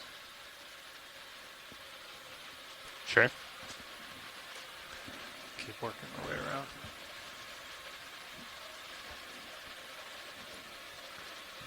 We could, to simulate a little bit more like typical ops, you could just touch base with, who is that? Trish? Yeah. Touch base with Trish, just see if a geo sample would be useful here. Okay. Hey, watch lead. You know, just coming up to a few geologic options here. Didn't know if you guys would be interested in collecting any of these. Pilot, this is watch lead. Are you interested in taking a geologic sample in this area? If it's interesting for science. All right, let me check in with our scientists and I'll get right back to you. Good copy. Yep, that's what I'm working on right now.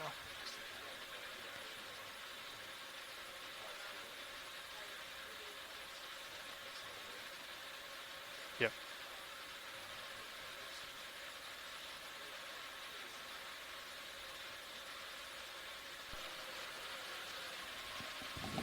Pilot, this is watch lead. Go ahead, watch lead. Scientists have confirmed that a geosample here would be great. Understood.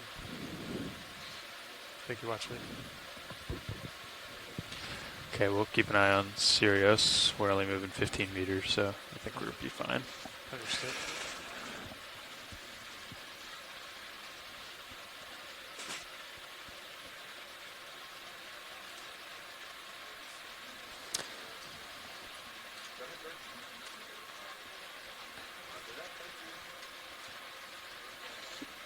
None of those look loose. So for those of you who are following along on shore, our pilots are getting set up to take a geological sample on this location. So remotely operated vehicle Deep Discover has a couple of rock boxes, which I believe might be on camera 2 at the moment. So they are working on deciding which sample to take, and we'll be stowing it away in one of those rock boxes for its return to the surface. I don't think I see anything there. Yeah, I'm not sure if I do either. Okay, watch lead. There's doesn't look to be any great options here, so we'll keep exploring a little bit. Copy that.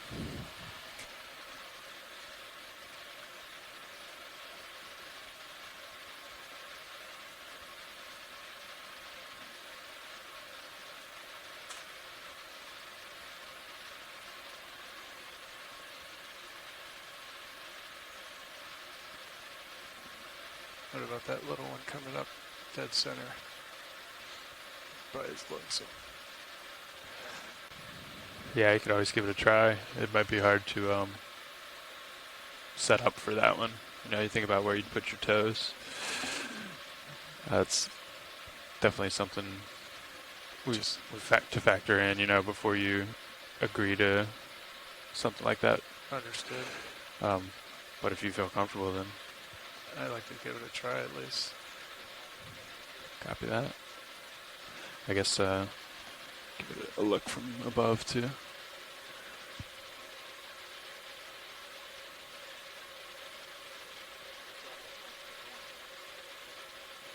Yeah, it's hard to tell.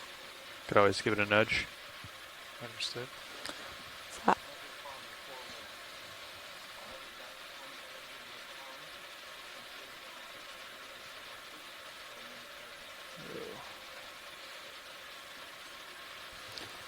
So the pilots are getting up, or looking for a good candidate here for a geologic sample.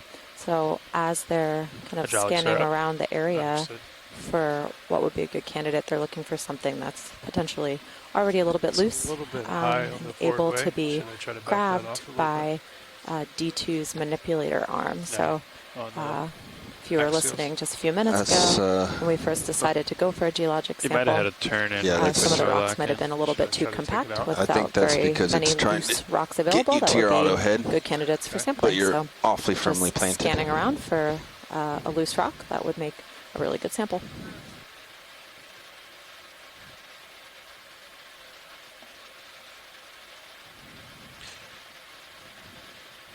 But yeah, to answer your question, I think 50 ahead is probably a sign you need to rearrange yourself if it was consistent. What I was actually going to say there is just adjusting your heading would have fixed it. Yeah, I just took auto heading off, so it sort of snapped around. You wouldn't have even needed to take auto head out if you had just moved green to match the yellow. Understood. Your thrusters would have come down. Yeah, your verts were keeping you very strictly planted, so auto head was saying, I can't get there. Well, it'll be good practice. I don't think that thing's loose, though. Yeah, go for it. Do the nudge test. I've got eyes on Sirius. Good copy. Okay. Came up. Our delta's pretty high, but I'm just going to come up over you if I do have any swing left. Probably not. Good copy.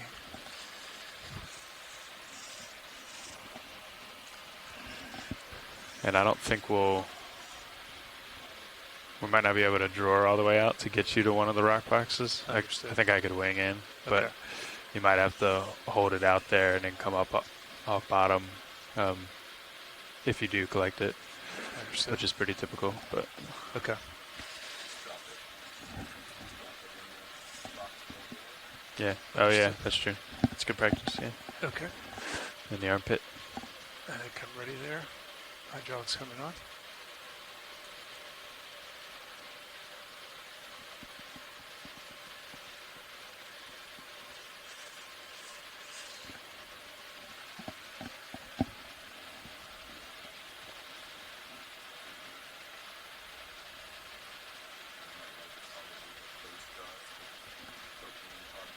Understood.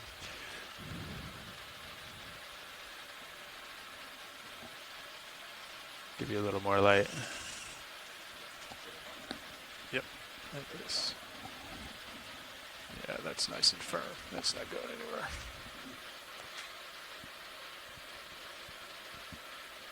Nope.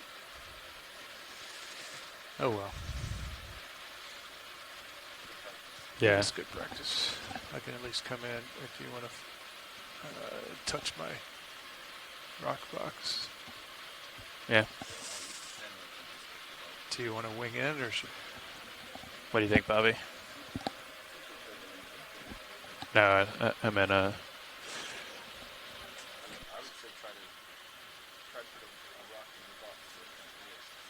Copy. Understood.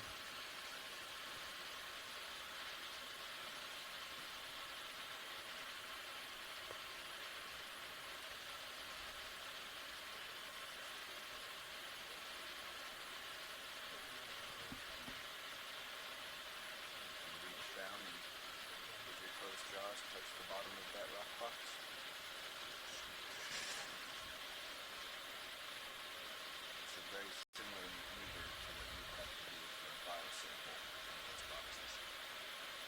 Understood. And fairly tucked in there. See how your wrist is bending left side here? Yep. Probably want to square that up again. Understood. So come all the way out. Yep. Tucked up in me.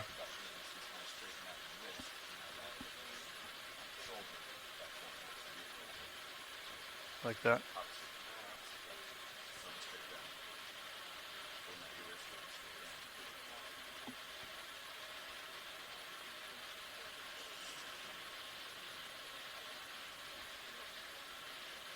It was on the box.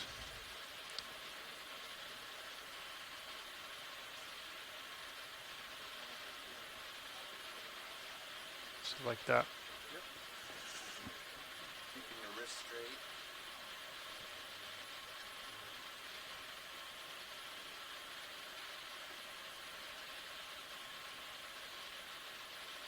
So I need to reach back on myself. I thought I could just get an angle for that. Okay.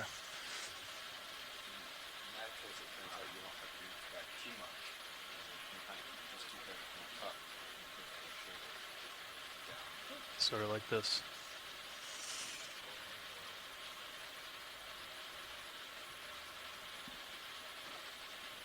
Okay.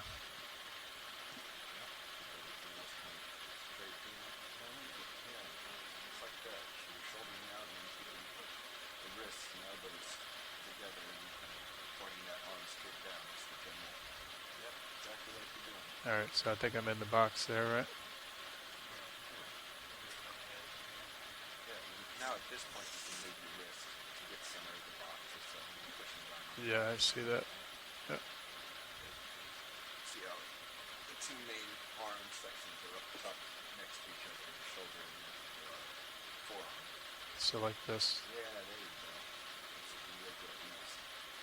Generally the same maneuver you do for the bottom box on that side. Understood.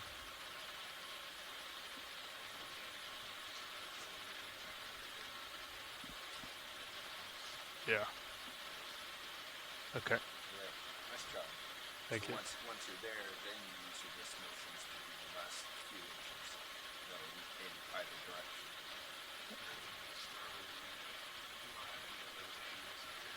Yeah. All right, so that's jaws open, dropping it, feathering, coming back. What's nice about this position is you got all four axes with wrist movements. Yeah. Whereas before, once the arm gets kind of curled up, Yeah. you can't put that down because it's going to bounce up. Right. The box. So it's here, and then you just be able to flip the wrist Understood. anywhere into that box. Okay. When it comes time to the file boxes, they give you lots. So You really have to get tucked in. Gotcha. Understood. Thank you.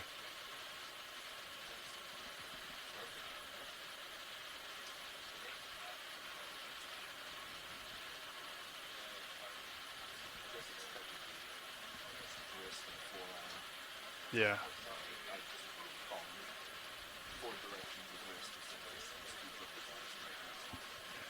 Is that pretty good on the stove there?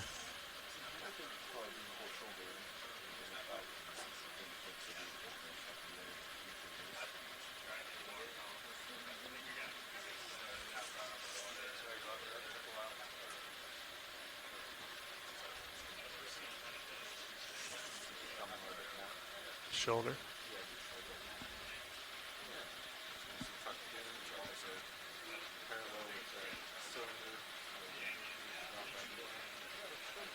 Copy. All right. Hydraulics off on the arm.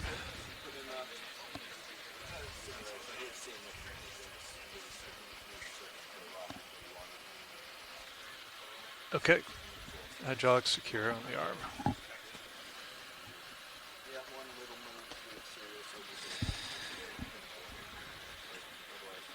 No rocks, sorry. Sorry, watch leaves, no rocks. No problem. Thank you. Overall, good practice. Indeed.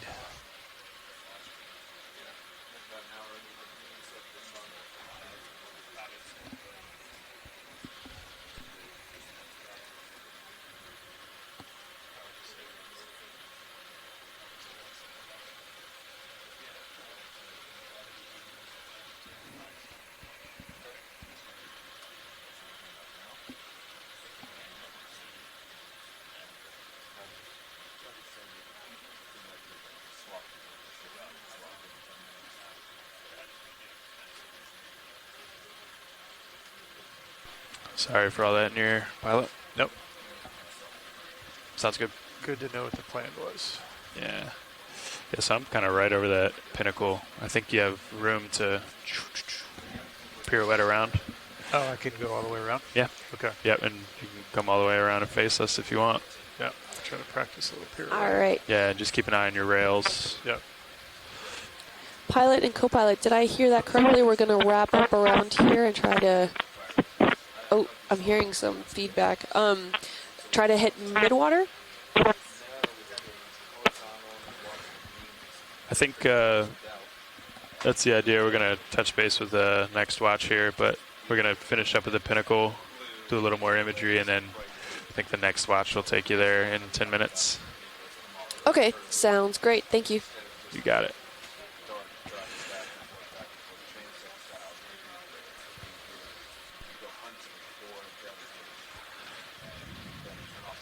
Yeah, there you go. Nice. If you just stay, kind of perpendicular, make your way around, it keeps all that good light on everything. Yeah, I still have your fog lights on. That's my fault. Understood. Coming down.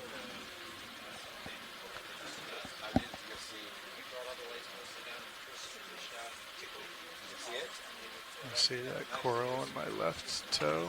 Yeah. Avoid that guy. Yeah, nice.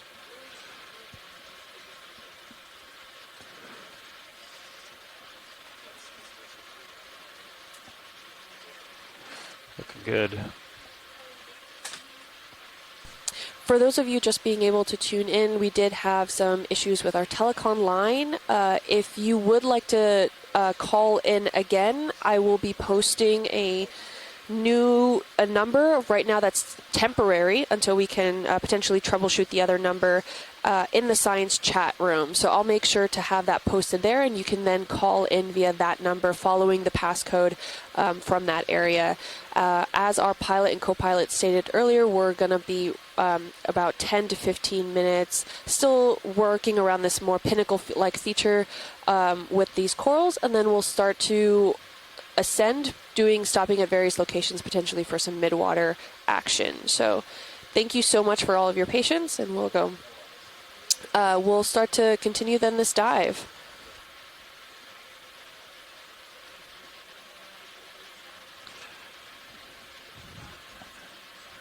So pilot, if you want to pirouette kind of back the same way you came.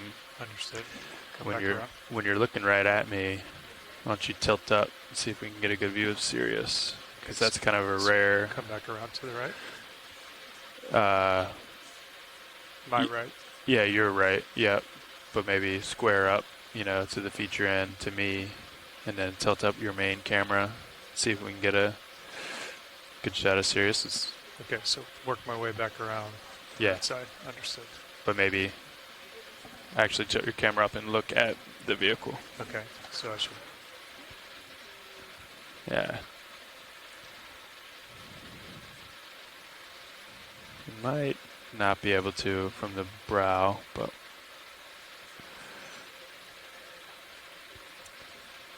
we don't always get that opportunity. Kind of an interesting shot. Yeah. I would have to kill my lights, I guess. Hi, did someone just join the call? If you want to. Sure. Pretty stable.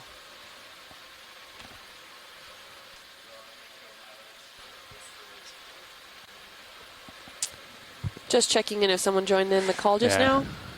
I can turn one bank and then rotate a little. Understood. I'm backing out a little bit to get a better angle towards you. Yeah, that's not very valuable. Understood. Okay. Abort that plan. Aborting.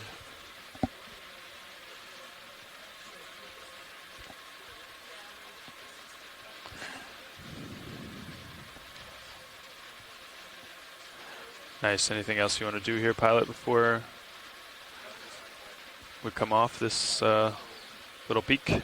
No, that was great practice for me, so thank you for allowing me to do that. Yeah, why don't we get one more tight zoom? Understood. On something. You could work with... I don't know if Roland's available to do anything. Yeah, he's available. Why don't you work with watch lead and just tell them, we got one more shot here on bottom. What in view do you want to get a tighter view of? Hey, watch lead, we just have a few more minutes left on bottom before we're going to come up for our midwater. Is there anything here in the main camera that is of more interest for a tighter shot? Thanks, pilot. Yeah, maybe we can just get one last shot on that corallium, that white coral to the left, mid-left of the screen. Understood. Thanks, Watchley.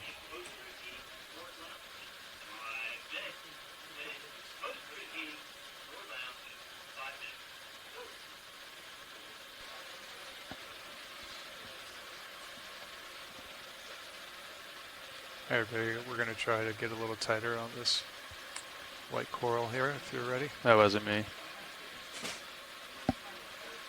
That's okay.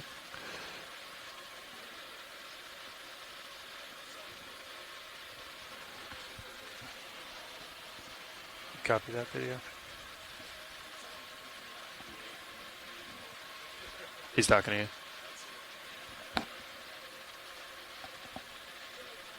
We're just going to try to get a little tighter shot on this white coral here with the center of frame.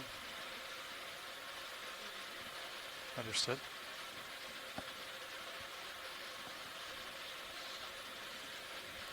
Snap zoom. Snap zoom. Take a little more.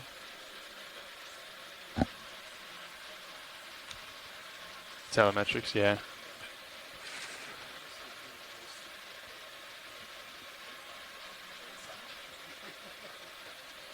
Stand by one. Yeah, you can take just a little more. Looks like we've got a crinoid, a brittle star, and a squat lobster all on top of each other. Really close proximity on this coral here. The scientists in the chat room are remarking at how this hemicorallium is actually quite overgrown at the base from some other coral species. So Chris, sometimes you have to take a shot like this, but you can see in series view how far off you are. Understood. Yeah. Some of those colors will pop a little better if you're, in tighter with that nice light. And sometimes you don't have a choice. You have to zoom from that far.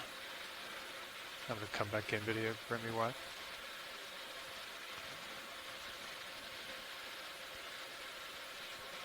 Understood.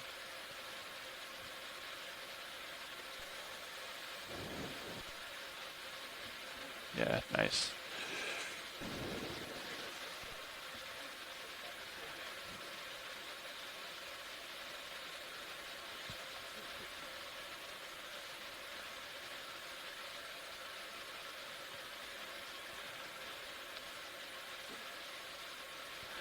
And it's okay to have it up in the frame like that too, because your mains will start to brighten it up, and you can always tilt up fairways.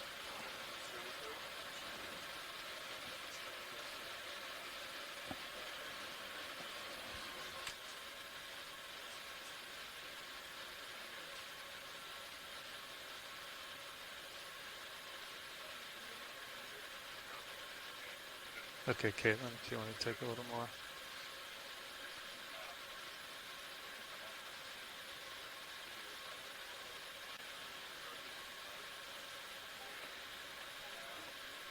Holding.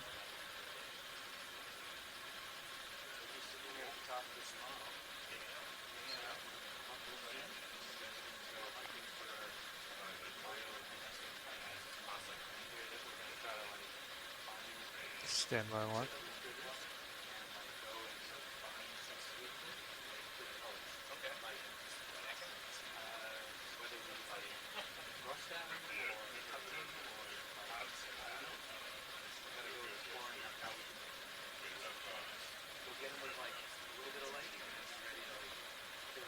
Understood. So if you're joining us from home, we are in our last few minutes of bottom time here before we start working our way back up to surface, doing some midwater exploration along the way. It's been a remarkable dive down here today. Seen quite a number of species of coral, crinoids, many of these squat lobsters that you're seeing in the middle of your screen right now, and quite a few brittle stars as well. This hemicorallium here is currently serving as home to several different species.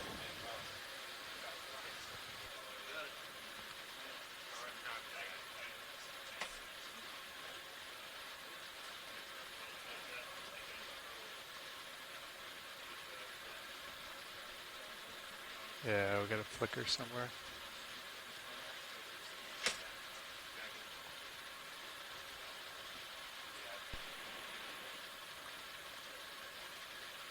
Okay, we can come wide video. Let that go. Thank you. We're going to do a little shift change here, so stand by.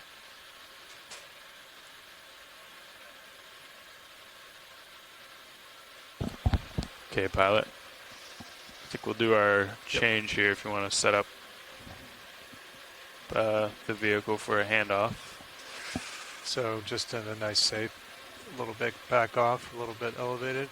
Yeah, so back off, and then if you got to go bottom lock, you could always put in. You could just park it, put in X, Y, and depth and heading, and then you're not going to go anywhere. Okay. Just making sure to keep an eye on it. If you lost bottom lock and you lost that X, Y, then you'd have to change something. But understood. And then pass all that down to pilot. That you have all those things. Swing arms are in, and gotcha. All that. Sounds good.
And we are just doing a pilot change here before we start midwater exploration as we head to surface Pilot and nav for the last co-pilot ROV dive of the 2022 Shakedown expedition. How are you feeling? Pretty good. Looks like I have to turn, or you have to turn to port. P for positive. Copy. So we, Nav, we coming off bottom right now? Okay. All right, so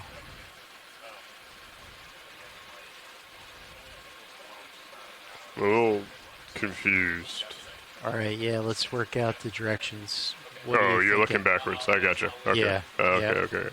Yeah, so you're gonna come over. I'm gonna come up a little bit, so come up with me, please. Copy, coming up. Sonar showing that there isn't really anything else around here. Okay, got Delta 16 continuing up. Copy. I'm looking down at SU60, gonna lift up to 45. Thank you. On the science call, if you guys have All right, and I'm gonna swing back around Copy that. and continue up a little bit more. Understood. Delta 19. I'll maintain 18. Copy. Thank you.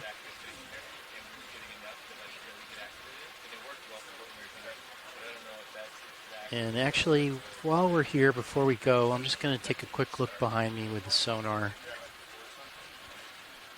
and look forward. Copy that. And see if I'm going to be backing into anything.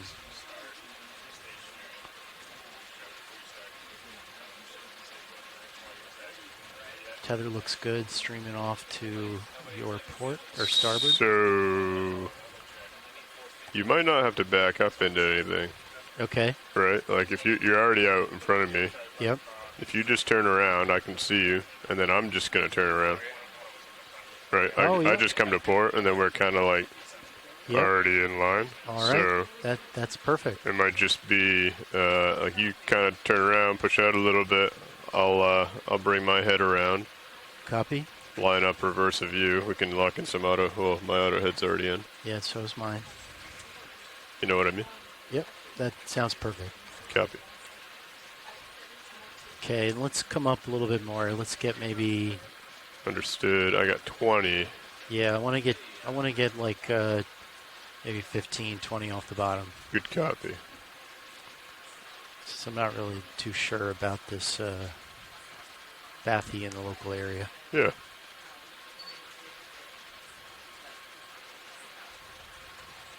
Yeah, I'm gonna start pushing a little bit to port.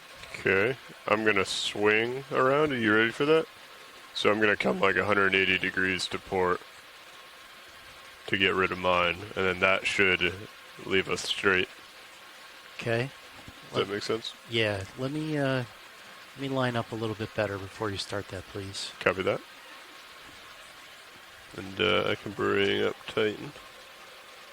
Try and find you. Good eyes on tether. I have you in Titan. Copy. Delta 17 coming up a little more. All right.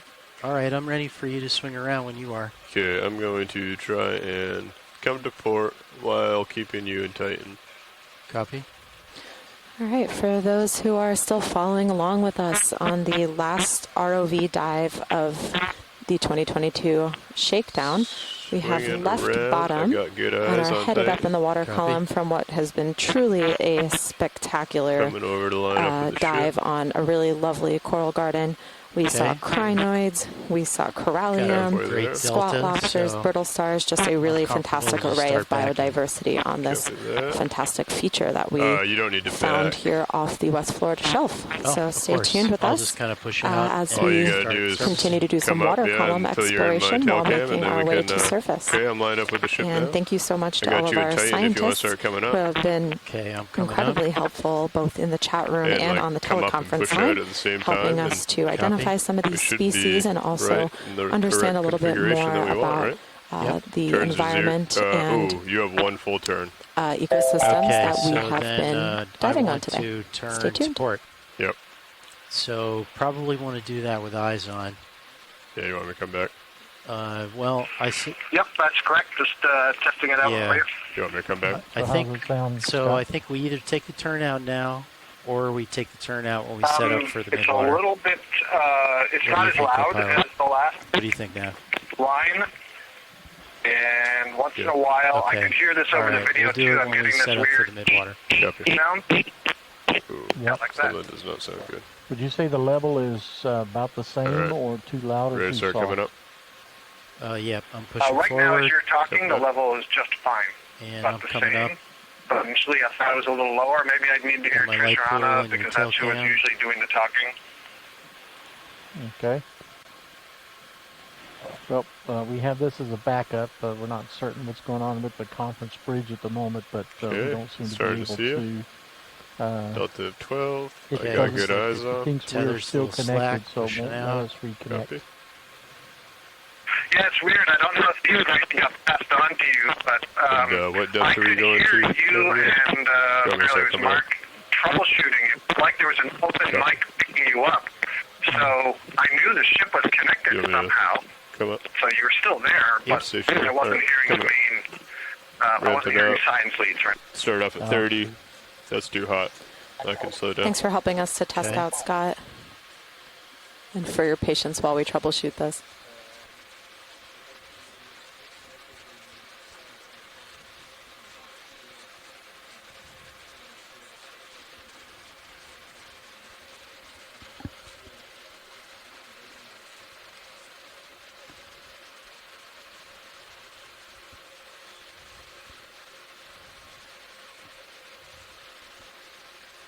Okay, I've got a positive turn in, so I'll want to turn to port to get it out.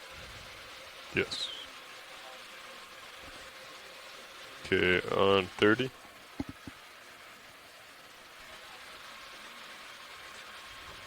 You said 450? Sorry, Nav. Okay. And normal mid-water. We can talk through how we want to do that. I think get it set up first, because it's going to be quite the. It needs to be fast, right, to switch from light to no light. So I'm going to have to turn off the lights. You're going to have to stay flying. We're going to have to start looking at the aux light pretty quick, and video is going to have to adjust all the camera settings. So what we may want to try and do is like see how little light we can use and still have like an effective like find something and then turn them off. Yeah. So it's not like such a huge shock to the system, but we can discuss that with video when he's available. And then obviously whatever you are comfortable with doing.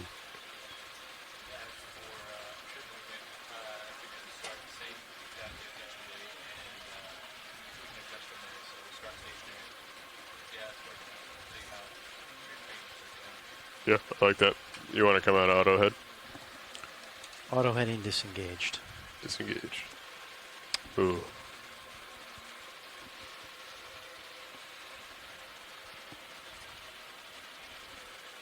What's that, Copilot?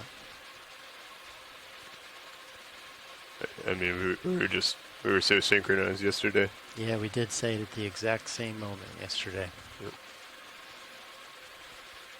Pretty soon we're going to be finishing each other's sentences. Yeah.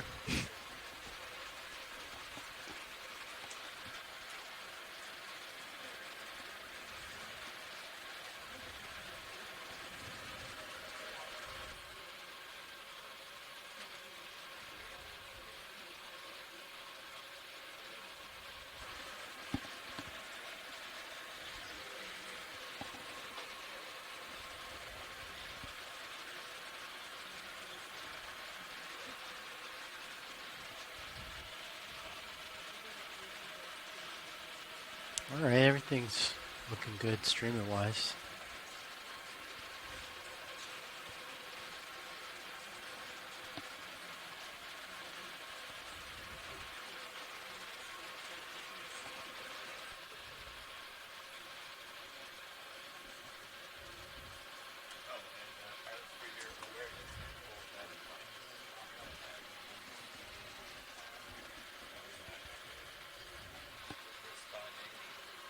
Copy that.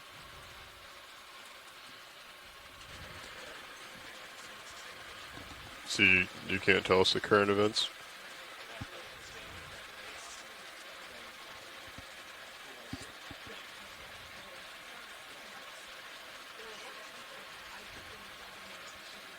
Slowing down a little bit, Copilot. Copy that. Maintaining same speed.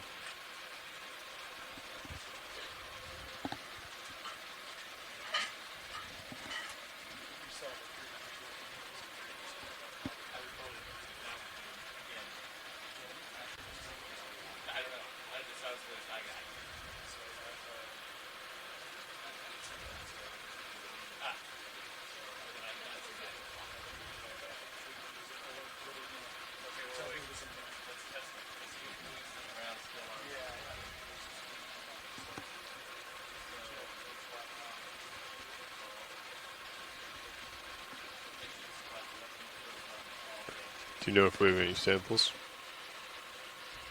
I did not get that. I was going to check with Nav. I think there's... I don't know if I can hear you video, sir. There we go. Ooh. We have a DCP? Excellent. So, those aren't the current events, those are the from yesterday events. Past.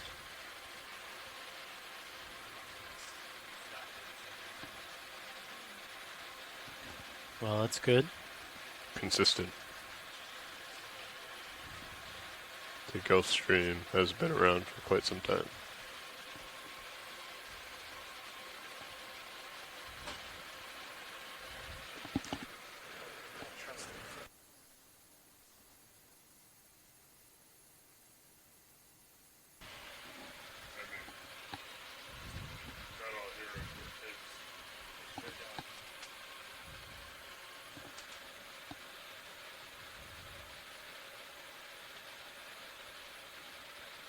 Okay, I'm slowing down a little bit, Copilot.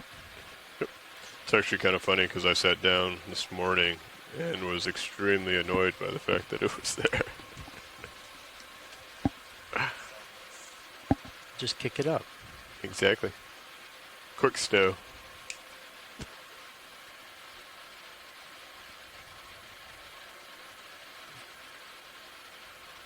Alright. Got about 1 delta Z.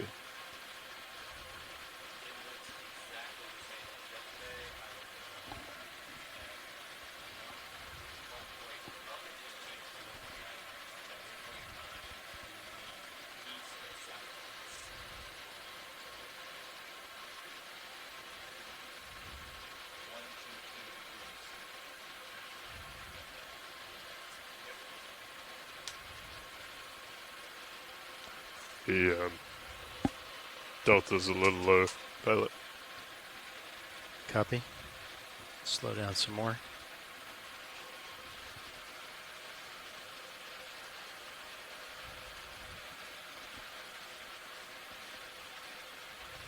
And we're headed, Nav, to the 478 meter depth range again, ish.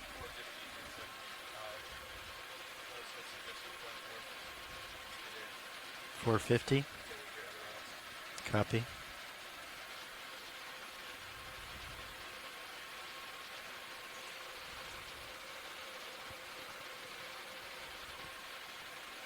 Maybe we can get a EK console.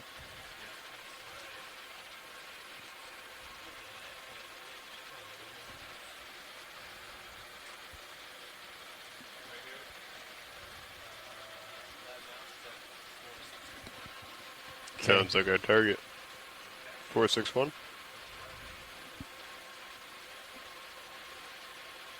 We're attempting to find the jelly that came by this morning. Or a close relative.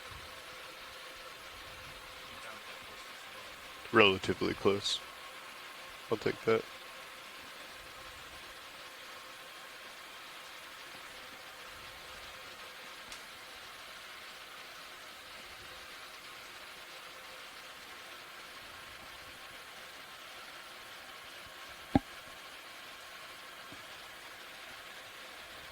Slow down a little bit more.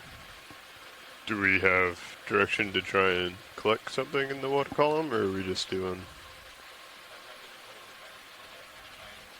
image and then see if it's understood?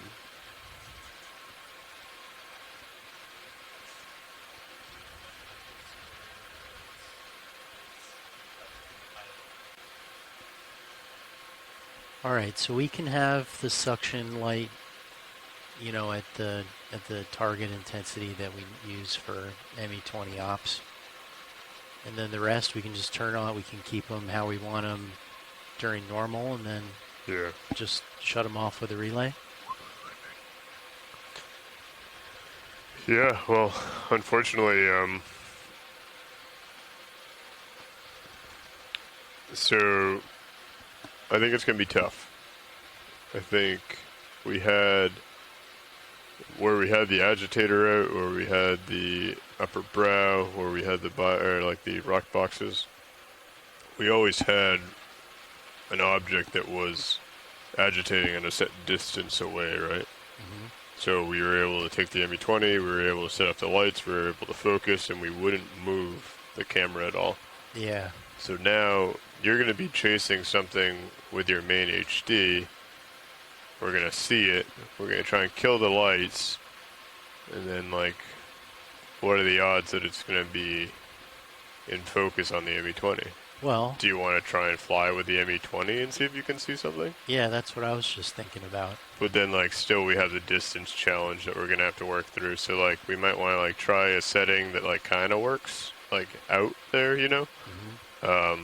And then have that kind of be our default and try it a few times at a couple different settings. Because, like, it may be luminescing, or I'm not quite sure what the correct term is, but, like, we might just not be able to catch it. And also it comes by fast, so, like, I think we really need to dial in the current. We really need to get, like, nice and slow, and you need to be very comfortable of knowing where is this thing going to end up as soon as we turn off the lights, because you're going to lose a lot of reference, right, once that light comes off, especially if it doesn't light up. Yeah, and if I'm flying with ME20, it'd probably take a while to adjust the gains and for the camera to adjust. And well, I mean, like, fly with the ME20 with the lights on, kind of center it up, then turn the lights off so you know it's, like, still in that frame, versus flying from the main Zeus and then, like, trying to say, okay, it's here in front of me, but the ME20 is actually looking down, you know, type of deal. Well, if it's something large like a jelly, I think maybe what we want to try then is, like, if we see it off in the distance, we make the switch. Because it seems like, I mean, when we were doing it yesterday, it seems like that whole evolution would take, you know, up to a minute.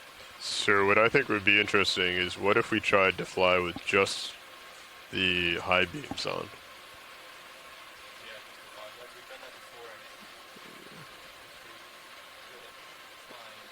Or, like, just the mains, or, like, something like, so it's bright enough for you to see something coming, something large. And then when we cut it off, it's only, you know, we're only adjusting for one bank rather than, like, boom, boom, boom, boom. Yeah, coming off at once. Yeah, so that sounds good. I think, like, we get there, all lights on, you know, regular, setting up for a mid-water. And then we get lined up in the current, get everything moving with the ship if we need to, get everything steady state, and then, like, start lowering lights and see, like, what your minimum is while still being able to see stuff come by. I think it's probably pretty low. And then we can try and reduce it to either one bank or one thing. So, like, maybe the lower swing arms might be good enough, you know, something that we just hit one button, video adjust one thing, and then, like, we're there, right? Yeah, I'm into it. Or if we could leave the ME20 settings for darkness, or, like, with just one on, then it might not have to adjust anything. We might just bang off the lights and, like, and then we might just not be able to use that to find anything if it's, like, blown out or whatever. Yeah, I think one nice thing with this is, I mean, at least we'll have the option if something's kind of going beneath me or above me. Not really above me, I suppose, but I mean, it's on the pan and tilt, and we can pan and tilt.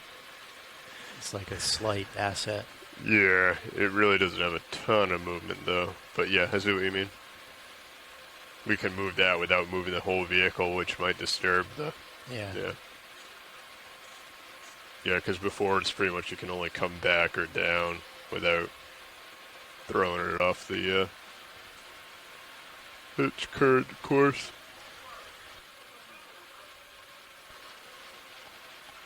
Did you hear that video or no? Okay. Do you agree? Do you have any input?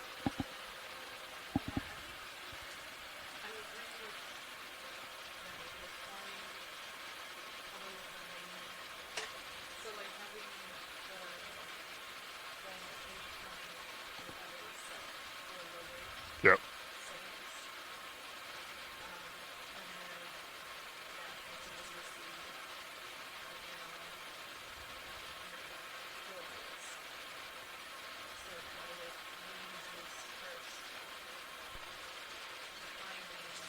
Yeah.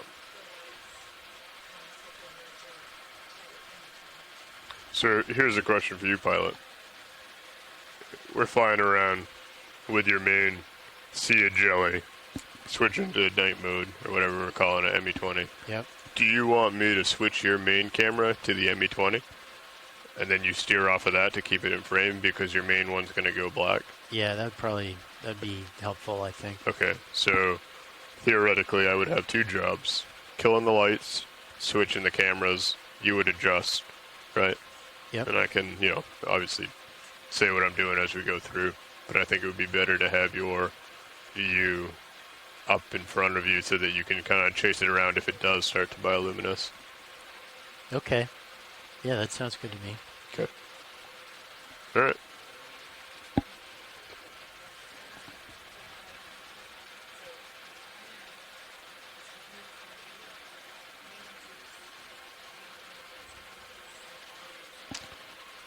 I like this.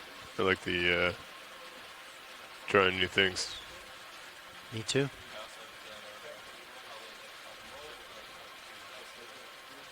Okay, you think the current at the scatter? Okay. Yeah, as slow as we can make things, I think would probably give us a better shot.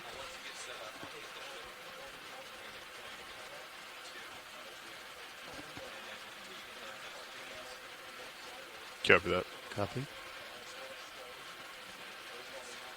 I'm speeding up, co-pilot.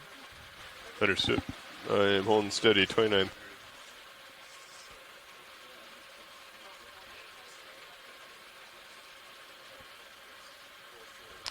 Watch lead 2 is calling you, pilot. Go ahead, watch lead 2.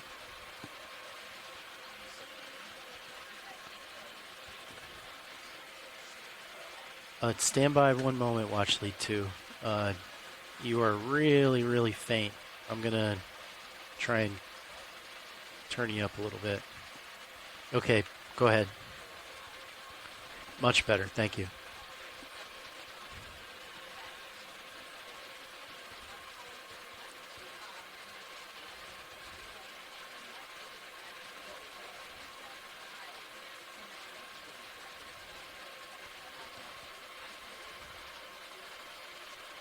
Great, thank you, watch lead.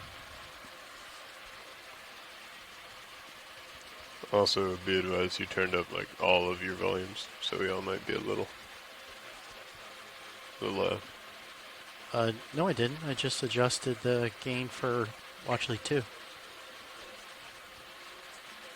I hear you. You weren't actually speaking that time. I think Nav, it would be good to get a little bit closer to your face. Perfect. Nav, pilot, comms check. I read you loud and clear, Nav.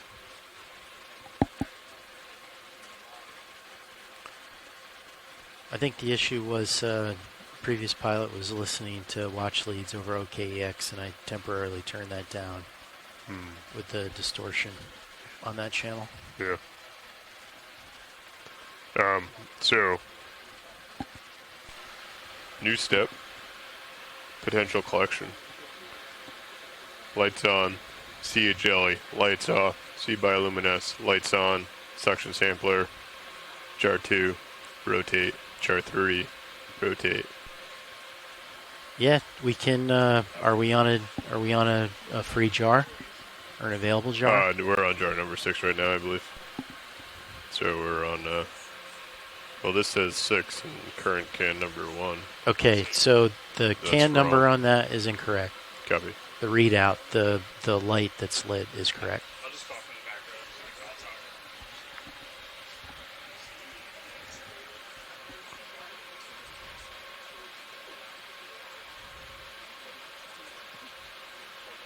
Do we want to switch to one of the available cans just right now?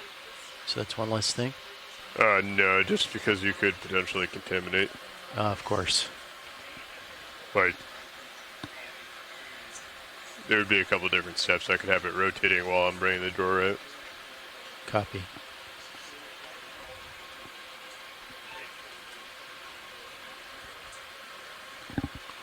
And we'll draw out, and then we'll do a normal midwater suction collection. Yes. You got your loud and clear survey? Go ahead.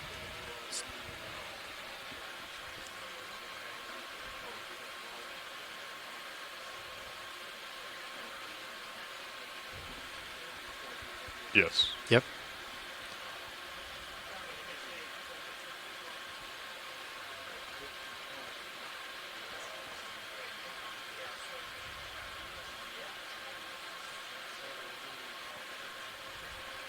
Yeah. Yep.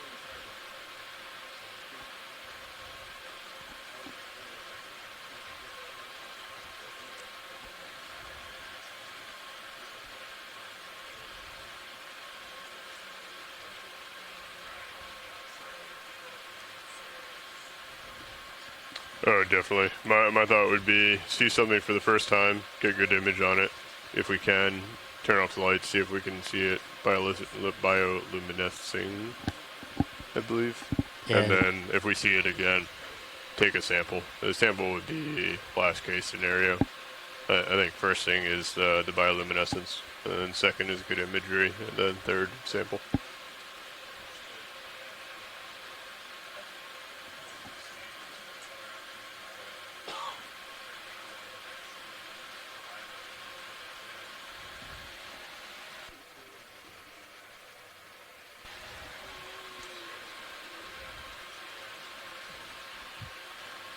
Yeah, I thought that worked well yesterday.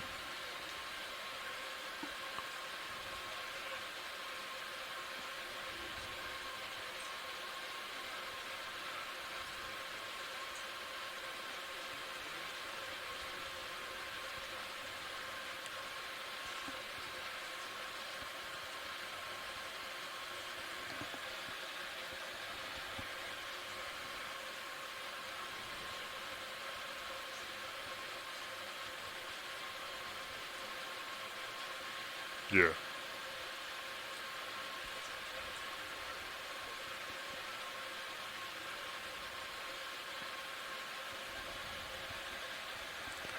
Copy that, Watchley. Or, I'm sorry, Dive Soup.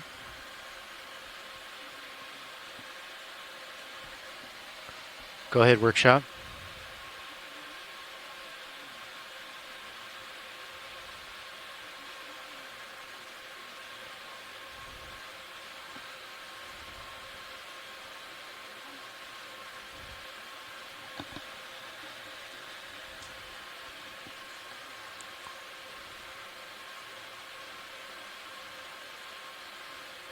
Copy that. That makes sense, Workshop.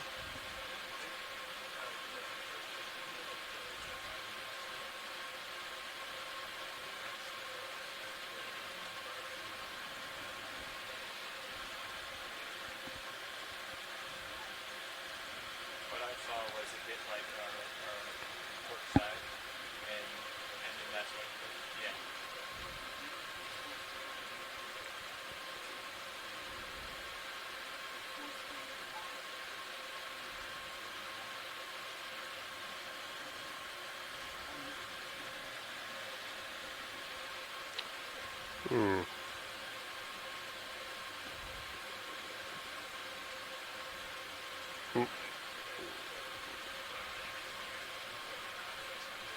Yeah, okay. What about if we had some exhale going?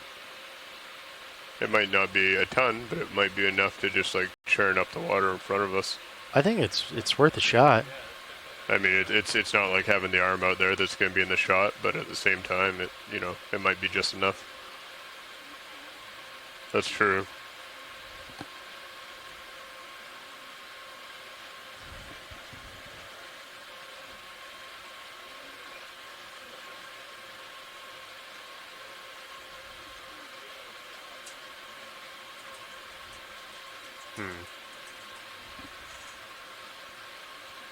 Okay.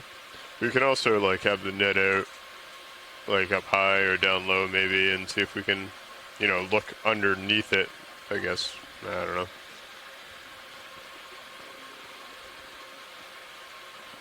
A lot of options.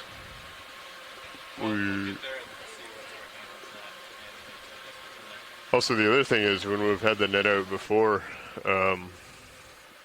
we have it dark the whole time. Like, what if we had the net out, had it light, and drive towards certain objects? You know, like actively use it as a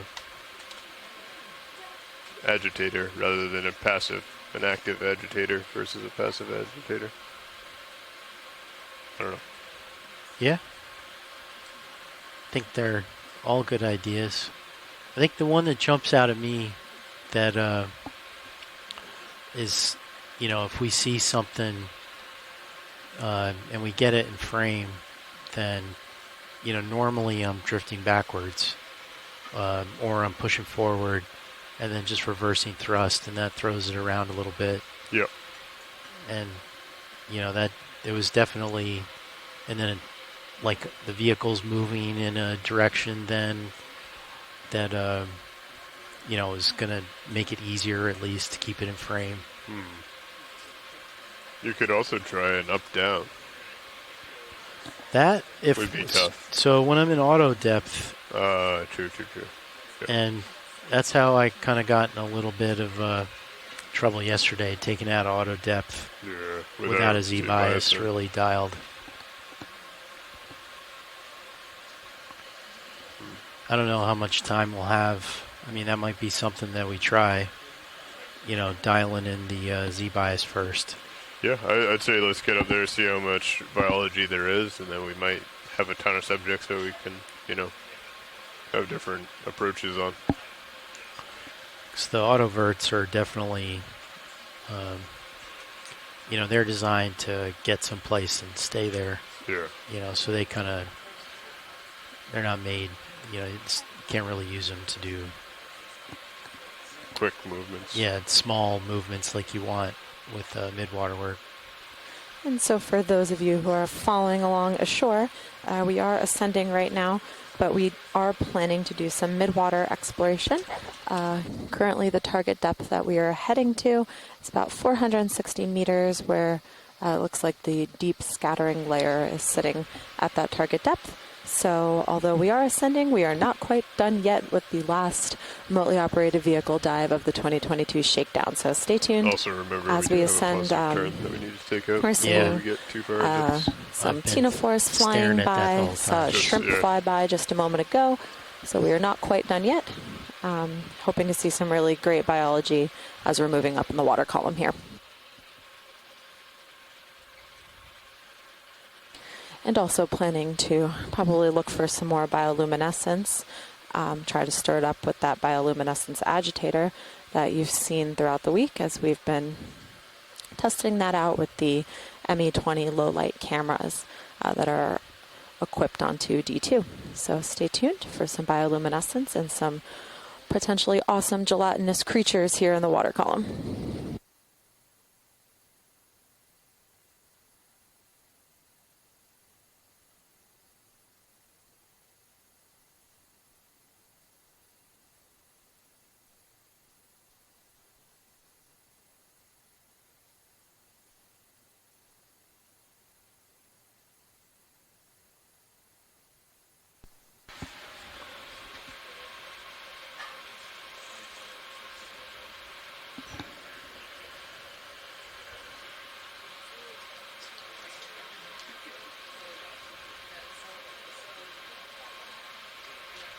Do we know if we increase the water on the cable run, sir?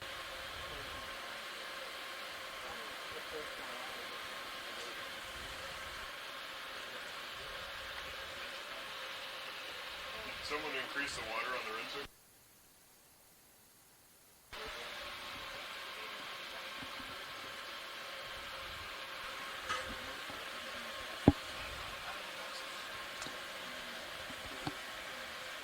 Nav, that target depth was 461.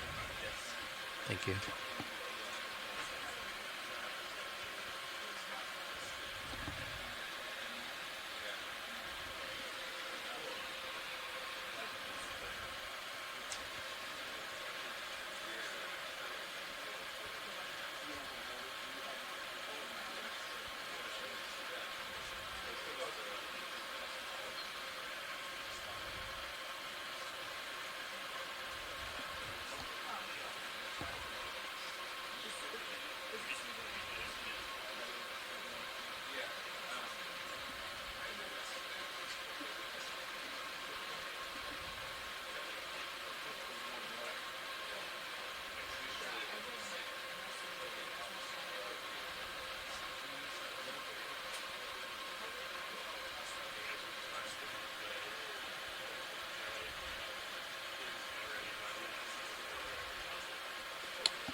Ooh.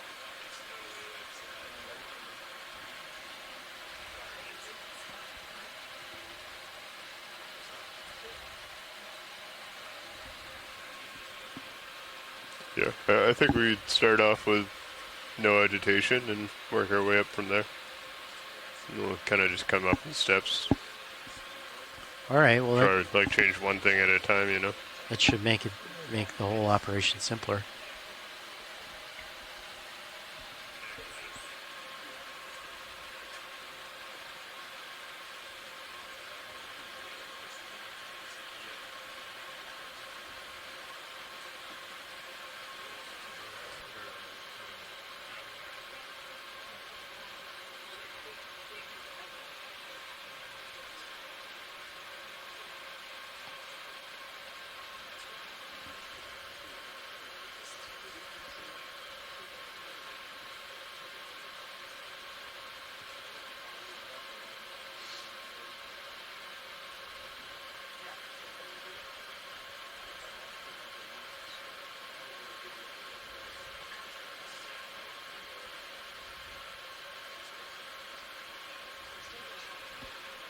Get my rotator at the proper angle.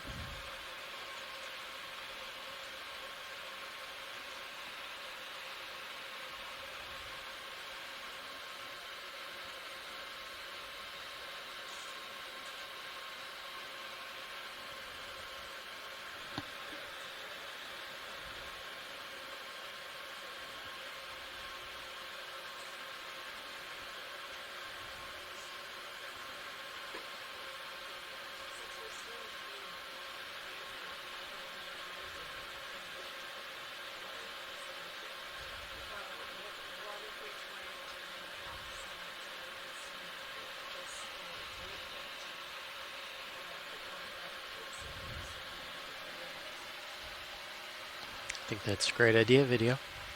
Pilot's fine with that.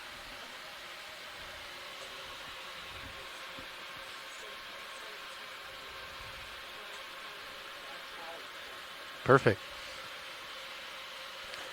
Copy that video. Lead the way. What do you want off? Alrighty. Let's do all but the ROV jar cam. I mean jar lights for right now. And 5% on the aux. Yeah, let's keep the aux on. Copy. Yeah, Sirius lights 5% coming off is now. good. D2 lights coming off. Aft poles off. Aft bars off. Lowers off. Uppers off. Starboard port mains off. We have suction going 1. Alrighty, so 10%.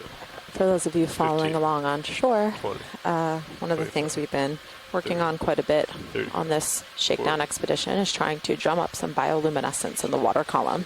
So if you've been tuning in earlier in today's dive and for the past couple of dives, you've seen that bioluminescence agitator Bringing up ME20 right now. being used by ROV Deep Discover to try to 36 agitate that water happy column point. and produce some bioluminescence in any potential organisms that might have that capability that are moving through the water column. Yesterday? So although we've just cut lights out on the It ROVs was. right now, We were on we're actually not 36 this deploying morning, that I believe. bioluminescence agitator at the moment, are going to see if we're able Bring it up to to drum up 39. that bioluminescence from no, any I organisms in the water column, I'm trying to see just what with the the difference is. movement of Right. the See what you guys ROVs have been vertically Yeah, we've been as they trying ascend. to get the least amount of gain possible.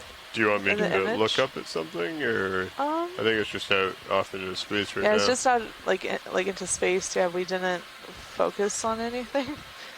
I just Would you like to? remember. Sure. All right, bringing on the lower swing arms to help me out. Okay. Coming on. And pilot, I'm just going to take the ME20. Let's Copy. go up to, that's down. Yeah, let's just focus on the. Oh yeah, there we go. We can do that. Coming over to starboard side. Okay. From there. I'm gonna zoom in a little bit. Do you want me to can bring we it up? Tilt up just a little bit. Coming up. That's great.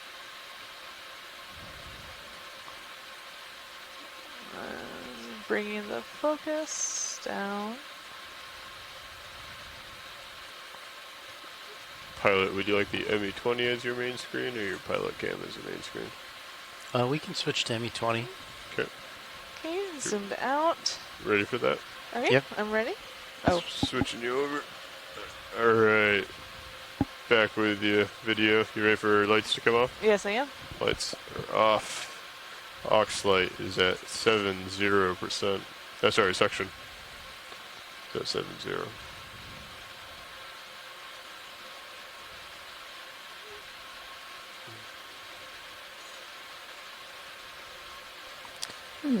We are just getting switched over to the ME20 low light camera, which should be able to better capture any of that bioluminescence from the organisms that we are agitating as we move through the water column.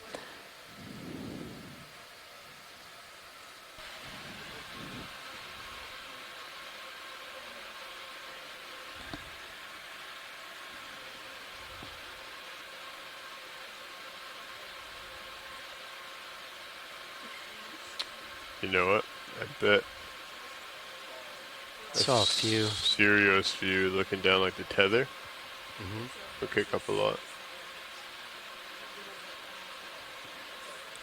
Like if the ME20 was mounted on Sirius? Yeah. Oh, the tether would be like kicking out, agitating. Yeah.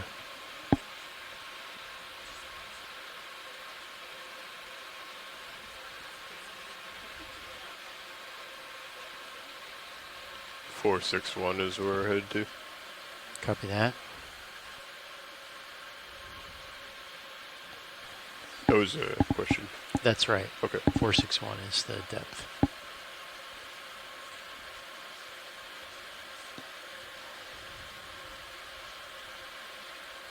D2 crossing 550 meters. Could we maybe tilt the ME20 down and just look out into the water column and see, you know, see if anything is bioluminescing without hitting D2?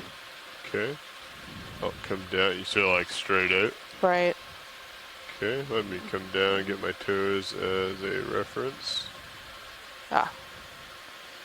Let's see, 1 toe. Coming on over. That's 2 toe. And coming up. And looking out.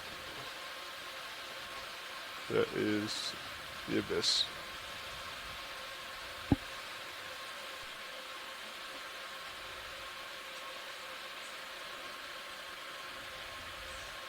So I don't know how much of that is getting lit up by the suction cam.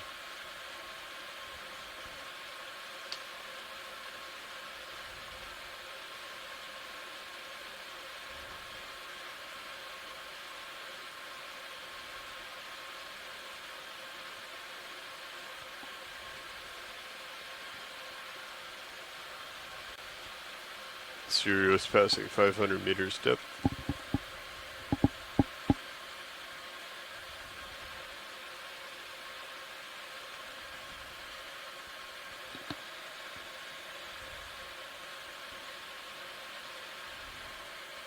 D2 passing 500 meters depth.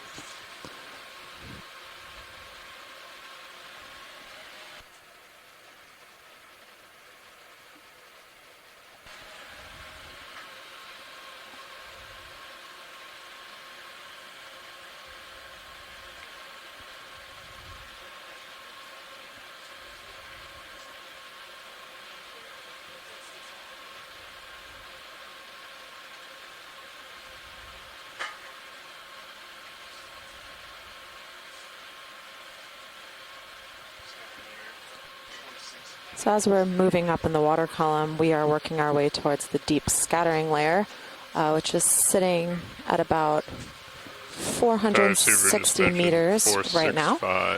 So this deep scattering layer is a horizontal zone that typically has quite a few living organisms in it. And I'll go 18 above you. We expect to see quite a bit of biology in this area. Please. Video, and we'll perform a transect here. Okay. Coming on with Preparing. lights. Just say ready when you're ready. Okay, I'm ready. Okay, F poles, F bar. All right. Lower. Co-pilot, you want to... Oh, you got a little bit more to go. Yep, I still got. Okay. All lights are on. Sirius lights are also on. That might be bright. Continuing up a little bit more here, pilot. Copy. D2's holding at 465. Copy. Just gonna switch this on you. I'm going to put in a mildly believable Z-bias. Copy. I'm at 17 above you now. Engage it. All right. First things first, we take that. Well, I guess I'll just as we deploy, I'll swing to port, and that'll put us back at a half turn. Yep. And then when we stow, I'll continue to port, and then I'll take it all out. I like it. Okay. Okay, I got you in Titan. Okay. The camera's coming back. All right. Auto heading engaged. Auto head engaged. And we got a good delta.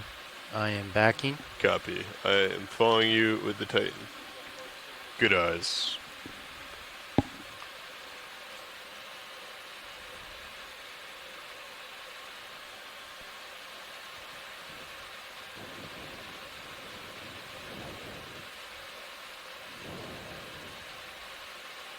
Looking good. Thank you for the Titan view. I've seen 2 or 3 jellies so far in Sirius view. I think we are in the right spot. So D2 is currently at 466 meters, which is the bottom edge of our deep scattering layer. And so as of right now, D2 is just going to be... What's that, Nav?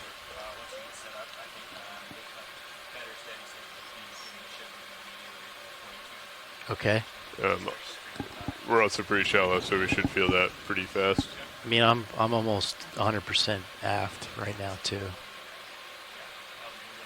Okay, got you in main Zeus. I'm going to follow you up until you are 90. 90.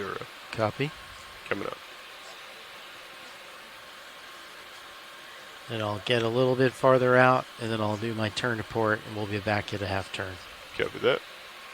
All right, looking down, 90 degrees. Okay, gonna make the turn.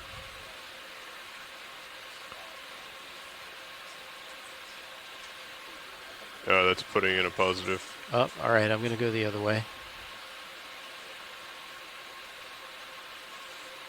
Tether looks good. Yep. Right over the top of you. Okay, you're down to 0.5 on the turn. Looks good. Okay, pushing forward. Understood. I'll follow you out. I'll follow until I hit a 45. Coming up.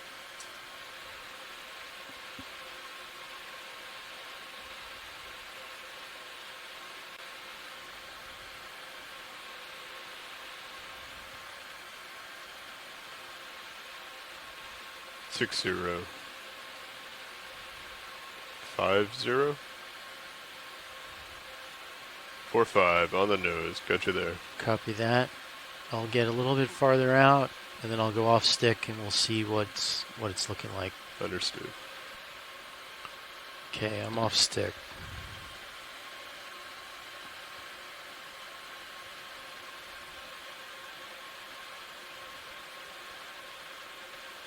Compared with yesterday, I feel like I'm drifting aft slower, but strangely the particles seem like they're coming at me faster.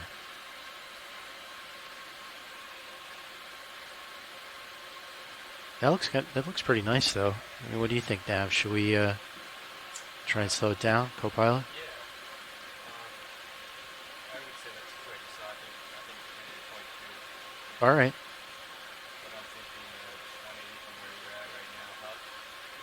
Yeah, I mean, let me get set up one more time, and we'll check the directions. I on that drift backwards, I felt like they were. There's Jelly. Oh, It's a nice jelly there in the middle of the frame. Do we want to try it? Looks a bit similar to the jelly that we collected as a sample the Yeah, other let's go day. for it. Yes, All right, which you was ready, video? Solmissus. Solmissus. Coming off with lights. Okay. Coming off. Serious lights as well. All you video. Sorry. Switching. Okay. This is your... So we're just switching over to that low light camera Changing again, the settings on ME20, ME20. to see if this jelly that we just saw in the middle of the frame here might have some bioluminescent Okay, qualities. I'm drifting back pretty fast. Okay. I'm going to push forward a little bit. Understood. We're probably you want me to tilt down? Yeah. Okay, coming down a little bit. I got you there at 50.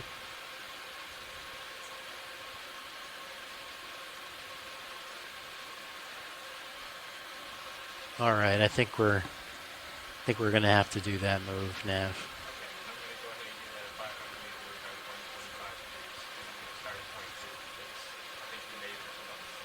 Okay, I'm going to push forward. Copy that. Do you want your fog lights on? See if that's enough? Yeah. Your high beams, excuse me. As far as lighting goes, I'd say whatever you think works best for video. Okay. Yeah. I think bringing on fog lights would be good just to find the subject again. Although I believe Oh, that subject's long gone. the jellyfish is, yeah. So, I'm going to take that back.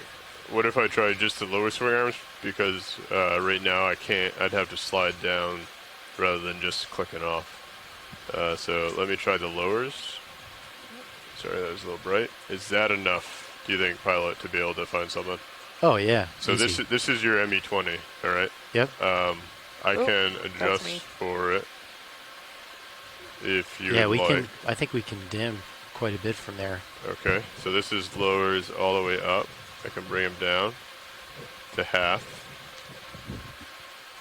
Yeah, that's good. Maybe even a little, maybe cheat a little dimmer. A little dimmer. So what our pilots are trying to do now is I'm just trying locate to, an if organism, that makes it easier then for video. cut the lights to see if it is already luminescing, and so we can instead not use the agitator and see if we can just capture something that is currently within our field of view. And right. Oh, okay. There's a jellyfish. There's to a jelly right up ahead. So let's can see. Can we turn off a few lights? Yep. Oh, this looks like a ctenophore here. Okay, I've comb got jelly. a little bit of time on this. So it was originally in the bottom left corner of the screen. Okay, coming down.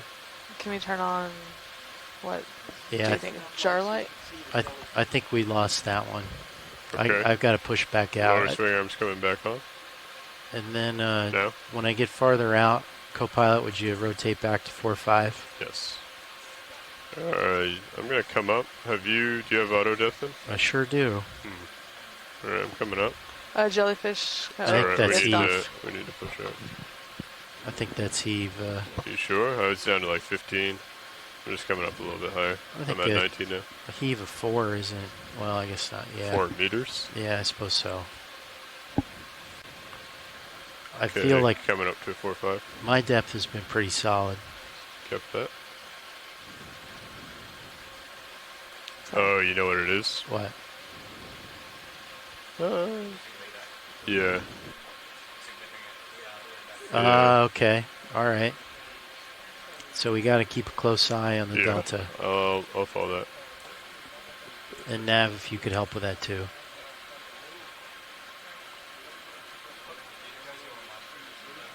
Uh, 12. Yeah, that's what I'm thinking too.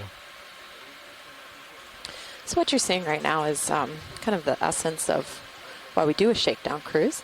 It's our pilots are trying new things, trying to see what works and what the best methods might be for trying to observe, in this case, bioluminescence. So we do these shakedowns at the beginning of the field season to take an opportunity to try new things. Looks like a little fish moving around. To see if they might be feasible to continue with the for the rest of the field season. Oh, yeah. So right now they're trying to find an organism that might bioluminesce on its own without pulling out the bioluminescence agitator. Whoops, small fish over there to the left. Okay, so pilots, I'm going to gain the camera up, can we, in order to see the bioluminescence, can we lower the lights? Sure. Based on the gain level? Yeah, I'll lower. And then that's we 5% down. Okay. 10% down. Yeah, video. 15. As far as the lighting goes, whatever works best for you. Okay. I'm going to keep going down until you tell me to stop. All right, keep on going down. Because we can still see the bioluminescence even, okay, yeah, about right there. Okay. Okay, I'm pushing forward.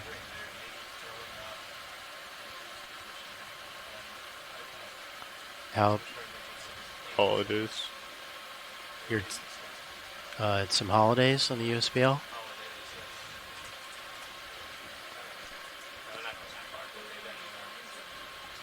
There's definitely quite a bit of life in the scattering layer here.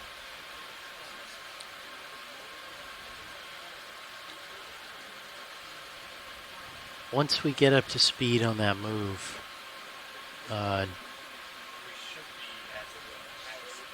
okay. All right, this is me holding position, and that's about 40%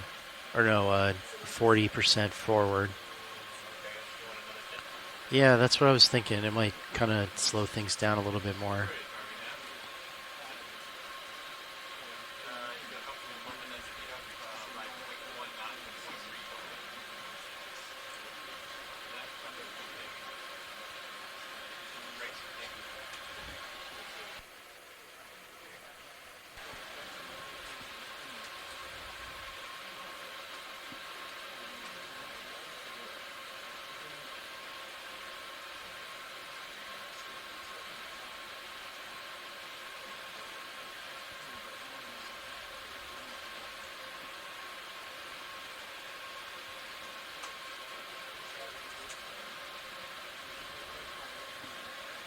Jelly up top. Yeah. Too high. Well, I could vert up to it, or you could rotate the pan and tilt up. Ooh, I could do that. Actually, I can vert up. I think it might be behind us now. Yeah, we'll grab the next one. Keep a close eye. Do you mind if I try and pan up and see how much? Sure. Yeah, go for it. Yeah, and pilots, I think we're a little bright right now, which is why we're not seeing them. Okay.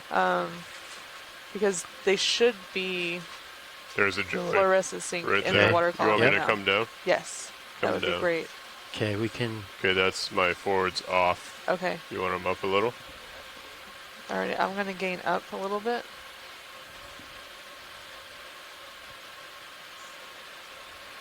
Okay, I don't have a ton of time here. I can follow you down a little. Looking down 5-0. Okay. I'm also coming up a little bit. I got some light back to take out.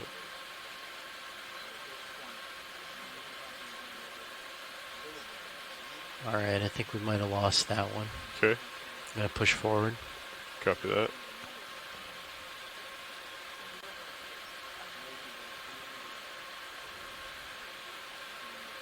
Okay, coming back up to 45.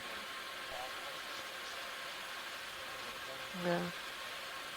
Oh, there was one at the bottom. There was a little bit. Yeah, something at the bottom there.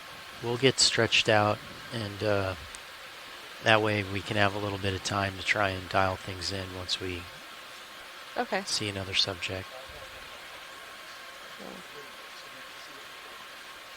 All right. All right, a little bit more.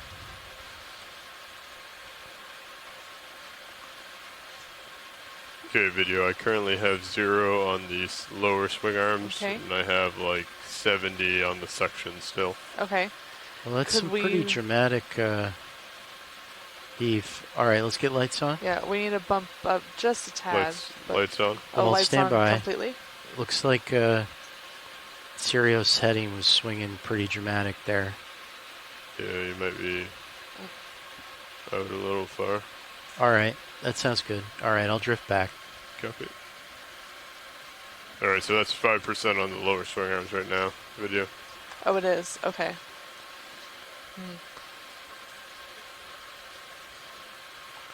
what about trading the light from the lower swing arms with more on the suction light? Yep.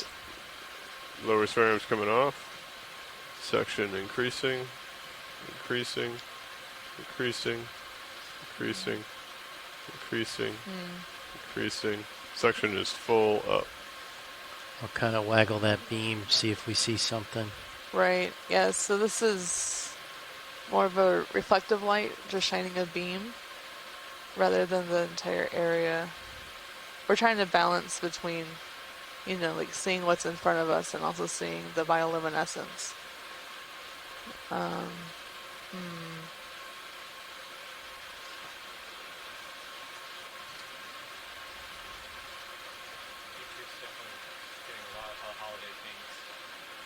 Copy that, Nav.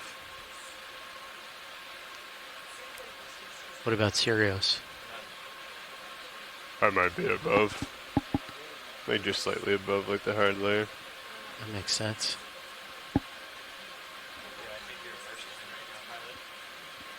Well, that's right where we want to be, so. Also, I'm almost like half a degree warmer. Water was. Yeah, it might be like a thermocline. Yeah, I mean. Yeah.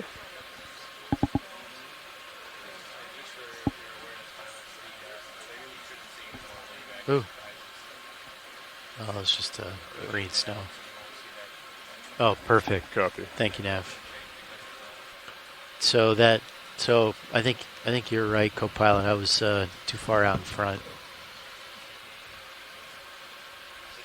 It's all right.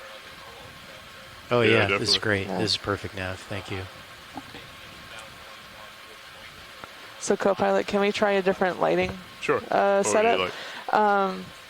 Let's not do the jar light, but let's try just 5% on like the upper starboard swing arm. Starboard. So I can do upper swing arms, or I can do starboard mains or port mains. Okay, just let's just do one main. Okay. So starboard or port. Starboard, and I'll raise that up 5%. That is 5% on the starboard main. Well, that's a lot brighter than I thought it would be. Huh. Yeah. Yeah, so in terms of camera settings, we're happy with where the camera is. So now we're just trying to figure out the best lighting setup. Copy. Right now it's a little bright because we're not going to be able to see the bioluminescence. Yep. Oh, that's an idea. So what about killing this light and bringing up Sirius? Copy. Killing. I have 3 banks. What do you want? Middle? Just middle? Just middle. Just one. Copy. 1 bank, middle, Sirius. So if you're listening at home, what you're listening to right now is our pilots working together with our video engineer. It's really bright. To try to figure out the best combination of lights or the best combination of lack of lights to be able to see bioluminescence on either the ME20 low light camera or on the standard camera on Deep Discover. So by trying to work out what the best lighting scenario is to have enough light to be able to see our subjects while we are working on this. Right. Trying to work this out, but also have the lights be dim enough to be able to actually see that bioluminescence in the water column. So if you're listening, you're really listening to just trying to figure out the best case scenario for combinations of lights and cameras. Well, if everything was the same as yesterday, I think we were definitely seeing a lot more with the agitator. Yeah, this one's not gonna...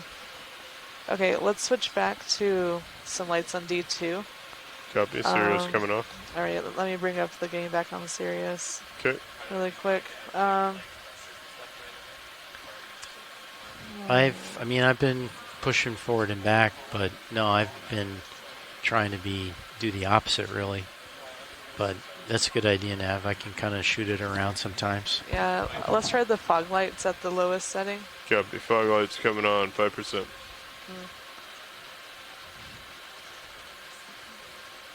So I think we had this one on earlier. At least we can see what's in the water column.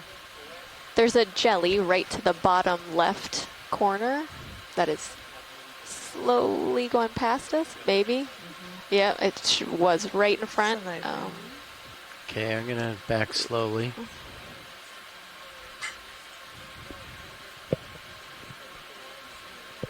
Let's see if we can find it again.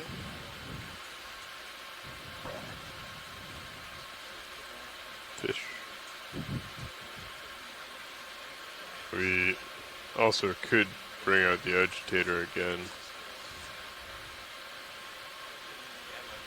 Yeah, I mean, I think we were seeing a lot more luminescence with it than we have so far today, or without it.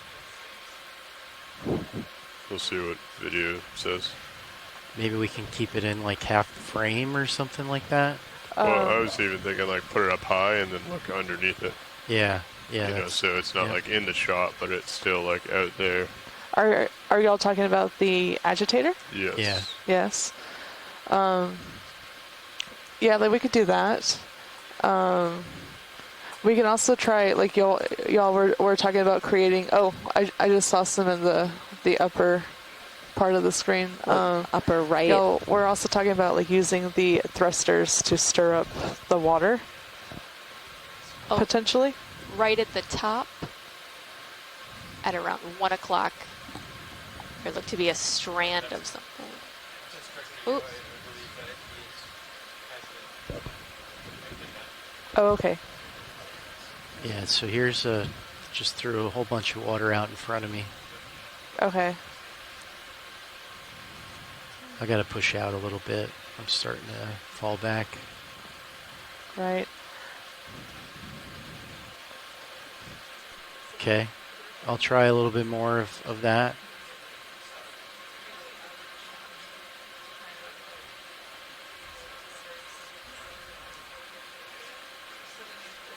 And I mean, we can carefully, you know, change our depth. Watch lead. This is directed at you. This pilot. Right now, it's not. If something's like right above or below us, it takes a while to get D2 up or down there. And if we're chasing something like that, we can kind of get into a dangerous situation fairly quickly. So we can try it in a limited capacity, but I just wanted to, you know, share that. Yeah. Copy that, pilot. Thanks for sharing. Great.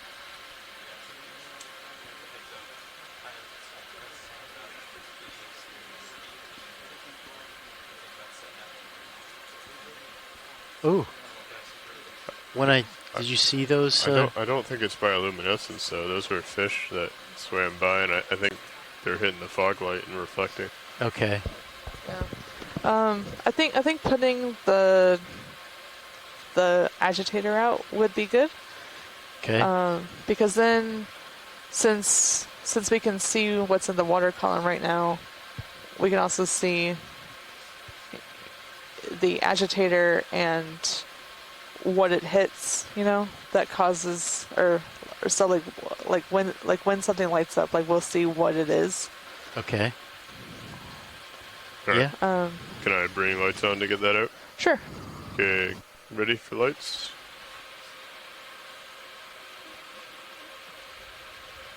Ready. Okay, lowers are coming on.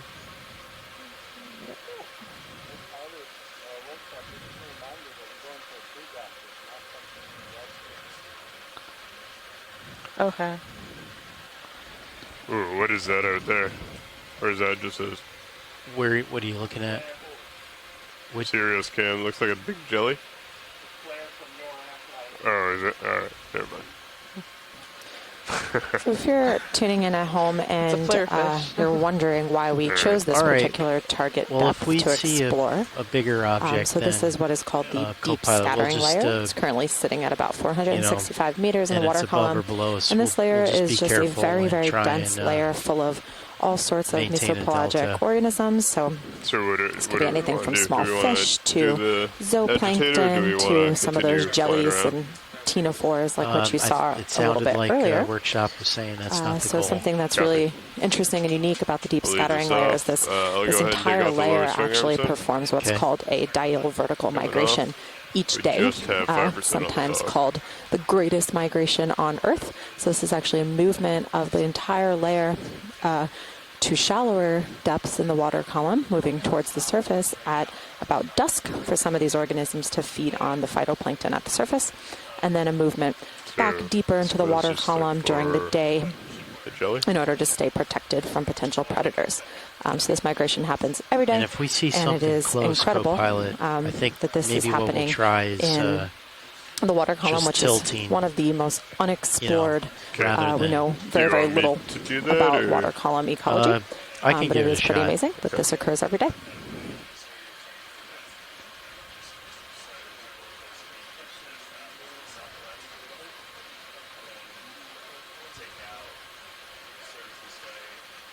I was kind of worried with tilting. We're changing the lighting. That's the beauty of a low light camera. There isn't a whole lot of light to mess up.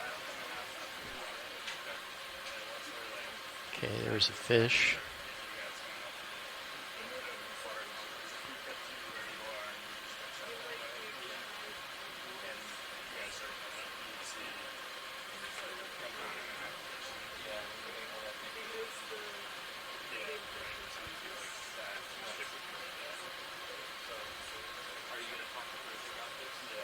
Ooh, that was something.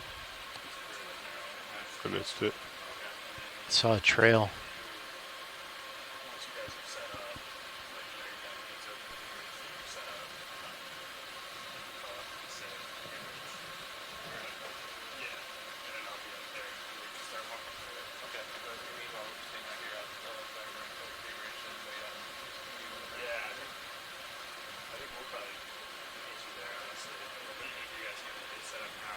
Okay, I'm going to push forward. I think you guys want to brighten it up so you can see if there's something out there.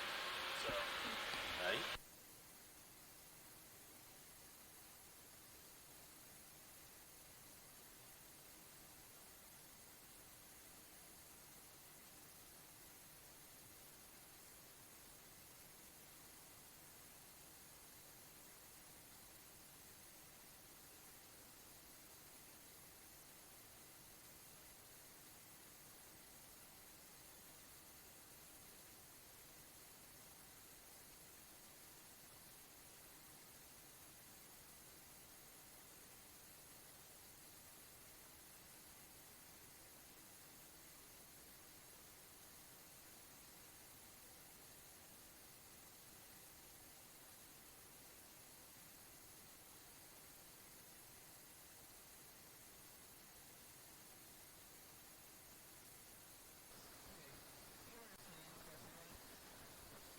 What do we got?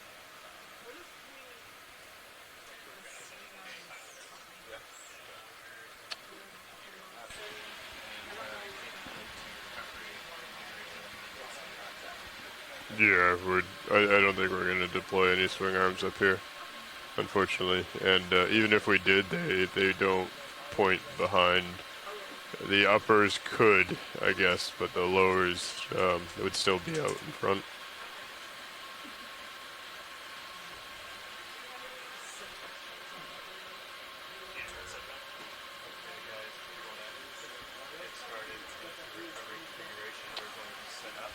I think we're recovering actually video. Yep. Yeah, go ahead, Nav. Yeah, let's get set up back into recovery mode. Head on up. Copy. Hold our position once we get into it. And we're going to kind of to the southwest here. Okay. Copy that. Video, do you mind if I turn the lights back on both vehicles? Okay, coming on. F poles, F bar, lower swing arm, upper swing arm, starboard main, port main. And on Sirius, 1, 2, and 3. Copy that. And that's how we should set up for I'm gonna switch back your camera right now. Yep. Okay. I would say 225 or so. Okay. And you got to come to port anyway, I believe, once you turn out. Yep. Yep. And then Sirius will turn to face that direction while the ship's, and then the ship will slowly make its way around. Okay, so while we're setting up, should we keep... Yeah, this is pretty safe. I was just wondering if we should do any ship movement changes while we're... No ship changes right now. Okay. Chris is setting up right now. Copy. So we're going to just keep right now on our schedule. All right. Standing by. So you're coming back to me, and then what's... Sorry, I missed a lot of that. I will head to 225, so you will be at 45. 45, copy. And Nav, should we just hold? Yep, we're just going to hold. Once you get into tow configuration, have that. Okay, so we should get into tow. Yes, but we're not coming out. All right. Yeah, you want to rotate? Yeah. Oh, sorry, right. I have you there at 60. Yeah. That was my mistake. Back up a little bit more. Yeah.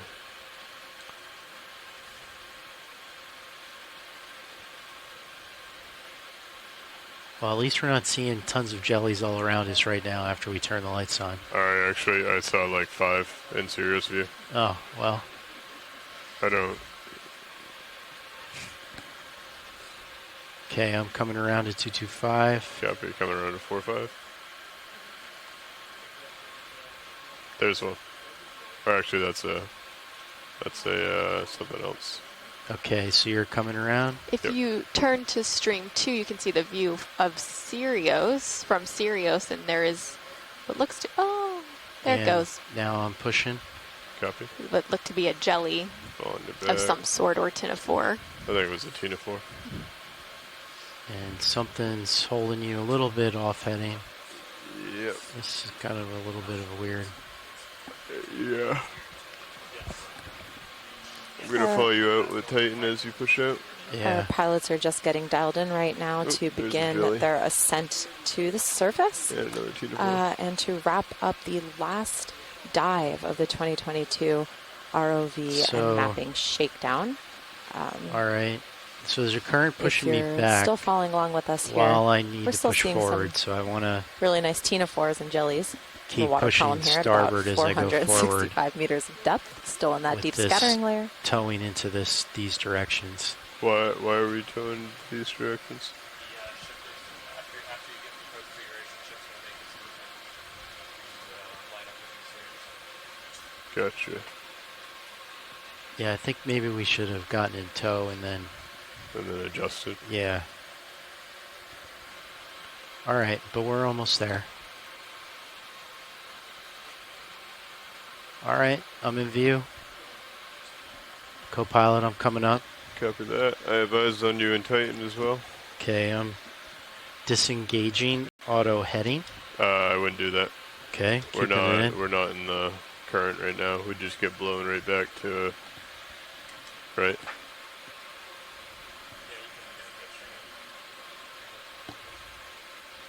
Do you understand what I'm? Because I think he would just blow southeast the way that the current is going. Yep.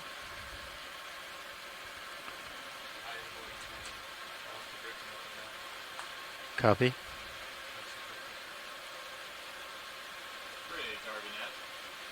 When you're comfortable, start coming up. Let me know.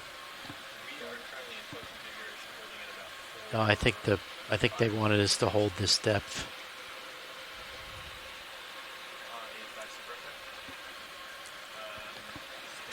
Okay, I'm engaging auto depth. Copy. I have auto heading. Right. And yeah, push out maybe a little bit. Yeah, I've got. All right, copy that.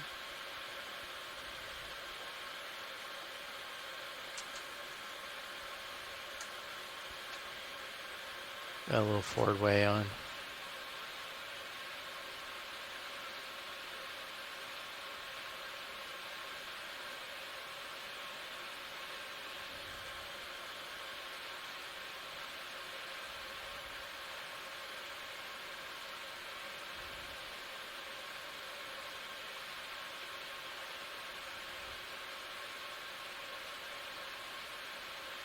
Yeah, I have to lateral to stay in your tail cam. And you're drifting off to your port, correct? Yep. Yep. So I think the current down here is running to the southeast.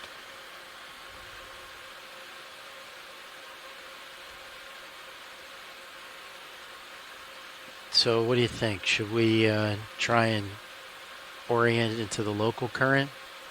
And then... So I understand what we're trying to accomplish is the ship should be probably heading northeast, I would assume, which would tow us in that direction, because we would... But right now the ship's stationary. The ship is moving. Yeah. Okay. So I'd guess just try and hold your position as much as you can. Okay. But we should try and get that moving as soon as we can.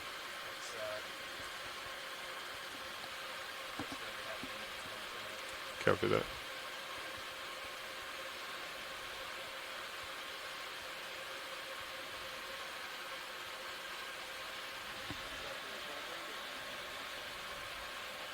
I think I can joy lock this in.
Copy.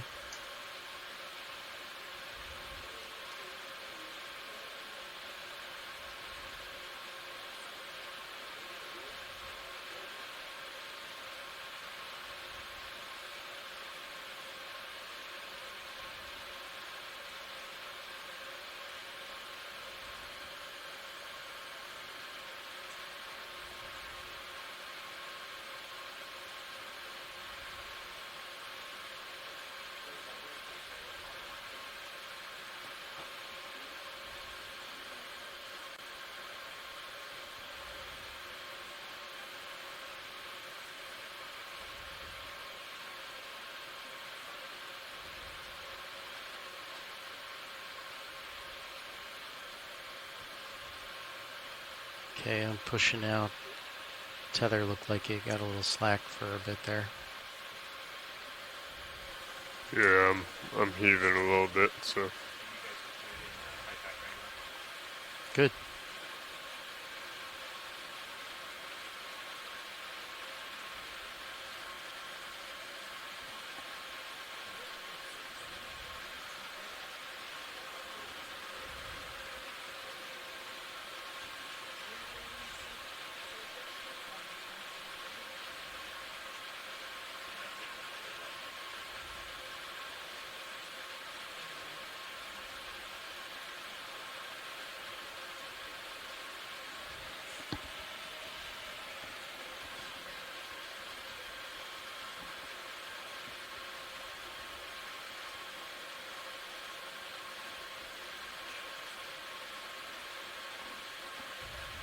Shelly.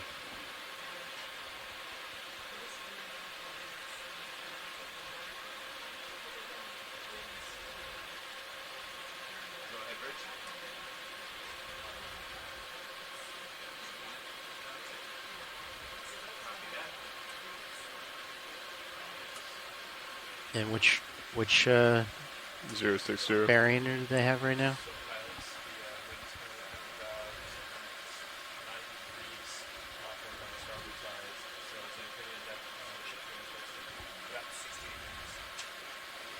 Okay, and it's currently at 325. Okay. So it's turning to starboard? Or no, it's turning to port.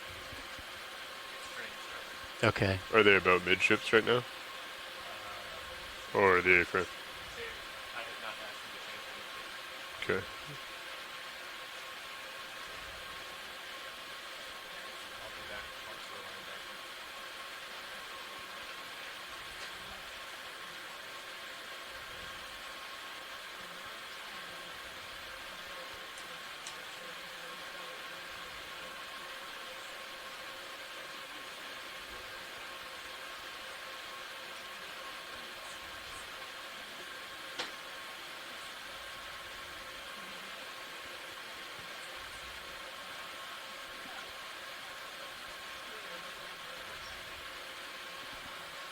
Gonna vert up a little bit.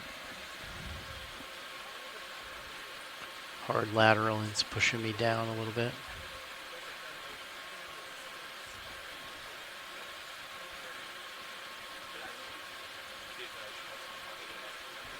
Yeah.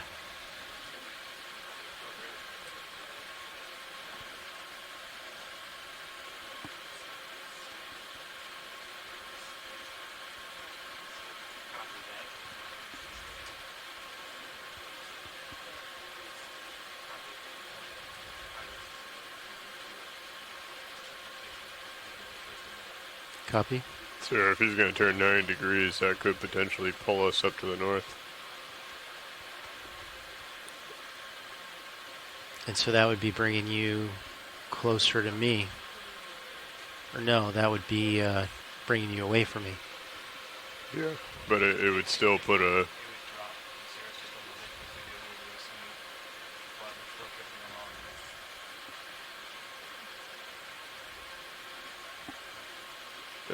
We might just want to pull up the starboard camera to look at the overboard shift. Yeah, so if you do 12 and then ROV starboard, oh sorry, starboard HD. And then should be looking at that one. And then if we could zoom in on the shift, please, video. If we could zoom in on the overboard shift on the starboard HD. Starboard robo. Starboard robo, yeah, sorry.